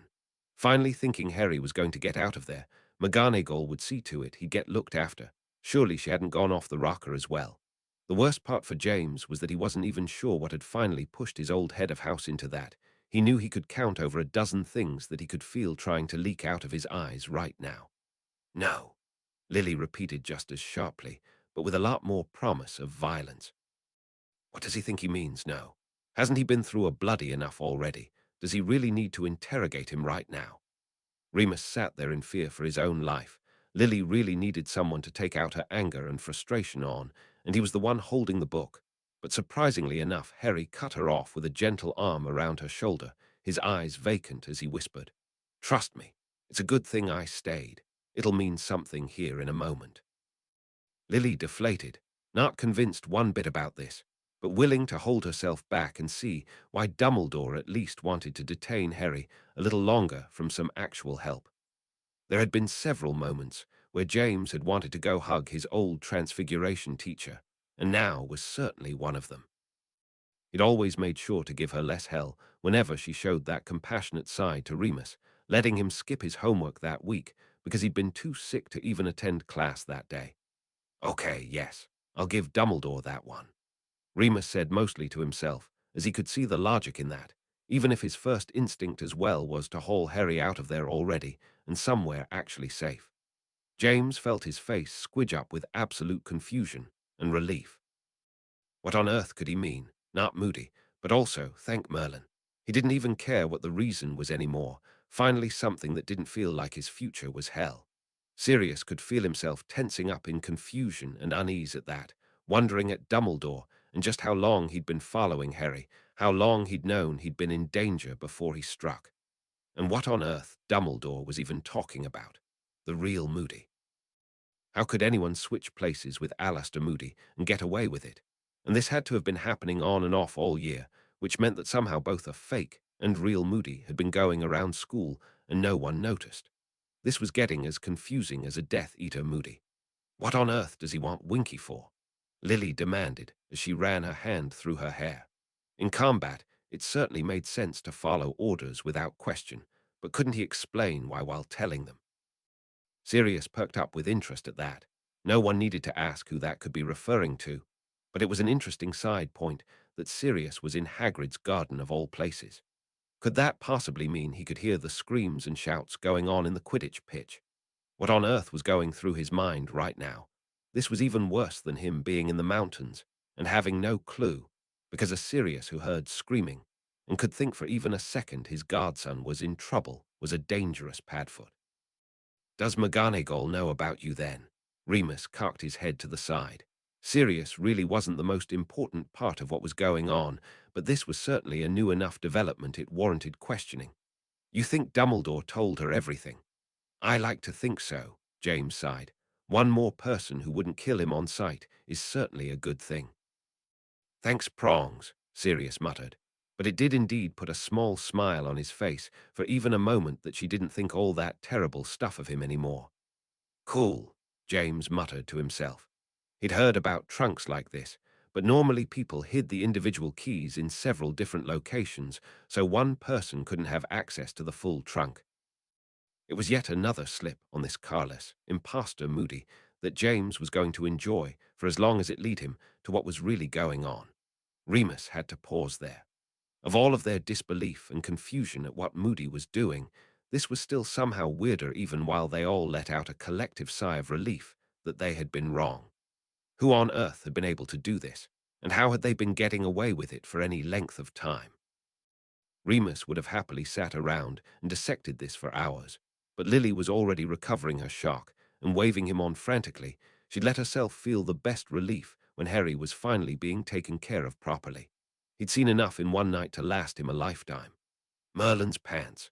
James just kept shaking his head like that would help all of this to make sense.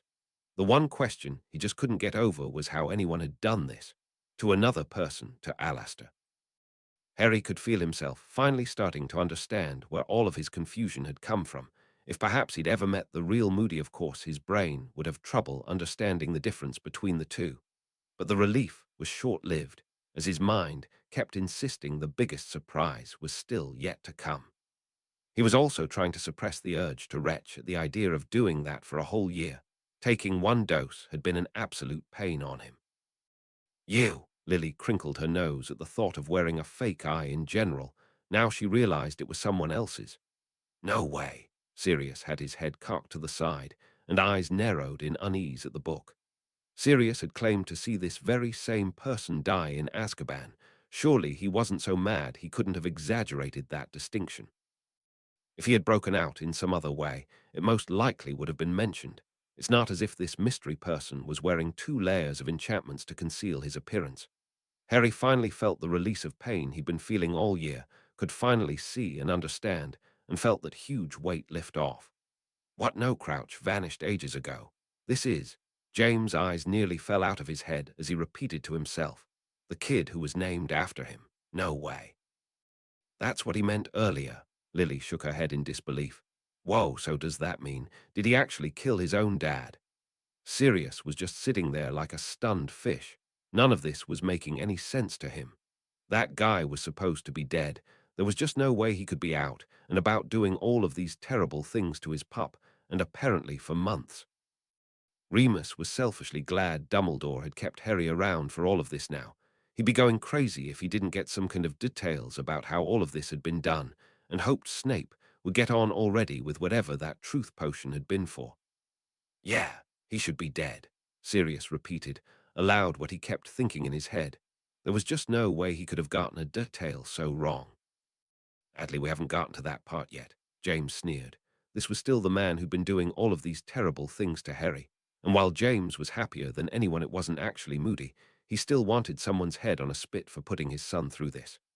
Why is she even there? Lily asked of no one. She hasn't seen him since before. Merle and I don't even know at this point if he ever was dragged into Azkaban or what's going on, but I can't see why her being there is helpful. There's a lot of explaining that needs to be done, Remus agreed. James muttered some foul comment under his breath about how even that had felt like a simpler and more bearable problem than what they'd been listening to these past few hours. Starting with the important stuff at least. Sirius shivered at the mention of that place again, his mind still floundering to understand why this hadn't been front headline news. He crouched no way that Lily could feel something restricting her mind from getting out a full sentence of disbelief at Crouch having done this for his son, for his wife. There was a good cause somewhere in there of the parents saving their child, but clearly this J.R. shouldn't have been given it. Considering the way he'd been speaking of Voldemort moments ago, there was no longer any doubt in her mind that he had in fact deserved where he'd been. I'm going to strangle that elf myself if it doesn't shut up, Sirius snapped, in no mood to hear an elf try to protect its master with whatever loony thing they had done. James couldn't help it. He felt another blow torment him as he realized he would have done the same thing for Sirius in a heartbeat to get him out of there. But this scumbag of a Death Eater had been granted this, while Sirius had no one. Everyone's mouth flopped open in horror as they realized just how long Crouch had to have been out of there then, not even as recently as just this year. The joke slid out of Sirius' mouth before he'd even processed it. Wait, so I'm not the first one to get out of there then?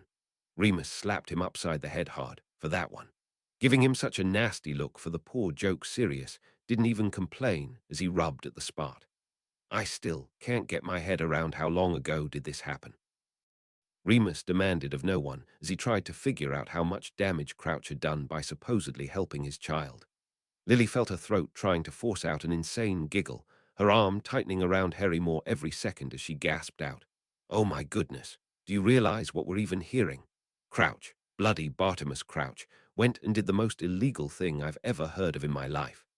I think I preferred him with the stick up his arse," Sirius sneered. Then he blinked in concern when he watched James' temper snap as he howled in outrage. "Are you telling me Crouch got his son out of Azkaban after what he did to Sirius? To all of those people he threw in that place, but he bloody turned into the definition of a hypocrite and smuggled that demented little spawn out." Remus was growling low in his throat as he realized what all James meant. They'd realized Crouch had been playing by his own rules, deciding who should and shouldn't be allowed certain privileges, and dishing out uses of the unforgivable curses being done, while punishing anyone who did the same without his permission. This was a far worse step up in Crouch, taking the law into his own hands. It was disgusting that such a man had ever been allowed to go this far, but with the safe comfort in mind that thankfully Crouch hadn't gotten away with this yet, Remus forced himself to keep going past all the terse mutters of outrage. James felt the cruel joke curling his tongue about how he'd have let him go crawling back to Voldemort, see what kind of reward he'd get. That trial was playing over in his head again, about how pathetic that kid seemed now trying to desperately prove he hadn't been a part of anything, and all his comments about how he hated those Death Eaters who had escaped Azkaban when he'd been forced in as well, blubbering like a baby. See how Voldemort took that kind of dedication. "I see now why he was so lenient on letting Auras use them," Lily sneered. "He clearly had no moral problems of using them himself." "Glory, how I wished I owned Winky right now." Sirius' lip was curling in the worst way. "She'd look lovely with my mother's others." He'd hated his own house, Elf the most for a long time, but any creature so willing to help this piece of work was at least on level with his own. Winky was clearly doing her master's work with pride, helping out this monster who had done harm to so many. "You've got to be kidding me," James deadpanned, as suddenly so much of that made sense. "This is the memory charm that was placed on her that screwed up her memory." Sirius shook his head. "And Crouch put it on her to hide his bleeding kid. Is there anything illegal this one hasn't done?" "I'm picturing him talking about his law-abiding ancestors who respected carpet laws all rolling in their graves," Remus agreed.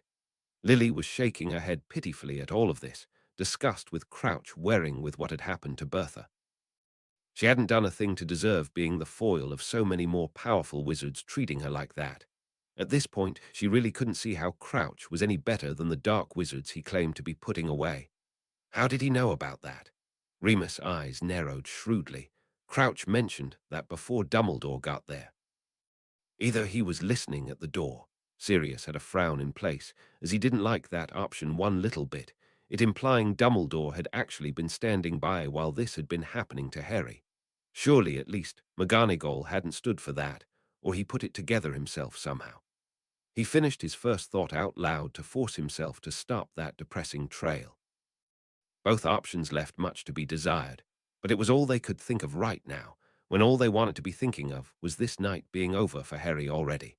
They still would claim they would have waited for these answers when Harry was less vulnerable. Crouch's empty seat actually was filled by a Crouch, Remus muttered to himself, though it didn't help one bit that he grasped this mere moments before he'd be explaining it himself. It did slightly help that no one could have seen this coming. Who on earth would suspect a dead person of these deeds, especially Crouch's son of all people? Harry shivered in disgust. He didn't want to imagine how long it would take a man to have to be under such a powerful curse to begin to fight it off. But it did stump him slightly, as he realized that the same man who had been so magically gifted to confound an object like the cup couldn't throw this curse off sooner than years. Still, Harry was finally breathing easy again at having all of this explained to him. Not at peace, he knew he wasn't going to be getting anywhere close to that feeling again for some time, but his mind was certainly more bearable to be in now. James buried his face in his fingers now, never having believed he could hate a Quidditch World Cup like he was this one, where seemingly nothing good had come of it. Their one true moment of adolescent fun this year even seemed to be sour when looked back on. "Bad boy," Lily parroted in disbelief. "I think he deserves a bit more than that." She was steadily growing more red in the face, with anger, the more she heard about everything Crouch's son had done, all because of his father. He could have gotten Harry into real trouble even before his plot to kill him. James snarled in disgust at hearing this little scum prattling on about those other Death Eaters not being as good as him.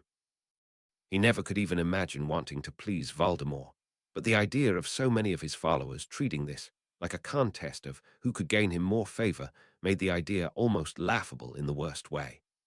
Harry was muttering obscenities under his breath about that night, about all of this, and how he should have put all of this together to warn those around him. If only he could have just gotten something more than a bad feeling, he could have warned them of so many bad things to come. And Crouch found his kid under the invisibility cloak where Winky was, Sirius groaned, as he rubbed at his temple. Merlin, this was the sneakiest thing he'd ever heard in his life. Such a complicated plot that honestly made him want to go back and relook at the whole thing just to see what other details they'd missed. How many times had that fake Moody probably let slip what was really going on, and they hadn't caught a bit? That does make getting rid of Winky all the more confusing, though. Lily cocked her head to the side. It's not her magic that was holding the Imperious curse, it was his. Was he really blaming her for his magic beginning to slip? Clearly, he'll blame his mistakes on anyone but himself while trying to bury them in the process, James scoffed.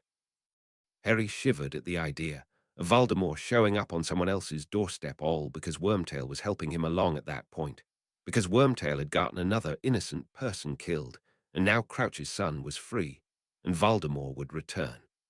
At this point, Remus was full of so much hatred for what he was reading, he was having a hard time finding any more for just speaking the name of that vermin.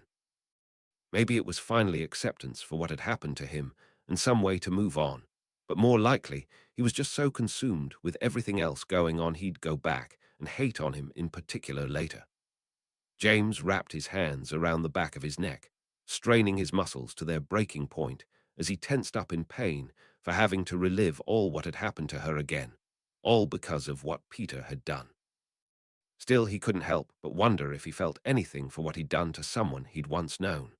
Bertha hadn't deserved a moment of the amount of torture she'd endured to be the key to this plan any more than Sirius had deserved to serve his crimes all those years ago, and still he was right at it. Lily was too, but for a completely different kind of appalled at everything that had gone into nearly getting her son killed. Irony, Remus nodded absently to himself, as every instance of Crouch being sick suddenly made him realize he was just at home, because Voldemort couldn't make that imperious curse believable enough to Crouch's normal behavior. It even occurred to him in that moment that, when they'd all believed him to be sick and creeping around the castle in Snape's office, that had in fact been this other Crouch with the same name. He began offering up charms and ways to improve their map in the back of his mind as he forced himself to keep going so this mistake wouldn't happen again. It was easier to be thinking about than having to read the ravings of this madman. I think at this point it's obvious, Sirius snarled, sick of listening to this psychopath having gone on for so long now, and just wanting to usher Harry out of there. Sirius felt bile sitting in the back of his throat, just waiting to come loose the second he tried to make some comment about this mess, no matter how much he wanted to mock any being delusional enough to think all that. Lily began twirling a strand of hair around her finger again, tight enough to make it hurt, as she remembered back to all of their comments, teasing and poking Remus that he should have been there again this year, and suddenly selfishly grateful it hadn't been him. She had no clue what would happen if someone tried to use a polyjuice potion on him, but it was clear he would have been attacked and in some way removed, possibly worse, for this to have happened. I think Dumbledore's pissed this was going on under his crooked nose all year, James nodded to himself. You cannot possibly blame for this one. Remus shook his head in disbelief. Even with all of these details, I can't begin to put together the insanity of this plan, let alone it actually working. The lengths Crouch's son had to go to make all of this believable, and managed to dupe everyone for a whole year. The others nodded their agreement. This was not the fault of anyone but Crouch, the pompous ministry git who better hope he stayed gone and mad. It was almost ironic as they realized what had really happened to him. He'd somehow broken his own imperious curse and come running for help, but he'd gone mad in the process of throwing off the magic. Most likely he really had wandered back off into the forest and been eaten. But then who attacked Crumb? They were getting too far ahead of themselves, and now hoping Dumbledore would think to question about all of this, Remus forced himself to keep going. Hearing repeatedly about his role in this wasn't making it any better to say, let alone here for any of them. Sirius remembered back to how bloodthirsty any mention of the rat made him, not hard as it was still lingering in him now at everything he'd still done to Harry this night, but suddenly wished for the first time he could find a way past it and work it under control. Maybe then he would have realized sooner past that rat's name and understood what he'd done, how it could have been considered, and helped them to understand a bit better. Bloody hell, that Death Eater is not using my map. James snarled in outrage as he jumped to his feet. He'd been still too long, felt too many emotions for too long. He was storming around the room now as he reached a new level of rage. The pride he'd felt when he thought Moody had complimented him suddenly as tainted and twisted as everything Peter and he had ever done. His vision was starting to blur. This was too much in one sitting, too much to have to deal with day after day. I know prongs, Remus commiserated with him, his mind working in the same wavelength and realizing every instance they'd ever appreciated having Moody around this year was tainted red because of his true purpose. Merlin's pants, a Death Eater had been the first person to use that imperious curse on Harry. Then his mind really realized that it had been in fact this same bleeding Death Eater that helped Harry throw off the curse when faced with Voldemort. While Remus at least appreciated that, he saw how close he was to being done, and knowing they all needed to vent and get away a little because of too much information overload, he tried to soothe his friend by promising he was almost done, and then he could scream and rant about this all he wanted. Hey look, I didn't tell Dumbledore about that last year, Sirius muttered to himself, remembering he was currently up in Dumbledore's office, probably having his own panic attack up there, because Harry still wasn't safe in his arms. He wanted this done as much as anything just for Harry to be free of this environment. Don't you even, Lily whispered in Harry's ear as she saw how frustrated he was at having been so behind on all of this. Not a damned thing of this is your fault. How are you to know better? In all honesty, I still would have believed that part was true even in light of all this new. Harry sighed, not particularly agreeing this all wasn't somehow his fault. It was still his presence in school that had a Death Eater there this year that had gotten Cedric killed. But for now, he nodded to his mother and just waved for it all to be over. Whoa, Sirius did a double take on that one. He actually killed him. He hadn't realized this meant he'd literally struck the curse. He wasn't any more used to them. Remus was scowling down at the pages hatefully, if a little regretfully that's how he died without his crimes being shown for all, but loving the taste of this irony even more than the last. The person Crouch had gone to such lengths to get him out of Azkaban had been his own death in the end, as much as he deserved. Sirius shook his head in disgust. He kept forgetting that stupid elf was there, that she'd had a hand in all of this all, because she'd blindly followed along with whatever her master told her to do, because she was too stupid to have a moral compass of her own, and realized this was wrong. In fact, a lot of this could be blamed on her. She'd been the one to get Crouch's kid discovered by Bertha for having such a fat mouth. She'd been the one trying to reward the bleeding lunatic by letting him go to the cup. Winky's idiocies and lengths she went to help her masters truly was the downfall of this generation of wizards, because it had all in a roundabout way given Voldemort his return. Hey, look, we got our answer to that. James threw his hands up in exasperation. At some point, all of these answers had clouded together in his brain, and he couldn't process anything more than wanting to break someone's face already. Lily let out a squeal of disgust, scrambling back in her mind and trying to remember when Harry had been playing with the Nuzzlers in Hagrid's yard, and how close a baby had been to another dead body. Having to watch Cedric's had been horrifying enough, but if his had happened twice in 1 year. She only marginally relaxed, though the disgust still lingered, as she recalled this had all happened to Harry later in the day, after Hagrid's lesson. Remus realized he had a few nagging questions and suspicions about the meaning of that, though he could think of a few answers offering themselves. He'd want to go over those in detail if he could ever think freely again. Oh, I'll see that you're honored all right, Sirius scowled hatefully. Done, Remus moaned as he gave the book a nasty toss away from him, well beyond done with this day's events, and there still seemed to be some left to go. HP. I've decided to add the discussion of this book into the next chapter, Sunday. They really are going to want a break before the last bad thing happens this book. Sorry, that's the best kind of doctor who reference I could slip in. David Tennant is the name of the doctor who, pun not intended there, played JR in the movies. Chapter 37, Convolted. Chapter text: Merry Christmas to all who celebrate it. To everyone else, here's a special holiday treat. This chapter is a compilation of every insane plot hole of this book, and others explained in my own insane way.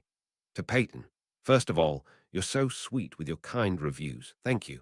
But sadly, Changing the Future was taken down because I'm not allowed to post another person's work. For some reason. I can send you and anyone who asks the full 7 books if you send me an email. HP. Lily watched James pace anxiously as she took the book from Remus, but didn't continue on. She knew he needed a release. They all needed to vent about what they'd heard before they had to hear something worse yet. So she excused herself to make sure Harry's playpen still had the silencing charm activated on it, and by the time she came back, Sirius was certainly being chatty enough. Best guess is she would have gone to whomever her nearest bloodline was. Elves have a shorter life expectancy than us, so it's usually not a problem. But if the Crouches didn't have any immediate family, then she would have most likely gone crawling to whomever she felt should be her next master by bloodline. Harry looked up from watching him curiously to explain to his mother's confused look. I was just asking what would have happened to Winky if she hadn't been sacked, with both of her masters gone now. He finished with a faraway gaze in his eyes. Harry seemed quite sure this was an important enough question. He shook his head, though, and smiled at her, then serious before continuing. Wouldn't Crouch have ever mentioned where she'd go? If, like he'd been on his deathbed, wouldn't he get to decide? Well, sure, Sirius shrugged.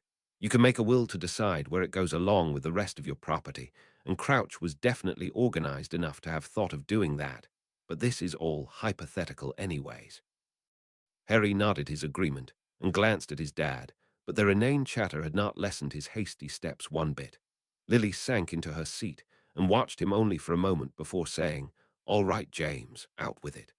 Whether he'd been waiting for the opportunity or her cajoling finally burst him, he did indeed shout. Why, Harry? Why the bloody hell was he involved in all of that? I don't understand why he was so central to having to go through that. Lily was flipping randomly through pages in the first chapter that had been on her mind a lot during that Voldemort stuff, and she tried to calmly answer him without her voice shaking from the stress of constantly having to remember what all her baby went through. That was actually mentioned already, because Voldemort wanted to use, well, me as well as Harry. Her hand started shaking too bad, and she steadied it by wrapping it around Harry again, who curled into her touch.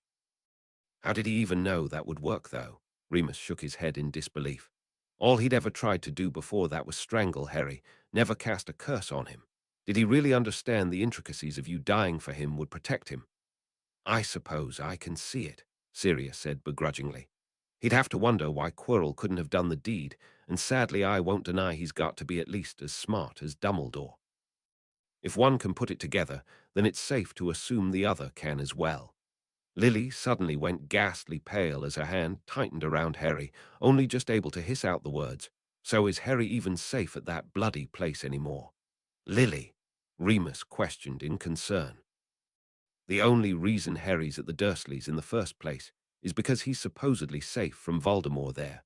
But if Voldemort can get past my magical protection, well then he shouldn't have to go back to that horrid place again. This was such a good and bad thing. At once no one was even sure how to process it for a second, until Harry shook his head and sighed. No, I'm quite sure I go back. Dumbledore said so long as I called that place home, and sadly I did still use it as my address, even if I felt more at home at the Burrow that first day than all my years there. That shouldn't be how it works, Remus snapped. Logically, he could see the magic existing on a technicality like that, but it didn't make his chest hurt any less thinking about it. Sirius blinked as he realized what all he'd even said, though, and began slowly. How does Dumbledore even know about that blood magic? He wasn't there the night it happened, only heard about it second-hand after the fact of, well, we don't even know who the first person who saw that was, and went around telling people. Dumbledore apparently never even went there himself. He had Hagrid deliver him. He even seemed to have set all that stuff up at the Dursleys even before all of this. There's no bleeding way this was a backup plan all along. Remus wrinkled his nose as he tried to guess where Sirius was going with this. Dumbledore would never have expected something like this to be coming. Sirius had nothing more to add, but instead they all fell silent as they came to a stumped end on that. It was always a head-scratcher how Dumbledore seemed to know everything. This was just one particular moment where they really wished they'd been in on it. More so James could keep his mind on a subject he could still gripe about. He switched to, fine, then why didn't anyone show up to help him? There was all kinds of magic being shot off in that Muggle cemetery, unforgivable curses at that. Harry's underage as well, yet no obliviators showed up just in case there were Muggles in the area who shouldn't have been watching. Maybe there were some more Death Eaters in that department keeping it all hushed up, Harry offered. Only 2 knew of the plan, Remus reminded. But I'm sure when the Dark Mark burned, any of his other followers would have had to do some quick thinking, Harry insisted. If they were in the know enough to have a mark, they would have either run or joined Voldemort, not stuck around an office doing paperwork. Lily shook her head. Actually, that's kind of a good point all around. Sirius rubbed at his jaw. Even back during Frank's death, why wouldn't the Ministry have come calling? Merlin, during the first 3 Riddle deaths, who does the wizarding world think, did that in a Muggle village. We never heard a bit about that. You think there are wizards in the area? Harry suddenly brightened with understanding as he was sure that was somewhere close to the answer. James was not going to be sidetracked so easily, clearly somehow. Some way the Ministry hadn't shown up because of the magic, but still he persisted. Well, what about the bloody portkey then? Those are registered. Harry wanted to interrupt to ask why the portkey had worked at all. The first one he'd used had been on a timer. This had just been the first person to touch it. But he instead worked it out in his head that perhaps you could indeed set it for both. It wasn't the most complex bit of magic he'd heard, and Sirius was already answering. You can make unregistered portkeys, Sirius reminded. You just get into a crap ton of trouble if you get caught. Besides, there was already one on it. Dumbledore most likely put that portkey in place to bring the champion back to the center of the maze, so nobody would think of the second layer on. I've actually been wondering about that, Remus agreed. Do you realize the amount of planning that had to go into this whole bloody thing for it to have gone off without a hitch? JR had to infiltrate the school, make it believable all year, and be the one to be allowed to place the cup in the center of the maze to put that portkey on. Voldemort sure went through a lot of trouble for this to perfectly play out. Why did I have to go there exactly 8 of the 3rd task at all? Harry sighed. Was there some clause in the potion saying I had to be a Triwizard champion? Lily gave a weak giggle at Harry's attempt at humor, but let Remus explain, since she knew he was the only one who even had a vague idea about that potion. No. That was just the timing that the potion had to be brewed, at the certain lunar eclipse at that specific time of the year. That's another part of this plan that just seems to fall absolutely bloody perfectly into place, that the night the tournament ended was the night the potion was to be brewed. That could have been modified by an Imperiused crouch, Sirius reminded. Who says the final date of the last task couldn't have been switched for whatever crap reason he used to make this fall better into Voldemort's plan? They didn't make it sound that way in the beginning, James reminded tersely. His energy had only managed to increase with all of these not really answers. It was said any person could be used for this. Voldemort just wanted Harry specifically. They would have just had them on standby until this moment, Remus shrugged. Lily had still been thumbing through those first few pages as she came across an interesting part. What did it mean one more was supposed to die? In the beginning, when Voldemort was talking about how he had to have one more person murdered for all of this to work, but Frank and Crouch were both killed unplanned. Who else was supposed to be dying exactly? Most likely Crouch was going to be killed eventually when he ran out his usefulness. Sirius shrugged without remorse. Or me, Harry reminded. Blood of the enemy could have meant all my blood. I'm sure if those first few drops hadn't shown the results, I'd have just been drained dry. That's why Moody never, accidentally, got me in the nose one day, and just saved my blood for the spell.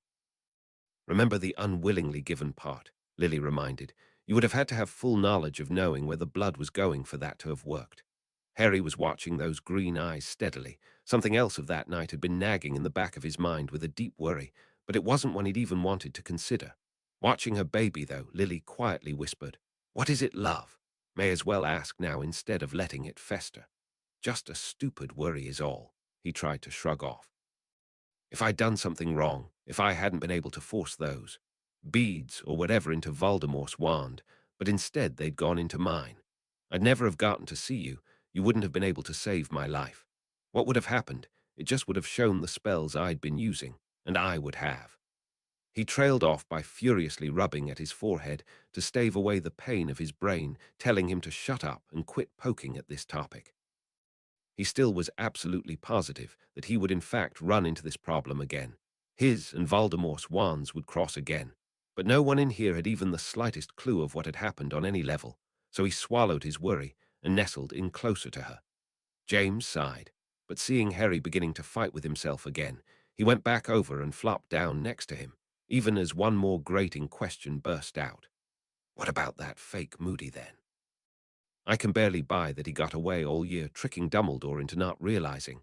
I mean, they are friends. J.R.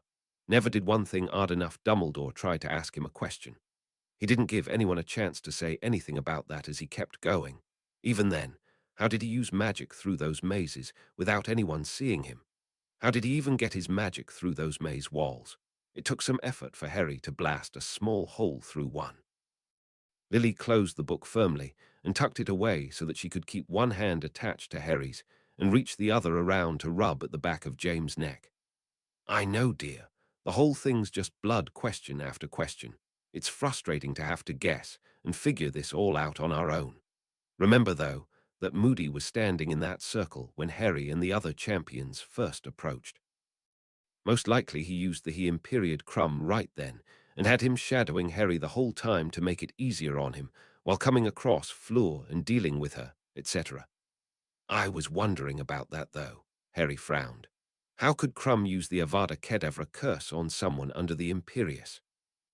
You shouldn't take your unique reaction as the rule, Remus reminded, with that old teacherly smile Harry had grown so used to during his time during third year whenever Professor Lupin had been asked a question. For most people, it's far more like an out-of-body experience. Moody has full control of them, and it's his magic that's being funneled through into Crumb. Sirius was still watching his best mate, and talk of the Imperious curse certainly wasn't helping him to ease back into any good type of mood which would be needed to finish this book. So Sirius instead changed topics to, I've been thinking more about why Winky was there in the first place, and I think it was Dumbledore's way of making sure everything that was said was proven. That doesn't make any sense, James disagreed, instantly engaged in anything he could practically argue with. Not only did Dumbledore ask for the Veritas room first, but as far as he knew, Winky hadn't seen J.R. In years, he'd had no idea before it all got started her part in any of it. Still, she was his elf at one point, Remus reminded. I'm sure if at any point Dumbledore didn't believe this wasn't Crouch's son, he could have forced him to give Winky an order, and if she didn't listen then, there really was something else going on. That's convoluted, Lily rolled her eyes. That describes our whole day, James sighed. HPHP, honestly though, I do wonder about this. Dumbledore knew Voldemort had heard that prophecy, and he knew the two boys who would be the targets. What if he had put those spells up on both Augusta and Petunia's house months ago when he first heard the thing? He'd be banking on that family to take the boys in regardless of how they died. But the manner in which Lily did die just somehow made the blood magic all the better for it. I don't understand the exact spells he used, but I somehow feel like he would have forethought to encase these special boys before the attack. Question offered by guest. That's actually a really good question. We do know Marvolo was blamed for the first three, but Morphin died well before Franks and really should have showed up on Ministry magic radar. Let me know some theories for this. Chapter 38. The Parting of the Ways. Chapter text in my research to find a Doctor Who thing for the last chapter, because my dedicated friend had insisted there should be at least one in this book. I came across the fact that the chapter title to this is in fact an episode title. Fun fact. HP. Lily could still feel the unease living in the room. They were all exhausted, though it was only the middle of the afternoon. It was the emotional drainage of having to hear everything Harry had to live through in his life, and always feeling like it was never going to get better. As she sat there staring into nothing, still trying to come up with some kind of answer to understand why Harry had to somehow magically summon their ghosts for help, she finally came to the conclusion they could have made that graveyard unplottable before the night started. Eh? James murmured, still slumped in on himself and cursing the weight of the world on his son. Voldemort could have instructed that whole graveyard been made unplottable before the night began, as well as the house he was staying in. It's such a small area I doubt the Ministry would notice that on their radar, and it would explain that horrid mess. James sighed, but didn't argue the point. None of them did. It was a good answer, but the amount of forethought, and the one who would have had to put that curse up, hardly made that feel better. Still, they'd had their moment of peace, a kick back to reality as they got their chances to air their grievances and talk about what they'd heard, which always helped even a bit to make this all seem more understandable. So she picked this book back up and went to hopefully the last chapter. Sirius frowned lightly. It was hard to imagine that look. James almost felt a real smile again. It was good to know you could always trust McGonagall. Harry suddenly cocked his head to the side as he thought back over all Crouch had told again, and a sudden hope tried to grapple within him. J.R. himself had just admitted he'd seen the existence of Pettigrew, and if Sirius' testimony wasn't enough to say he was alive, could this man's be? He forced himself not to say anything about it, not only because he felt no settling feeling that even slightly indicated he should be hoping for this, but also because he remembered all the rules and restrictions around this Veritaserum potion that implied, while all of this was true under the potion, none of it would hold up in court where it really mattered. If that could possibly happen, Harry just knew everything that happened tonight would be worth it. Except Cedric. Lily crooned again. She was now convinced she'd never feel comfortable letting go of her baby again with everything he'd been through. James wriggled around in both appreciation. Someone was doing that for him, and the ever-present longing his name couldn't be used in any other tense other than past when it came to his son. Sirius was wriggling in his spot, so much he was going to dislodge his cushion from beneath him, and still he didn't care. He knew he'd be going crazy up in that office, not having any clue what was going on, and most of all where Harry was. He knew the answer, and he was still feeling tormented over his pup. Lily was wishing that she didn't have to read now, so that she could pass the book along to someone else and hum in his ear that everything was going to be okay. James was keeping him fairly well distracted, though, occasionally leaning over and giving him a small poke, or murmuring some stupid little comment or joke in his ear every few moments to keep his attention distracted, just like he always did for Sirius whenever his terrible fate had come up. Harry was clearly enjoying the attention, so she couldn't bring herself to stop what was working even if she wasn't the solution.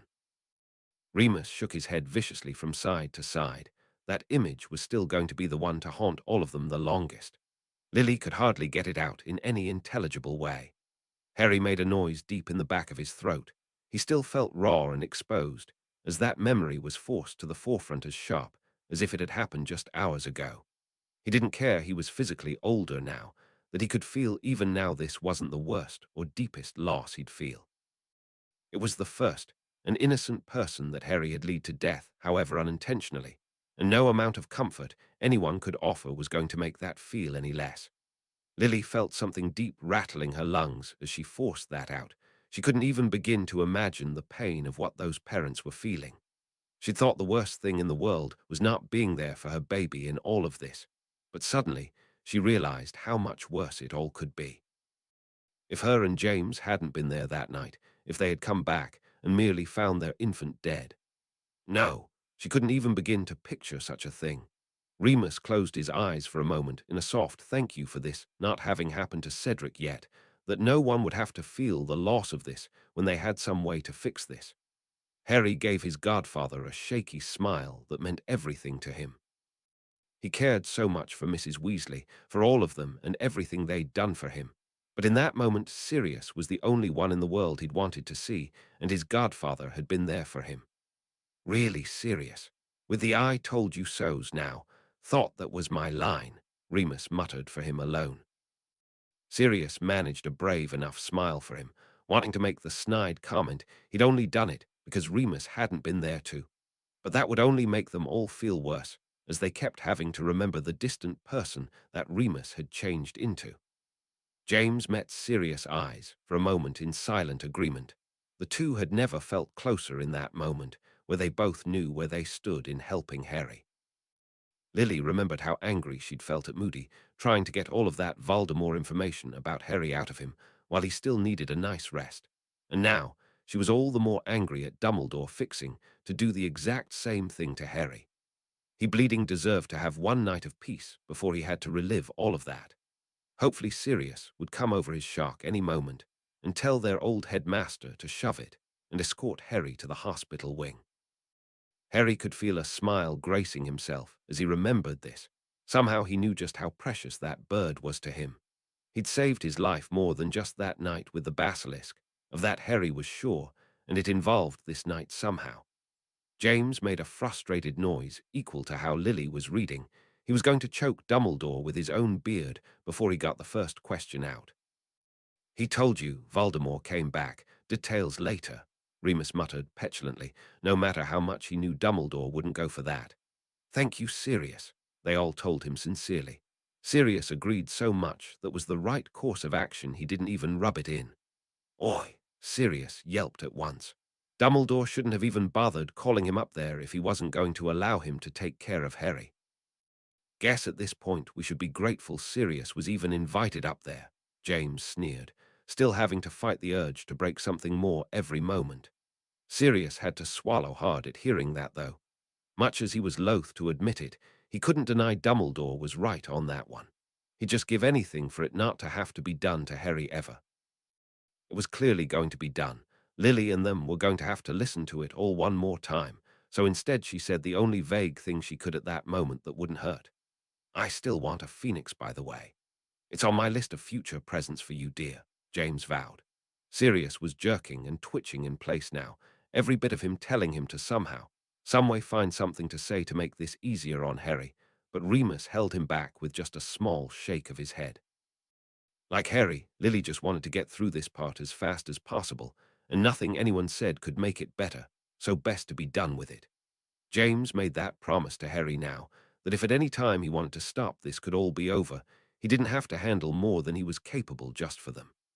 Harry just smiled at him, promising right back that he could take this so long as they weren't going anywhere, but that answer from his parents went without saying. "I can imagine how that would sound," Remus scowled. They'd had to live through that excruciating pain of realizing over and over again just what their old friend had done to them, to Harry, and that pain was still as horrid to them all as what Voldemort had done. If Lily had stopped to consider, she'd have expected a variety of reactions from Dumbledore. Disappointment that the magic she'd embedded had now been lessened, concern that now Harry had one less protection against that monster, but triumph. Looking up in fiery outrage, though, she saw that Harry had an odd look on her face that had the other boys just as stunned. He seemed contemplative. Whatever he thought he'd seen in Dumbledore clearly was stirring something in him, and that something meant a great deal to his future.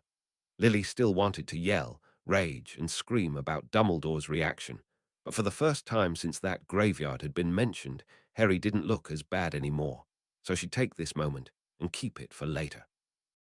"Oh, I doubt you've imagined anything." Remus had his eyes narrowed, trying to come up with any explainable reason for what he was sure Harry had seen of that reaction. "You've proven time and again how perceptive you are." Harry would have disagreed his own talent if he wasn't so sure Remus was right. He hadn't imagined that. He just had no clue what it could mean for him. Still, James couldn't stop himself from snarling. "That's all he has to say. Merlin's pants man, can't he show just a little more concern for what's going on?" "I don't know who he's trying to be stoic for," Sirius agreed nastily. "Harry doesn't want some impassive listener. Dumbledore sharing what he's really thinking would be the most helpful." Thankful at least Sirius was there for that. He knew at least he was there in a way Harry needed.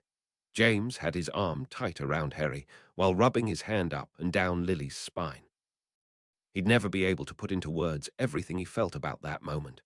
Least someone is, Sirius whispered to himself, unable to stop himself doing the same in here. If he could do anything to make this easier to bear than he would be. There's no way that's just it, Remus murmured, running his hand through his hair in thought. It doesn't explain much of anything that we haven't already worked out. Hopefully Dumbledore explains better, Sirius agreed with his head cocked to the side. Harry couldn't help but tense up, for just a moment, his eyes flickering to Sirius with fear. He'd never shared that with his godfather, and that old insecurity was rearing its head again, leaving Harry wondering if someone he cared about so much would look on at him with disgust for learning that. They had never forgotten that fact, but no one would have considered it any had more impact in a duel. Sirius made a breathy noise that was probably a laugh under any other circumstance. Fox, eh? Remus was shaking his head at the universe. When did something like that start feeling like such a small surprise? When Voldemort returned 5 minutes ago, James sighed, even if he did have a lingering smile for this turn of events. Lily tisked in disapproval. Harry had enough invasion of privacy this year. Was that really anyone but Harry's business? She was so sick of every aspect of his life being front headline news at this point. She was even starting to get frustrated at Dumbledore, knowing so much about him he'd never shared. Harry made such a sigh of relief it couldn't have gone unnoticed, but he wished he'd been able to bury it better as he watched them all look at him in surprise. He quickly flipped on a smile and fibbed. Just happy you're asking is all. I'm exhausted by that point, and don't think I'd have bothered. Anything to get me out of there sooner. Truthfully, though, he was now confident he'd catch hell in here for letting them think for even a moment he doubted Sirius. Even he felt deep down how ludicrous his moment of fear had been. That seems really flawed, Remus jerked in surprise. Why would you ever pick two from any one beast then, if ever that possibility could happen? No clue. James was honestly just as surprised. Be sure to ask Ollivander when you get the chance. That is absolutely fascinating, Lily said honestly. I'd love to hear all about this if I hadn't already seen the results. She kept her knee pressed tight against Harry's the whole time, still wishing she could do anything to stop all that happening to her baby, yet so many things beyond simple words that the end result had been Harry's seeing her in that way. Sirius couldn't stop a soft whimper now, having to fight the impulse to go over to his brother now and never let go. He couldn't even stand the idea of losing him, but 13 years later, after having had to relive the moment in Azkaban, Sirius really should be counting himself lucky he wasn't a blubbering mess on the floor by this point. Harry knew that he'd stopped there, that it was all finally over, but still some part of him knew it would never leave him. That night would never really go away. Sirius was only stopping himself from crying now by the tightest clench of his jaws. James was fine now. This wasn't going to happen to him. Remus whispered something to him, and Sirius gave one tight, jerky nod of his head before Remus waved Lily on. Joyful, one physical pain down, the rest to go, James got out in a guttural attempt at his normal voice, but it was the best he could do. Harry felt his fists tighten. He knew he was living in a way he knew his parents could be proud of, and it had never meant so much to him. Sirius had to clear his throat hard a bit before he got out. What kind of stupid question is that? Dumbledore's losing his insightful touch, Remus agreed, while trying to keep the wateriness out of his voice. Harry had felt safe and secure with Sirius there by his side, but now he felt such a flood of warmth chase away the chilling cold of this night at the sight of his friends, his first family there. Lily couldn't really feel the resentment Marley's presence should have caused. She'd played her part, she'd saved her son, now he still had someone there to look after him. Did he really think they would? Lily raised a sharp brow. No one but you would have demanded answers from him. Remus let out such a vicious snort his nose almost fell off. He just couldn't help it. Marley was sick with worry, and her first instinct was to make sure Harry got exactly what he needed in her own special way. Sirius felt a deep-throated growl resonating in his throat. Poppy should know by now Sirius didn't leave his family alone in that hospital wing. He didn't care if she didn't know that was actually him. He wasn't going anywhere. Well, that's debatable. James forced an eye roll, but at least Sirius, growling, had stopped. Sirius playfully stuck his tongue out at him, but was so relieved Dumbledore had allowed this he wasn't going to say anything else. I know they'd get that, Remus nodded peaceably. I'm positive Lily's right, and they wouldn't have anyways. James made an odd noise, like he wanted to laugh at that, but it got lost somewhere. It just never ceased to amuse and warm him how Harry seemed to care about everyone before himself, even someone he'd never even technically met now. Really, Padfoot, sitting in the chair. Remus forced a smirk at him. Before he could respond, Harry actually managed a weak laugh and corrected. He'd actually crawled under the bed, but I could still see his tail sticking out. He was in between Ron and Hermione, and they kept glancing down to make sure they weren't stepping on it. I appreciate that. Sirius managed a real smile. You can't begin to imagine how painful it is. Not of you, Lily corrected at once. For you. They want to help, they just can't imagine where to begin. Harry gave her a soft smile. He knew he was going to be valuing his friends a lot in the coming times. That same smile Harry had just given Lily appeared on his face again when he heard of Molly doing that, but this time Lily couldn't hold back all of her hurt for it. Still, she managed to mask it well enough she was sure Harry wouldn't notice. No need to add more guilt to what he was already feeling. It was good if he'd really found. Even mentally finishing it hurt to think. Another mother. You know it's a big deal when she's calling you by your first name, Remus sighed. Harry wished that his night was over now, that he could simply down the whole lot and not have to think again, that the book would just end there. But Harry's life had never been that simple. Still, somehow, something else was going to happen to him this night. Lily felt herself sighing in relief that he'd finally been allowed this, but all the more confused this didn't seem over for now. What else could be happening to him, but surely for him to be waking up and spending some peaceful times with Ron and Hermione as a nice distraction. James was beyond frustrated that he was getting jittery all over again, but he couldn't help it. What on earth could be waking him already? Surely nothing worse could be happening. Clearly you're the ones who woke him, Remus said a little snidely, but he couldn't help it. He didn't want to hear any more bad news for the rest of his life. Apparently Fudge didn't like whatever he heard from JR. James felt his lip curling in agitation, now realizing he wouldn't have to wait long to see what that pompous minister's opinion on all of this was. Still, none of this felt important enough to be disturbing Harry now. They all parroted in surprise. What was McGonagall on about? Not in there, you dingbat. Sirius snapped at once. This man just knew no bounds. What was his right to constantly come barging in there whenever he pleased? What did he do? Remus asked slowly. Nobody in here really liked the minister. He seemed far too concerned with himself and his image as far as they could tell, but this was really starting to give them all a nervous tick. McGonagall would never be acting like this if something really bad hadn't happened, and they'd thought they'd had their quota of their lifetime of that. He did what? Lily blanched in outrage. How dare he have that thing past the gate? James snarled. He's no right, and he didn't even do that last year when Sirius was there. They still left those bleeding things out of the school.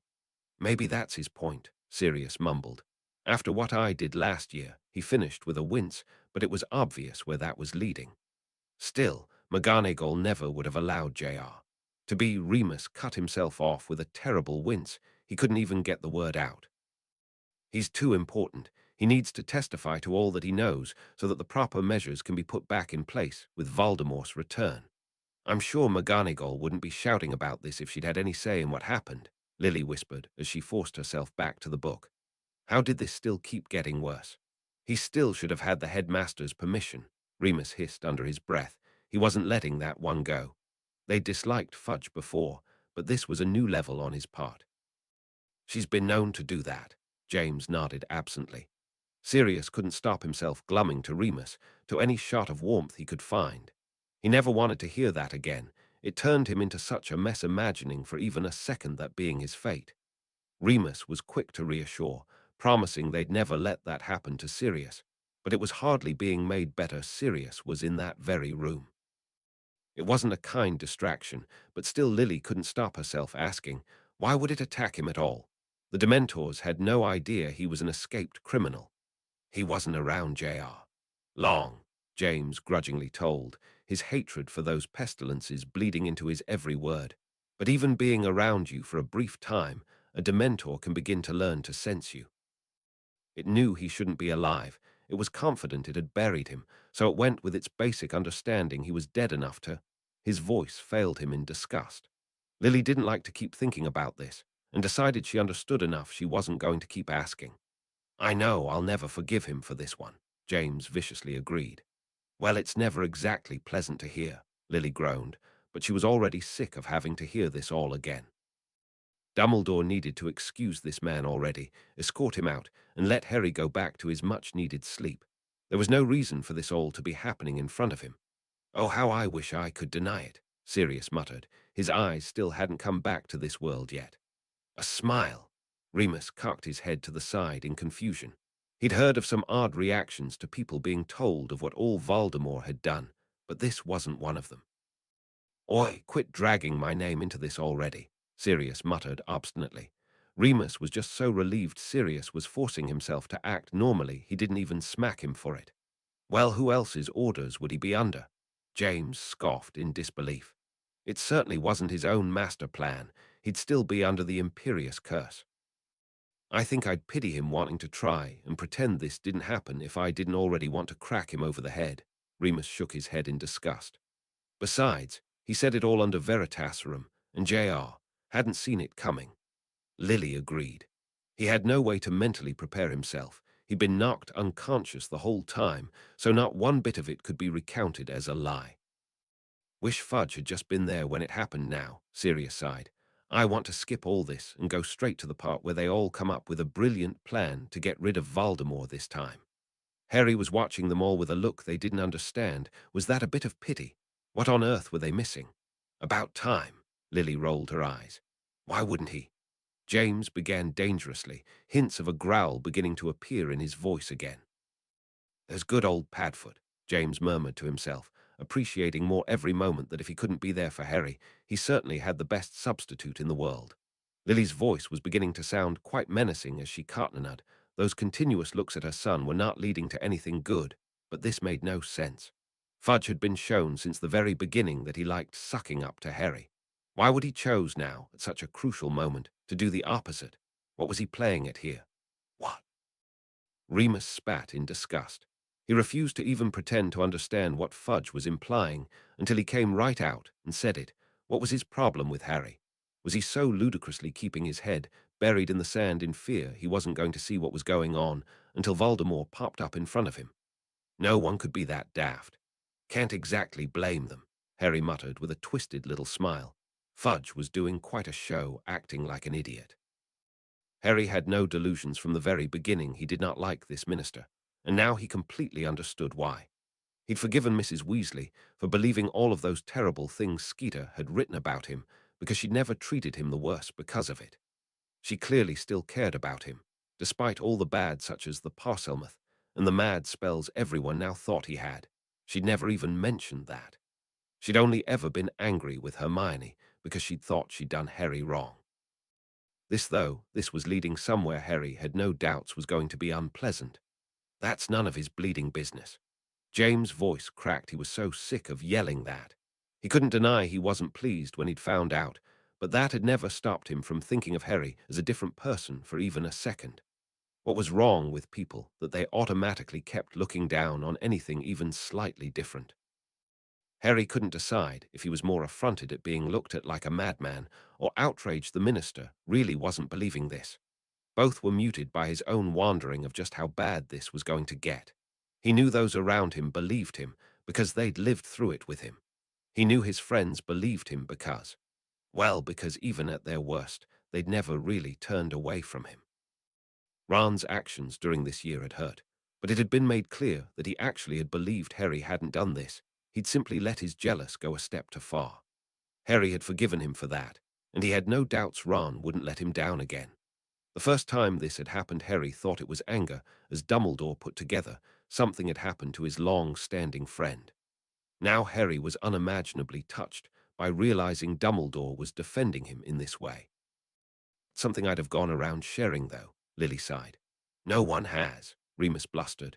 Are you really so idiotic to realize that there are things you don't understand, yet just because they haven't happened before? I kind of wanted to see what you'd do, Sirius snarled. Standing up made me look a bit more like I knew what I was talking about than lying down, Harry shrugged. But I'm glad Mrs. Weasley stopped me. I definitely hadn't rested long enough to look anywhere near intimidating. Probably trying to cover his own damned dark mark, Sirius sneered. He didn't care if he'd never been given his proof Snape was part of that inner circle. He had more than enough evidence to convince himself. His money doesn't make it not true. Remus howled in outrage. That wasn't encouraging one little bit, James snapped. Then relook into them, you. Lily only cut herself off from calling him several potent things with the last bit of restraint she had. Yelling at a man who wasn't here wasn't actually doing her any good, nor making her feel remotely better. Dumbledore just had to be able to say something to make Fudge see sense. Hey! They all hooted at that one. Dragging Sirius' name into this now felt like the lowest of blows, and he didn't even realize it. Oh. They repeated, somehow even more outraged than before. Even when Fudge admitted to what a fool he was being, there was no coming back from an insult like that. Fudge was dead to them. Crouch's kid didn't even kill Cedric. Harry yelled loudest of all over the continued mutterings of outrage. How on earth he came out of the maze with me, he saw him. There's no way they could be pinning that on anyone else. It's not right to Cedric. I know, love, Lily promised. We know that. He'll have to pull his head out of his arse soon enough. There's no way he can keep up this farce. Harry sadly disagreed. He had a bad feeling this would last for quite some time. Voldemort's going to do that in a heartbeat. It's your duty to warn people. James was starting to tremble in outrage, completely forgetting that he was taxed for the day on all of these frustrated feelings. This was a wholly new and terrible thing to be happening so soon after the last, but he'd never believed anyone could act like this while dragging Harry's name around through it. It's truly sick to have to switch perspectives on someone, Lily hissed in agreement. Never, just never would have. Remus couldn't get out the full realm of how unbelievable this was. Bleeding wish that had been done years ago, James snarled, now more sure than ever his life goal would be to eradicate those blights from existence however possible. He couldn't stand watching his brother pale at the mention of them. And good riddance, Sirius barked. And the rest of us can't believe that's your only line of defense against them. Lily snarled. Even before she'd learned of what they had done to Sirius, she never felt truly comfortable with the idea of such dark creatures being considered anything good. That's already been proven true, Remus sighed. The only reason there are still those at the prison now is because we're forcing them to be there, and that won't last much longer. Now he knows how we feel about his idiocies, Sirius snapped. If there's even any left, that's always a fair idea, Remus sighed in agreement for that. Dumbledore hadn't much luck with that in this time, but perhaps maybe he'd have a better shot trying again. I'm not surprised he considers these logics as madness with so little brains he has, Lily said in an almost honeyed tone. That's another thing, Sirius nodded at once. Clear my name already. I've clearly nothing to do with Voldemort's side, even if I wouldn't have anything to do with your useless side either. He finished with a contemplative look on his face before finishing. Harry has his own side now. That's where I stand. Harry didn't have to force a laugh. He always somehow felt better watching his godfather use any excuse to use that word in relation to him. And the others actually agreed with him, so much no one even groaned at the name pun. Or, they'd actually be thanking you for doing all of this first before giving Voldemort the chance, Remus shot back with the tone of knowing he was talking to an idiot. Not everyone's a bigoted idiot like he is, James agreed. In fact, let's just have Dumbledore be minister already. He'd clearly be getting all of this done. McGonagall could be headmaster. Everything feels like it'd be going better. I'll vote for him, Lily agreed with a heavy sigh. She just wanted to be done with this already. None of it ever seemed to be getting better. And he's not even good at the position, Sirius sneered, thinking back to that first book and the time Hagrid had mentioned how this Fudge guy had been begging for Dumbledore's advice all along anyways. Now that Dumbledore was truly giving it, the moron couldn't be bothered to listen. Harry felt a bit of triumphant pleasure at the end of this. He'd hated Fudge, and already could feel his feelings towards the Ministry would only grow worse. Fudge would get his comeuppance for his actions this night, and the following ones until Harry's truth came out, and Dumbledore's prophecy of Fudge's legacy would speak true. So Dumbledore's just going out have to run the whole war. James looked suddenly faint as he realized what all this meant. Merlin, we're barely holding our own with them on our side. Now the Order's going to be the only ones pushing back. We'll be doomed in a month. Sirius agreed as he slumped back into his seat, burying his face in his hands as he really seemed to be done already. He was just going to live the rest of his life as Padfoot and live at Harry's side. That felt the only reasonable thing he'd heard lately. Lily and Remus exchanged a look, but neither could think of a thing to say to cheer them up. This prospect that had already looked so bleak was beginning to feel like a black hole. No, then he'd really be in trouble, Remus snorted. Let him. Lily shrieked in outrage over James, and Sirius outraged snarl at that. It's Dumbledore's decision who he hires at that school. The Ministry has no say in that.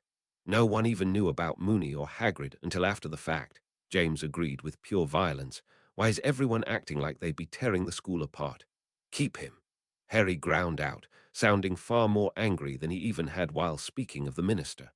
Hagrid's a person. Hogwarts is his home. Where the bloody hell does Fudge think he could send him? Lily felt some small mother part of her spike. She wanted to tell off Harry for cursing like that. But it was for such a good reason as she wanted to say far worse. She held her tongue and instead reassured. Well, it's not his decision. Hagrid won't be going anywhere he doesn't want to. Dumbledore would never allow that. Why does Dumbledore use the title? Remus sighed, just to at least partly change the subject. He was far too used to hearing these prejudices to let them hit him as hard. I'd much rather hear an explanation why he goes by Lord at all, or just keep calling him Riddle. Sirius knew exactly what Remus was doing.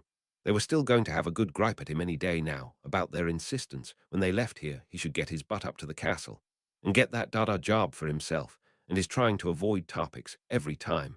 This came up wasn't the least bit subtle, but still Sirius laughed along, and didn't deny he agreed with that particular bit.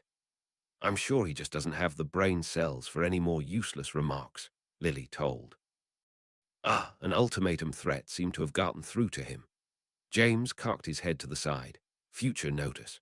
Sometimes I hate being right, Sirius sighed deeply, while all around no one could marshal up too much shock they'd been right. Snape was at the top with Karkaroff. Lily was the only one who really registered that he hadn't shown up that night. He hadn't been there to witness what was happening to Harry. He hadn't returned to Voldemort's side. She couldn't imagine why. Only those who had proved themselves the most loyal made it to the mark, she was sure. So what had changed to make Snape not go back? What on earth did Dumbledore know about Snape that had him employed in that school? The answers had to be one and the same, and she desperately wished she knew. If she could still find that one piece that had Dumbledore believing Snape was safe, then perhaps even now she could stop Severus from being led up this chain. Surely not every Death Eater has one, Remus said in confusion. Otherwise we'd have spotted them long ago. They'd all been going under the impression this was only for Voldemort's top ranks, but if this were true, anyone who claimed to be on Voldemort's side could possibly have this brand, and they just never noticed it. Maybe they have some way to hide them, Sirius offered, can only be seen by other Death Eaters, or they always manage to put concealment charms on them before they're caught. No, James reminded with a small frown. Otherwise you would think Karkaroff would have told about them as some sort of proof. He was getting himself out by giving up valuable information. This is up there. Karkaroff would have had to show his own then, Lily reminded.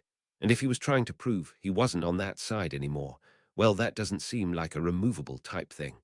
I'll honestly bet he never would have mentioned it more from shame on his part. They really had no idea, as they'd never encountered one in their life. I'm confident he can't process anything that isn't sign here, Lily snapped. So have I, they all muttered. They'd be happy if they never had to hear a word from this fool again, except his resignation. I'm sure that'll be a very one-sided conversation. James rolled his eyes. Still unconvinced Fudge could do more than posture and threaten when it came to Hogwarts. I honestly forgot about that bit, Harry sighed, as he rubbed at his forehead. He was genuinely tempted to now ask his mum for one of this dreamless potions right now.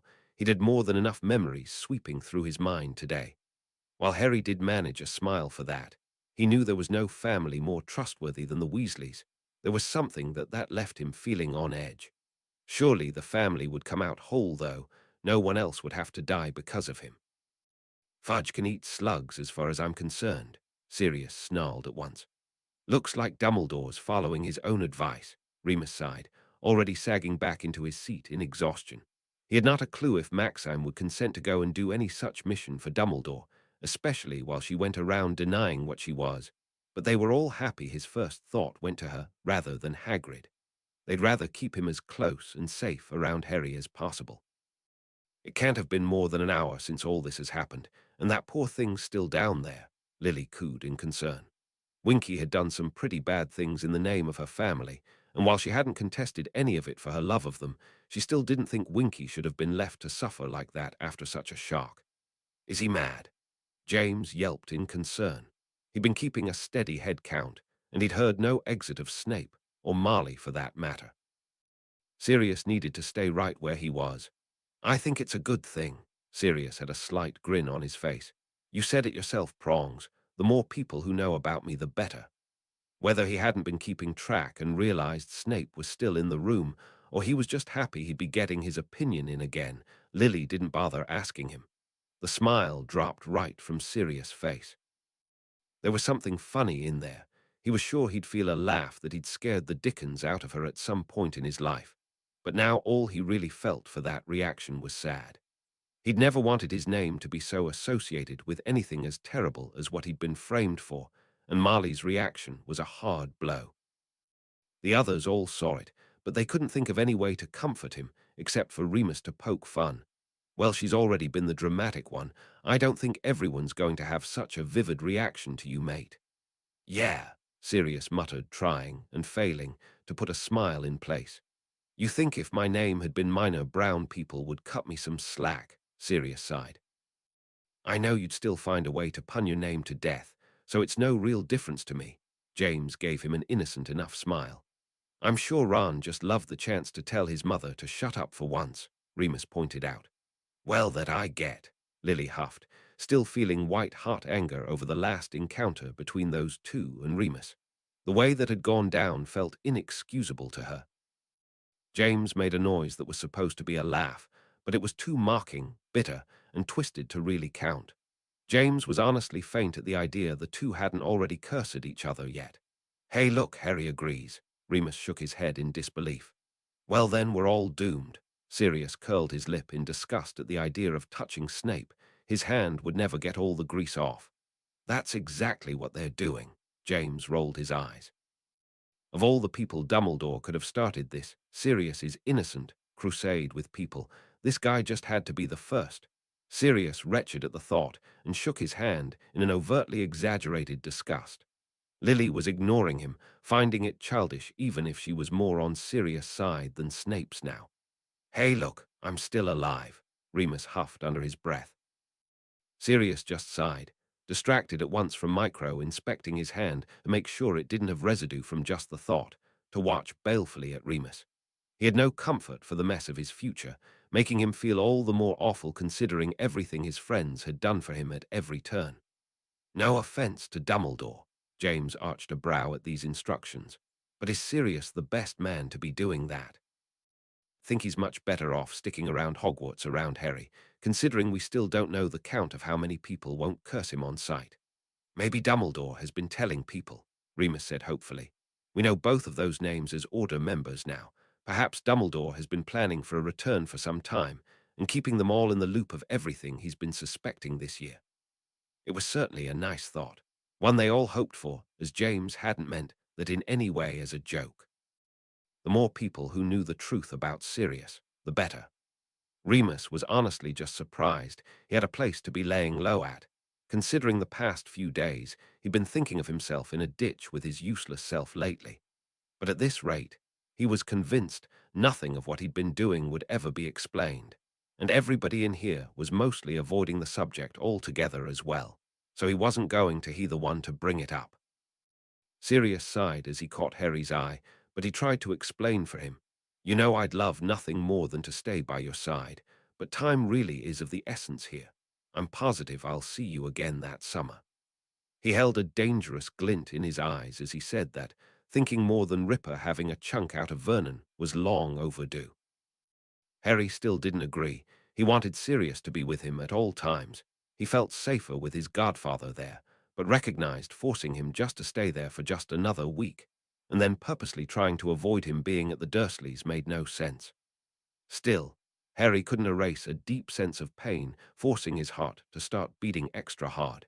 He just knew the next time he saw Sirius wasn't going to be that good of a thing. Well, that was as vague as it could be, James grumped, not at all caring what he was getting up to one bit. He was still far more concerned with the lives his friends were going to be leading without him. Lily certainly was plenty distracted, though. What was Severus supposedly preparing to do? It lingered in her mind, an idea. Was that why Dumbledore trusted Snape? It still didn't really make full sense. She still had a lot of questions about what all he'd been up to. But if Dumbledore really knew something, and that's why he trusted him, this could be good. She didn't say any of that, and no matter Severus' loyalties, he'd still been a royal ass to her son, and every child again and again without good reason. But if he really hadn't completely become all that she'd thought. Hopefully not in the same direction, otherwise you really are going to need some marauder back up. Remus shook his head. Harry still felt a chill he couldn't escape.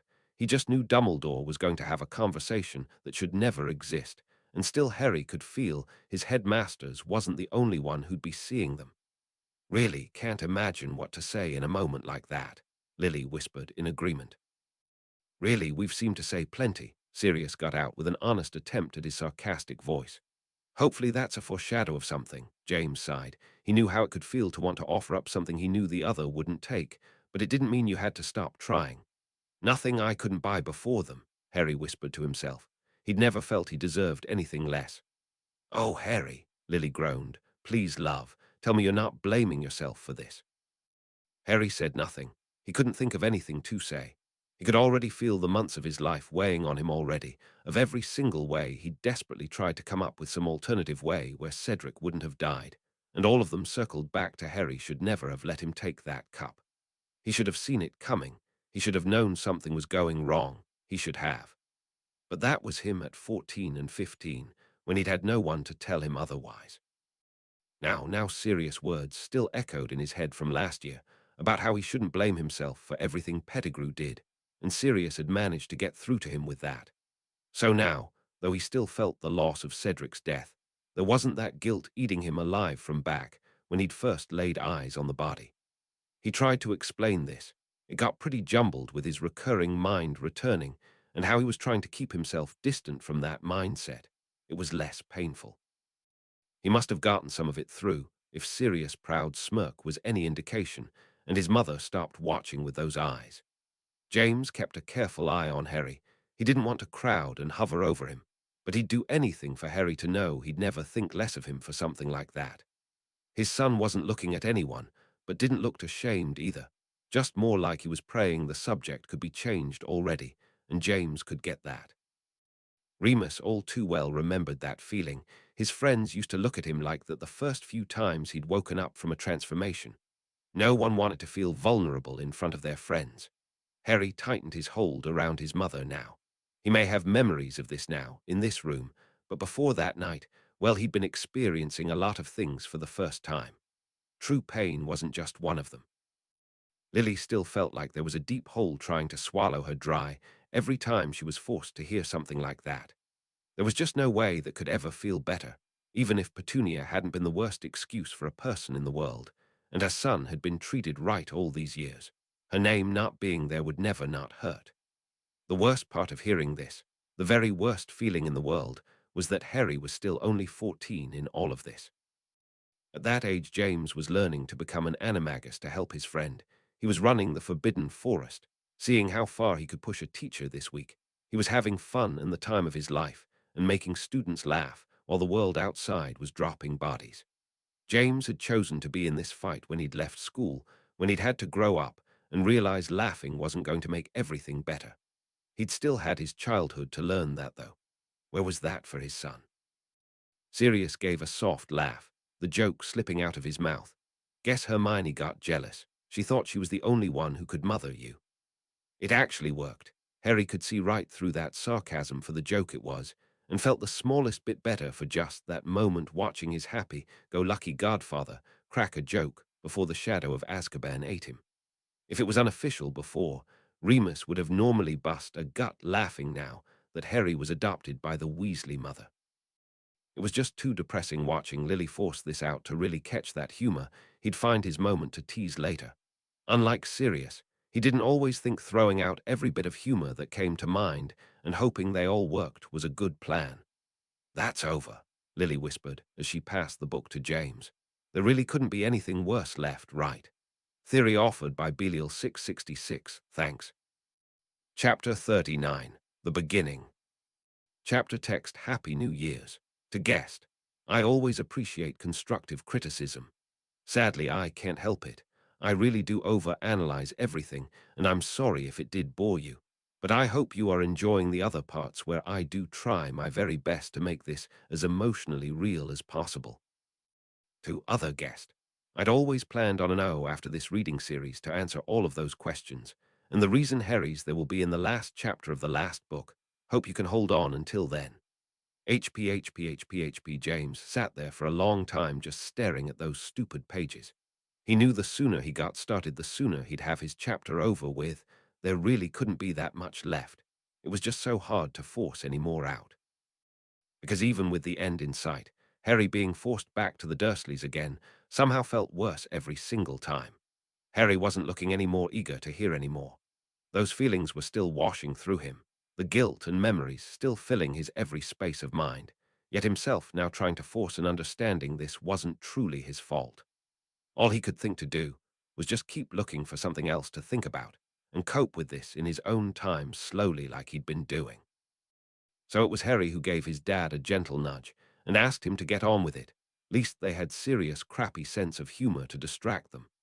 James actually gave a genuine laugh as Sirius pouted at the pair of them for his expense in the joke, while James got started. Harry could feel himself grimacing already of thinking of his summer, but even a cursory look at what he could be in store for felt heavy-hearted. Lily squeezed her eyes tight shut to force herself not to lean over Harry to check for the millionth time that he was still okay right now. Oh, crap, Sirius muttered to himself, knowing there wasn't anything he could say to make this more bearable before it even started. Harry was already getting that absent look back about him, his way so far of trying not to react to the worst things from his past. Lily couldn't stop herself absently brushing at his hair in thanks as well. She felt that went without saying, but Harry seemed surprised by the reaction. James hated having to read that, to even think for an instant what that pain had to feel like. Of everything Peter had done to him and his family, and still he just kept doing it without a trace of remorse. Remus knew he couldn't begin to imagine the pain the Diggories were in, but if that made them feel even the smallest bit better, he wasn't going to correct that. Harry really was just trying to give that money away to anyone. James sighed in full agreement. He really hoped Harry still found some way to give it to someone who needed it, just to help ease his son's conscience just a bit. While they'd all firmly believed Harry's friends wouldn't do that until he spoke about it first, they were honestly relieved Dumbledore had thought to do that. They didn't trust the student body to have the same restraint, but hopefully with Dumbledore's warning, they'd hold back at least a bit. That wasn't what they were hoping for, though, as Sirius curled his lip in disdain at that place again, treating Harry like some sideshow to be gawked at. Remus hummed in agreement. He'd never needed proof their guess was right, and Ron and Hermione, for all of their loud-mouthed opinions and arguments, truly were the type to recognize when their friend needed his silence. Wonder how long that one lasts. Sirius rolled his eyes. He knew they used to spend hours trying to guess what was going on in the war, often greatly exaggerated and glorified in their youth. But once the shock of what had happened wore off, those teenagers would surely start doing the same. Before Lily could even begin to let the hope seep in, James forced himself to keep going past his own to find out the response. James could not get that out properly. It was too frustrating this continued to happen. He despised the meager explanation Harry had used for why that place should even still be referred to as Harry's home, because the fact that he dreaded going there more than any other place really should negate that stupid technicality. Harry had an ugly look in place as well. He never liked the thought of going back to the Dursleys, but for some reason he was confident this coming summer in particular was going to be an extra layer of unpleasant, and he hadn't previously thought that possible. No, no, we do not, Sirius sneered. I can't believe I'm standing letting you go back. Where the hell was I when this stupid decision was made? Harry chose not to respond for the simple fact that he knew he'd never told his godfather a single thing about his living with the Dursleys. Only a few vague comments here and there, so really Sirius wouldn't have had a reason to complain in his time, even if he had been there to say anything. They all knew that answer, hiding out at Remus, and still not having any say in the matter, but that was still managing to make this whole situation even worse. I still want to strangle him for those bleeding scroots of his. James shook his head affectionately. Hopefully he's learned his lesson. The smile Sirius used showed quite clearly how much he believed that. Why is that a recurring thing? Lily rolled her eyes. Because apparently even the curse breakers can be stumped, Remus shrugged, regretting his response at once as it only served to cause the others to give him an obvious look. They all knew he could have broken it if he wanted to. Did we miss something? Sirius asked with just a bit too much gusto, but here was finally something hours later that wasn't life-threatening or horrible to hear about. Just hearing any normal conversation with Hagrid was putting Sirius in the best mood he'd had since the World Cup. They all had an idea of who it could be, but as they had no clue why Hagrid would be talking to her again, they waited for an answer. Ooh, on a first-name basis now, are they? James had a smile peeking on his face at once. Why, though? Lily felt a protective surge, poses her at Hagrid having to deal with all the drama that woman had caused again. We clearly missed a conversation where they made up, and until we hear Hermione's theory otherwise, the only way she could have known about Hagrid was if Maxim told her. Surely Hagrid knows that. Hopefully Ron will ask, Harry shrugged. He certainly hoped so, as he was sure he found out how Skeeter knew all of this stuff before he met back up with the Dursleys, and he didn't feel Maxime was anywhere close to the answer, mostly because he didn't have any bad feelings for her, and he was sure he would if she had. The master of subtlety, as always, Sirius smirked. Doughie's better than burnt, Remus snorted. Maybe Hagrid's learning. So long as there isn't a Talon in that too, Lily muttered. Why do you do that? James grumped. You can talk to Hagrid. Ignoring the painful stab still lingering that Harry was probably more likely to talk to Hagrid than him. Didn't really know what to say, Harry whispered, and that was still true enough. He didn't want to relive what had happened to him yet, and he certainly didn't want to accept comfort and understanding that none of it was his fault because he still hadn't agreed. That simple answer was the best way for him to get around all of that. The four of them still gave him an obvious look, making it obvious they believed that as much as Hagrid most likely did, but they weren't going to force an answer out of him either. Sirius laughed softly to himself. He could perfectly believe that. He'd get it through his pup's head. He was sure of it. I'm not, Remus shrugged. I'm sure this actually won't come as a shock to most of the people of our generation. Fudge just had his head buried to far up his arse, but surely anyone who lived through it the first time couldn't really be convinced he's gone without a body for proof. Apparently, they're all ready to believe it, Sirius reminded with a smirk. Remember all the way back to Harry's first year, and when the stone was nearly stolen, everyone thought that was Voldemort trying to make a return. Harry felt a funny bubbling in him, an echo he was sure he wasn't going to enjoy when it fully resurfaced, and it wasn't a pleasant start to how his next few years were going to go. James sighed deeply as he forced himself to read that. He didn't want to hear of another war through his son when he was already well too aware how the first one had ended, and they hadn't even gotten to that yet. He hadn't exactly had a lot of time to revel in the fact that Harry was living in a war-free environment while he was at school, but now he wouldn't even get that on top of whatever other mayhem he'd be getting up to. Here's hoping for Dumbledore's plan, Sirius Mark cheered. Harry felt a frown tugging at the corner of his mouth, even as he watched those around him grudgingly nod agreement. They'd all had their doubts and annoyances with Dumbledore's meddling in Harry's life, but no one would deny that one. So why was Harry getting a bad feeling about it?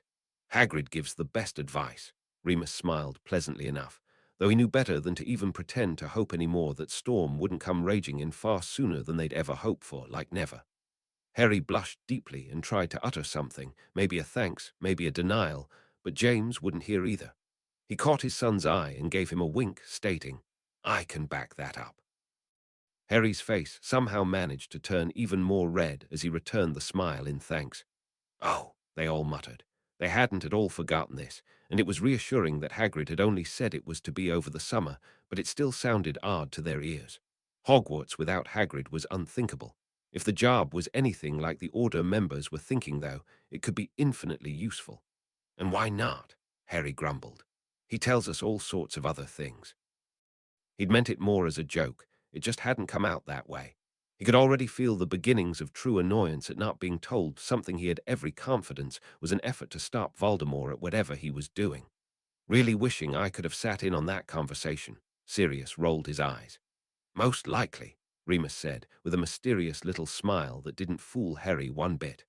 Well, do you know? He demanded, still sounding pretty huffy over the matter. Lily didn't take long to think over her answer before saying, well, yes, we've certainly got an idea, but no actual evidence.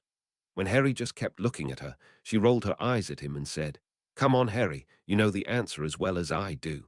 Dumbledore's following the advice he tried to give Fudge. He's sending envoys to the giants. Yes, I got that, Harry agreed. I was just wondering if you guys knew anything more. Not really, Sirius shrugged.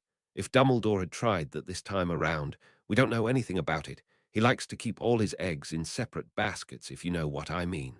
Not everyone in the Order really knows what everyone else gets up to, and Dumbledore insists we keep it that way. So if Hagrid is doing something involving them now, we're really not sure. Harry was certainly disappointed in this, but stopped his pestering for now. I guess yelling that name at him didn't get him over it, James muttered to himself. Gah! James leaned back in his seat at the very thought.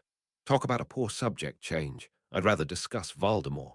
Please, Harry, please tell me he didn't release that into the forest too. Sirius begged him. Harry simply shrugged. He actually wasn't sure what Hagrid had done with it, and he hadn't asked, but he certainly wouldn't put it past him, leaving no one in a good mood at the thought. James felt his somber mood returning at once. Hagrid's visit really had perfectly distracted them all. But now they were right back to just how hard this was to hear, listening to Harry going through all of this with no bright side in sight. The last chapter was always the worst for them in realizing he'd be forced back to those useless relatives, and it somehow felt worse every time. Did they even do that this year? Remus asked randomly as he fidgeted with his sleeve. He wasn't looking forward to hearing the rest of this one little bit. They certainly took away and added points, Harry shrugged. I'm sure normally they actually would have had a celebration just to show off to the other schools one more time, but this year it wasn't declared at all so. He finished with an absent shrug. The weight of what he could sense was coming, already pressing down on him, heavier by the moment. Lily felt her throat vibrate, with anger at the world for what it had done, for sympathy, for a million other things she couldn't put into words as she held her son tighter. And I thought I couldn't look at him the same way again before. James scowled at the idea. Now I'll never be able to meet this guy without taking his flask away for an hour. I'll help, Sirius promised. If he was paranoid before, I honestly think he shouldn't even be allowed near people now. Lily shivered. She couldn't imagine what state she'd be in after something like this. You're not paranoid if they're really out to get you. Sirius forced a smirk he knew he'd never use with Moody actually around. This wasn't something he'd make light of in the presence of the man, but right now he'd do anything to get that look off of Harry's face. Most likely, James rolled his eyes. Even only having been back for a few minutes, I'm sure tracking him down and exacting his revenge is up there on his to-do list. I like that better than Harry's name being there, Lily grumbled. Well, there you go. I think that at least implies they've made friends again. Remus smiled genuinely for the pair. Hope it lasts this time, Sirius huffed. Lily really couldn't smother this time everything she felt at the mention of him.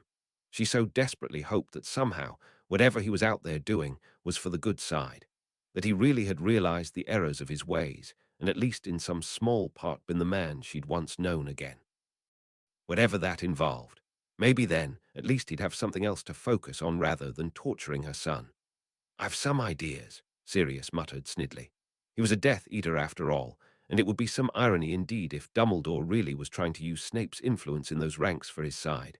But that really explained nothing important, like why Dumbledore thought he could trust one grease-slicked word out of his fanged mouth. Well, you put all that together fast enough, Remus smiled at him. Harry just shrugged, thinking just the same as his godfather. It didn't answer the important question, why Dumbledore trusted him to do this. Oh dear, Lily murmured as she watched the lines that shouldn't even be there tight, all the more around James' mouth, as he realized what Dumbledore was about to make his speech about by those decorations. Remus felt a sharp stinging in his eyes as he watched James read this with far too much familiarity. It was never so personalized. But Dumbledore had given them this speech at the end of all their years, in remembrance of all the lives lost during this war. Now it was starting all over again. He hadn't even known Cedric, hadn't liked his father at all, but still, to be forced to remember even a small bit of those feelings again while listening to Harry's life. He never would have imagined something like this when they'd first started. Lily felt herself swallow hard for that poor thing as well as Harry. His first crush was somehow going more disastrously than James had, and she really hoped the girl had some good friends to help her through this troubling time. She felt bad she hadn't thought of Cho sooner in all this mess. Even not knowing much about her, this had to be especially hard on her as well. He hadn't told them this already, Sirius asked in surprise. He thought the headmaster had gone over all of this while Harry'd been in the hospital wing. No, Ron and Hermione just said he'd asked everyone not to ask me about it yet. I guess he was waiting for this moment to tell everyone. Harry honestly wished he could tell otherwise, that he wouldn't have to be there for this Goodby speech of Cedric's, but he also knew he'd feel all the worse if he hadn't been able to give even some small Goodby to a man he'd hardly known, but had still been his friend there at the end. James felt himself tensing in disgust all over again at the thought of how Fudge had reacted to that news. He couldn't imagine anyone so successfully burying their head in the sand, and to be having the whole entire government acting in the exact same way was beyond shameful and just stupid. They had no idea the damage they were causing themselves all because of some arrogant, childish leader. While Lily could see the fairness in that, there were 11-year-olds in there. She honestly couldn't bring herself to begrudge this of Dumbledore.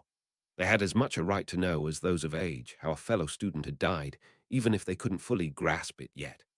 Harry rubbed furiously at his eyes behind his glasses again, trying to hide the movement by slightly adjusting them, no matter how much he agreed. They all felt a white-hot pain strike them at that moment. Of all the hateful, hurtful, disrespectful things Malfoy had done of late, this was by far the worst. No amount of cursing the kid would make the act better, so James forced himself to read past the moment, unbelievably hating him more than he had before. "Did he have to?" Harry muttered, loud enough they all still heard. "What you did is as worthy of mentioning as Cedric," Lily quietly reminded. Harry did not agree at all, but to argue would be to bring up something he really did not want to speak of at all, so he just gave a quick nod and hoped Dumbledore was brief. No matter how much Harry felt he didn't deserve it, that didn't stop him flushing at such praise any less. Never in his young, cupboard living life could he even begin to imagine such a gratitude moment for himself, one that he still didn't feel he'd ever deserved. Sirius watched his hands twisting into fists. He'd hated Malfoy a lot in this time without having met him, but to continually hear him act like this at every opportunity really had him wanting for Harry to snap already and beat this brat senseless. What could he have done even if he had? Remus scowled hatefully. You can't force someone to be a decent person.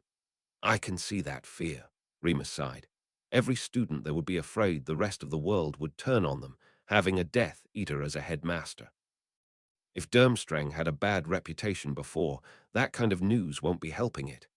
Least it's good to know Crumb hadn't actually done anything, Sirius sighed.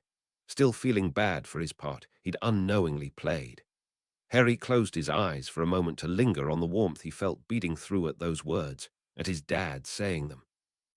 He knew he had a long journey to go before this was over, but somehow the end results had landed with him being here, and if that meant he'd made ties with people he'd never dreamed of before, he knew he'd be valuing Dumbledore's advice all the more.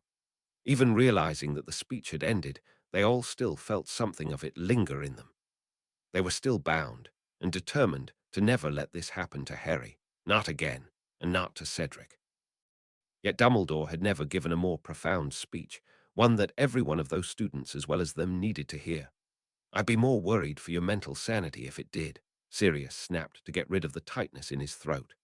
Well, that could be interesting, James snorted lightly.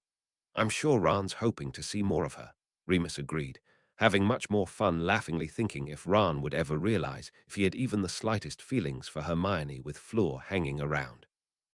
Why do I feel like that's going to be a recurring thing? Lily rolled her eyes. She wasn't looking forward to what that real love triangle could look like. All three boys snorted with mirth at that as the pictured much the same thing, but Harry couldn't even be bothered to blush with embarrassment this time. He knew he liked Fleur, and not in the way they were thinking. That timing, Lily rolled her eyes.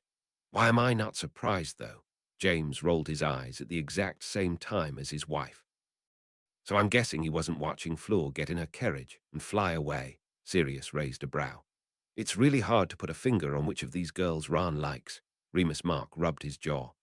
I can imagine he's fighting the impulse not to break fingers. James snickered. Sirius let out one sharp bark of laughter, while the others all dissolved into giggling at such an unexpected response. It had taken Ron a whole year to work himself up to that question after everything. Harry blinked spastically at such a description, wondering why he was more sure than ever he should know something about that. I'm sure he's going to be lording that over whoever he can, Remus chuckled. Or burn it while chanting for a quick death. You never know, Sirius smirked. I'm sure Neville wouldn't recommend using him for that, though. James smiled absently. The longer he kept going, the more he forced down every swear word he knew at what was waiting at the end of that train. Called it, Sirius nodded to himself. Yes, yes, you're as magical as Trelawney, predicting the actions of teenagers. Lily rolled her eyes at him. I'm sure you draw from your own current mindset. Sirius did the mature thing and stuck his tongue out at her. If there was, I'm sure they'd be very obviously trying to eat it or something. James smirked. I think I am going to burn something when I hear Skeeter's spin on this. Remus curled his lip in disgust. Harry felt like his own throat was on fire hearing that. It had been rude before not to even acknowledge Cedric in the tournament in light of Harry's stupid fame. Now they didn't even have the guts to admit to what really happened. Harry had half a mind right now to march up to the person in charge of the Prophet and jam his wand in their face until they realized how wrong this was. Can he really do that? Harry spat in disgust. Unfortunately, Lily scowled. There are some ways in which the ministry has directory over what the Prophet can post, but this is very extreme and certainly being overused on Fudge's part. Wish I was more surprised, Sirius snarled. But at this rate, I'm more shocked he doesn't have them writing pieces about how he's the most brilliant person ever to help his own ego. Do we finally get to hear what her epiphany was about? Remus sighed, wishing he was more interested in this than he was. At this rate, he was so exhausted by hearing about all this he'd gladly sleep a week straight. Sounds like it was right, and she's already using it to keep Skeeter quiet if there hasn't been anything out already. James cocked his head to the side in thought. He at least was enjoying this more, because it kept words about Dursleys just that little farther away. I wish she'd told sooner, Lily sighed, as she ran her hand through her hair. It's about time we heard of some justice for the proper people. Harry agreed, but he still thought he understood why Hermione hadn't. She'd been watching him so carefully that past week, he knew she'd thought any mention of Skeeter would only make it worse, and Hermione wasn't going to risk that. Well, yes, that's when she ran away babbling her head off. Remus narrowed his eyes, but I still can't imagine where in that she came up with her brilliant plan. She's Hermione. Sirius rolled his eyes. I've long since stopped questioning her Moony. She's a what now? Lily was absolutely convinced she'd heard that one wrong, but James had only gone slack-jawed long enough for his two friends to register his words before reading at high speed. She can't have, Remus whispered to himself, watching James any moment like he was going to start tap dancing. She absolutely cannot have. He just knew James was going to keep going, and somehow Hermione was wrong about this. There was no way that was the answer. Oh, sweet Merlin. Sirius looked like he was going to be faint any moment now. He was even swaying a bit from so much happiness slamming him at once. I she just. Lily stuttered herself into silence before she cracked and began laughing hard.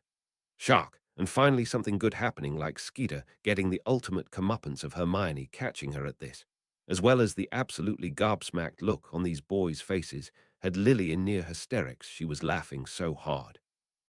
Harry was very quick to join in. He'd been needing an excuse to full-blown let loose like this for some time now, and the raw happiness of thinking about Skeeter in a jar for the past week was a very nice beginning to all the horrid things she'd put him and his friends through. I think I'm insulted. James couldn't even pretend to get himself into that emotion. He was still looking down at the pages like his face was going to slip right off. She used our shtick, and Hermione figured it out. It fits though, doesn't it?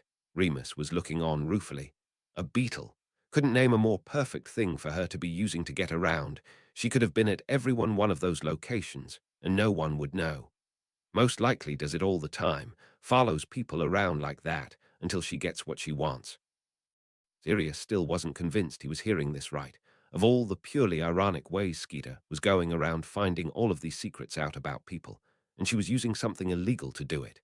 He came to and tried to shush Lily and Harry for all the good it would do, and though they hadn't quite settled down when James found his tongue to move on, Sirius still caught every magnificent word. Bloody hell, that's what that was. Lily yelped. She was about to run out of air, she was laughing so hard. I honestly thought she'd knocked something over or jumped, or... She shook her head in disbelief. She hadn't more fully registered Hermione's movements at that moment, but she'd been so engrossed in her feelings about Harry and Marley that had barely made a dent on her consciousness. Ooh, Lily couldn't help but coo. She honestly felt bad for blaming all of that on Maxim now. She'd never been so happy to be wrong before. James could not stop reading without numb lips from shock.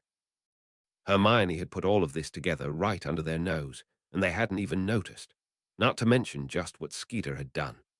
This was just a whole new level of scheming he never would have thought she was capable of, and yet the worst part was he would have been grudgingly admirable of it if she hadn't been using it on his son as well as his friends. Now he was fighting the impulse to go grab a jar himself and catch that stupid beetle while she was still practicing at it. Geez, he knew about this for perhaps the whole time, and why am I not even surprised he didn't care? Lily wrinkled up her nose with distaste. What's she going to do to her? Sirius asked slowly and far too eagerly. Nothing that you would, Remus said, and would deny any regret in his voice. That's it, just keep her in a jar for a week. That really is tame, James huffed at Hermione. Well, she can hardly keep her kidnapped forever. Lily rolled her eyes at these boys. And most likely she'll keep this blackmail hung above her head for as long as it takes her to learn her lesson about the kind of stories she should and shouldn't be writing about. That's still tame, Sirius sighed. But I'll take it, Remus smirked. Well, that went without saying. Sirius rolled his eyes. A bit bitterly he'd never had the chance to use this on another certain animagus. Hermione scares me sometimes. Harry chuckled with the most happiness he'd felt in ages. Be happy she's on your side. James gave an exaggerated shiver. Can you imagine if you'd never made friends with her? My school life would be far different and more difficult, he agreed. That timing. This time Remus threw his hands up in exasperation at Harry's conversations, always seeming to have someone listening in on them. Bet he's real proud of himself. Sirius' eyes gleamed nastily, popping his head in there to gloat while there aren't any teachers around. I'm sure Malfoy would be remiss not to use this opportunity, James agreed wistfully, long since wishing his son was more like him in at least this regard. Malfoy deserved it, but at this rate, it seemed more likely he'd be holding Ron back from whatever curses were playing in his head. Again, was there a point where that had really changed? Remus rolled his eyes. I wish you never happened, Lily whispered in a deadly soft voice. How dare this little cretin make fun of her son being in that cemetery? James could feel a rhythmic thumping pumping through him, adrenaline trying to kick-start a fight even if he wasn't there. But now he suddenly realized Harry had hit his breaking point with Malfoy. This blonde ferret had finally gone one step too far in front of his son, and Harry may well be helping out Ron this time. I remember a lot about that day, Harry nodded to himself, meeting my two best friends and finding my first real home. Malfoy acting like an arrogant prat, all started blending together over the years, though. The boys laughed softly in agreement, while Lily nodded and said, Good of you to keep your priorities straight then. James still couldn't say that foul word without having the urge to bite his own tongue off for having to say it at all, especially with his wife in the room. What he wouldn't give to go back in time and curse the first blighter who dared invent it. But if it hadn't been that, then it would have been something else just as derogatory. He just wished Lily wouldn't flinch every time as she was forced to remember someone else calling her that. Harry saw red as he felt that surge of magic beat through him. However angry those around him sounded as they snapped in protest of that being said, it still wasn't comparable to how Harry felt, having to live that. You have the best friends in the world, Sirius beamed, bouncing happily in his seat once more. He still wished more than anything he could have been there, to use his own curse on that waste of breath, but hearing that made it better. Hey, Remus demanded, the smile on his face only growing wider as he hoped to hear maybe Neville had come along and helped out. Oh, this is brilliant, James crowed.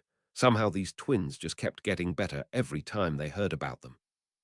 I hope Ron confronts them again about what they've been up to. Sirius perked up with even more excitement. It's going to drive me crazy if we have to keep waiting to hear it all.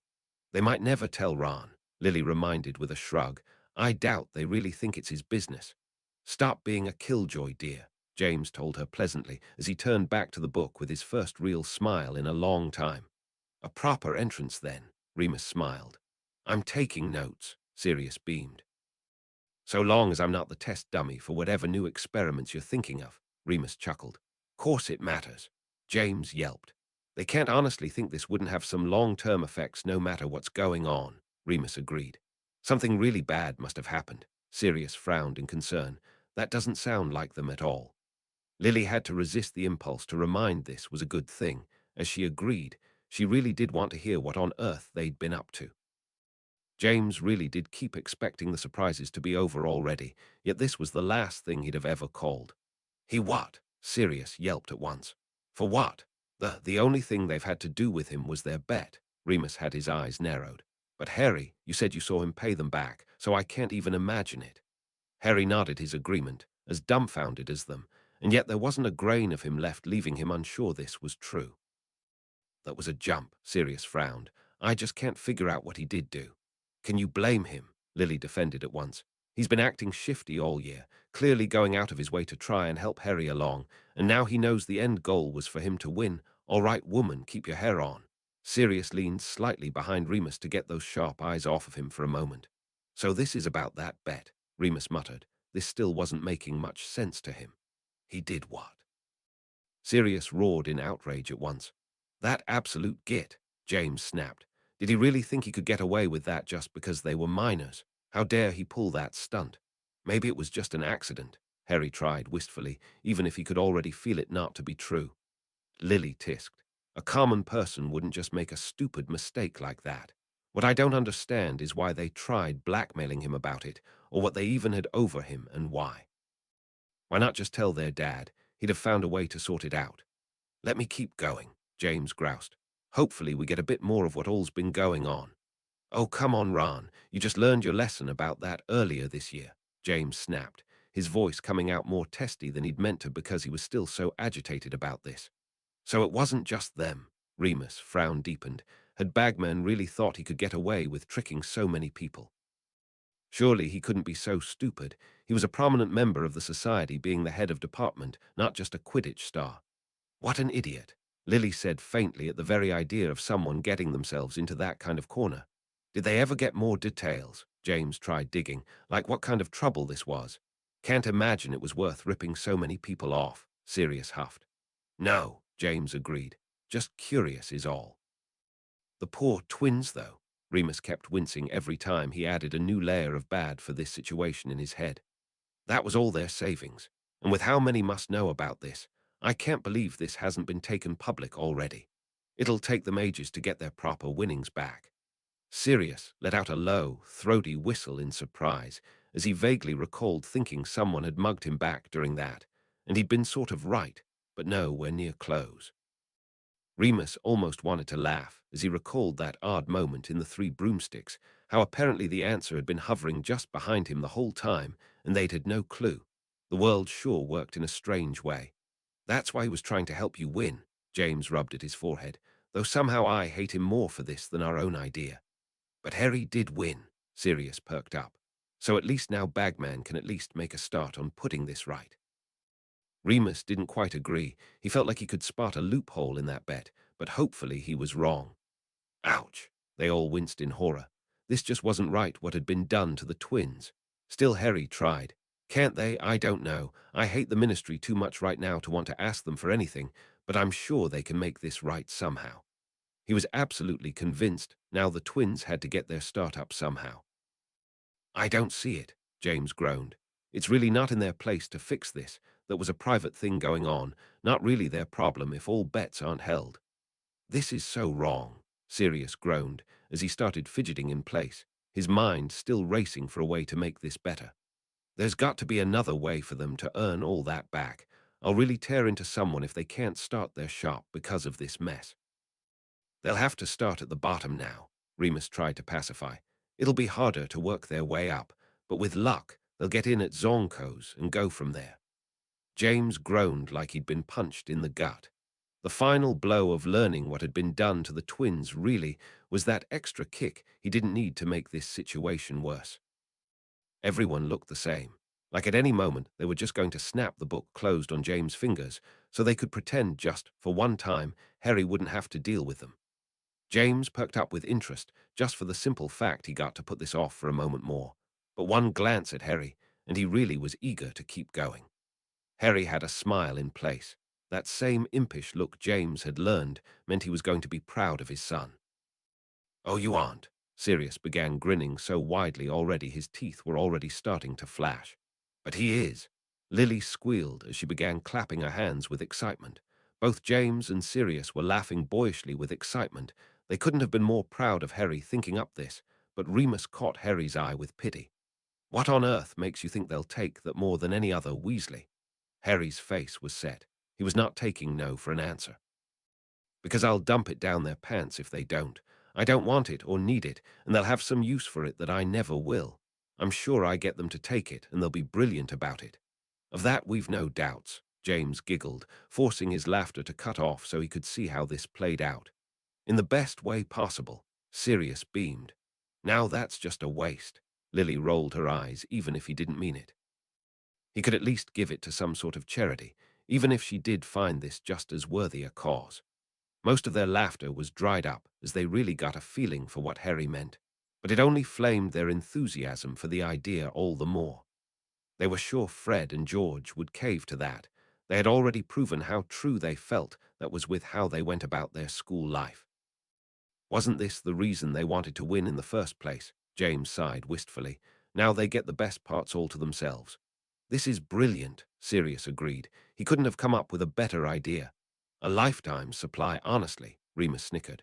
"Harry," Lily couldn't help but chid. Harry gave a small shrug and a smaller smile. "After everything she'd done for me, I really didn't want to do anything to make her hate me, but they deserved it." His throat felt funny there at the end, but he still knew he was right. Lily huffed softly as she brushed his hair down for a moment, but spoke with utter conviction. "She'd never hate you, love. She may not be keen on what her boys are doing, but I can promise you she'd never hate you for it." She felt strange, defending Molly to Harry, when she'd still much rather be seeing Molly as a threat. But she just couldn't do it. Not to the woman who cared so much for her baby when she'd never had a reason to. Harry wasn't sure he agreed, but he also smiled with pure happiness as he hoped she was right. "Well, that I'll give her," Remus laughed outright. "Now you really mean business," Sirius outright cackled. "That's even better," James' smile broadened, giving them a stipulation. "It's more like saying go do this favor for me and keep the change." "That's a lot of change." Remus rolled his eyes at his idiotic friends. "Wonder what would happen if someone was left on the train like that," Harry said a little wistfully. In truth, he was honestly thinking if he'd be carried back to school, but then they'd probably find some other way to force him back, and he'd be in even more trouble for causing the Dursleys to make a visit needlessly. In reality, he really was having some sort of memory connected to getting left on the train. "Never tried," Sirius said with honest regret. "My friends usually got me off with a combination of threats and promises, but now I'm wishing I had stood my ground at least once and see if I couldn't just live it rough a few months. Sleeping on a cushioned seat and eating off the trolley for a whole summer is living it rough to you." Remus looked at him with a smirk. "I'm terrified to see how you really do camping."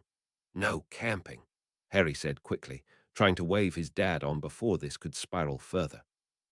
Whatever good mood the twins and his own friends had caused him vanished the moment James was forced to read this final bit.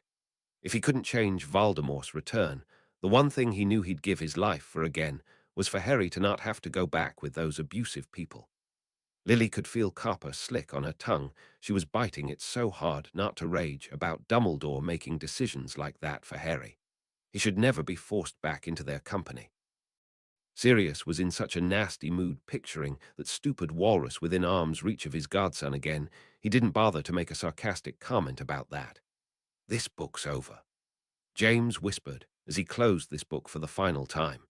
He never would have believed a book could hurt him so bad, but this one had found every pain, every insecurity, every bad feeling he'd ever felt, and quantified it plus adding on a few more. He really was astounded. Harry had lived through it all without losing his mind. About bleeding time, Sirius scowled as he got to his feet at once. He was sick and tired of sitting around for so long, being so forcibly inactive with nothing to do. I'm going into the backyard to plot murder. Anyone want to come? He didn't wait for a response, but Remus followed him out curiously enough to see what he was really going to be getting up to out there. Lily followed them to the back door with a few mutters about starting an early dinner. Really, she just had the need for something to do as well, leaving Harry and James in a peaceful enough silence. Harry struggled for a moment, looking for the right words to say something to him. He tried to string together how much James had meant to him even before he'd met him. The idea of his father had gotten him through most of his childhood, even when he hadn't a name and face to put together. James couldn't stop the swell of happiness it caused him to hear that, and finally the taint of bitterness had really left him as he promised. I know, Harry.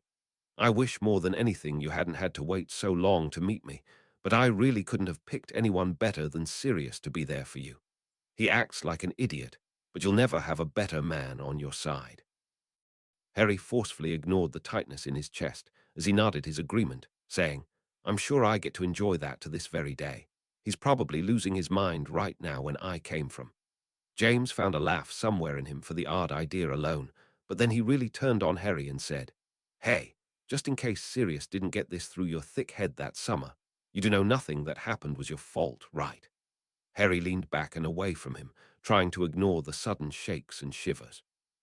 Around a trembling jaw he managed, I guess, in theory. It's much harder to convince myself in practice, especially because I know no one's ever convinced me of it before now. James felt his own mounting concern, truly wondering just how much Harry could take before he snapped. First, he blamed himself for what happened to Sirius, then Peter's escape, now everything Peter had done since then. How had no one ever sat him down and really got it through to him these things were outside of his control? At least he could now, as he began promising no matter what at least Harry had them now, when he heard his infant began crying upstairs. James hung his head and cursed his own son's timing. HP. I finished the 4th book in the series.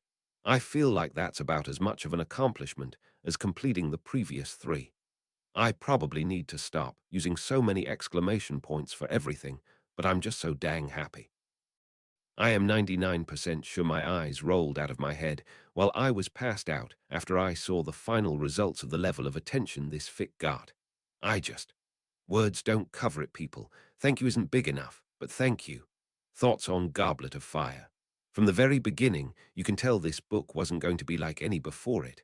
There was a guy murdered point blank in the first chapter. When people say this is when the series really went dark, they do mean it. But still I find the series continues to engage you in as light and realistic a way as a world of magic can. Being my 5th favorite in the series, it does have some problems and flaws with it overall that I don't pretend it ignore. But it's such a fascinating arc, and continuing and beginning in itself, that I can never believe for a moment this isn't a work of art in itself. The characters are great and continue to grow and flourish. New and old themes continue to overlap and produce the most brilliant of storytelling. This is what I emulate to write for myself someday. 8/10 for me. For questions regarding the 5th book, look to my profile. Don't worry, I'll have that brought up and explained in the next book of why Harry saw them at the beginning of next year and not here. I didn't bring this up yet because this is the best example, but it actually kind of annoys me how Hermione's used as a plot point of convenience device to get this kind of information a lot. She just so happened to have that book on Flame. The basilisk I slightly give Hermione was the only one who knew Harry was a Parselmouth, and so put that together. But the time turner she just happened to have that year, and now this. Where the ever-loving did she get unregistered animagus from?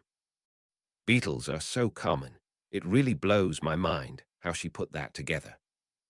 I heard about how this book went through a lot of rewrites, and Skeeter was actually added much later in drafts, so this particular plot point could have been a little better handled in my opinion. I don't know, maybe Harry should have been grumbling about becoming an animagus more than that one time on top of the magical bugging. Instead, this feels more like it came out of nowhere, because Hermione needed to figure something out this year.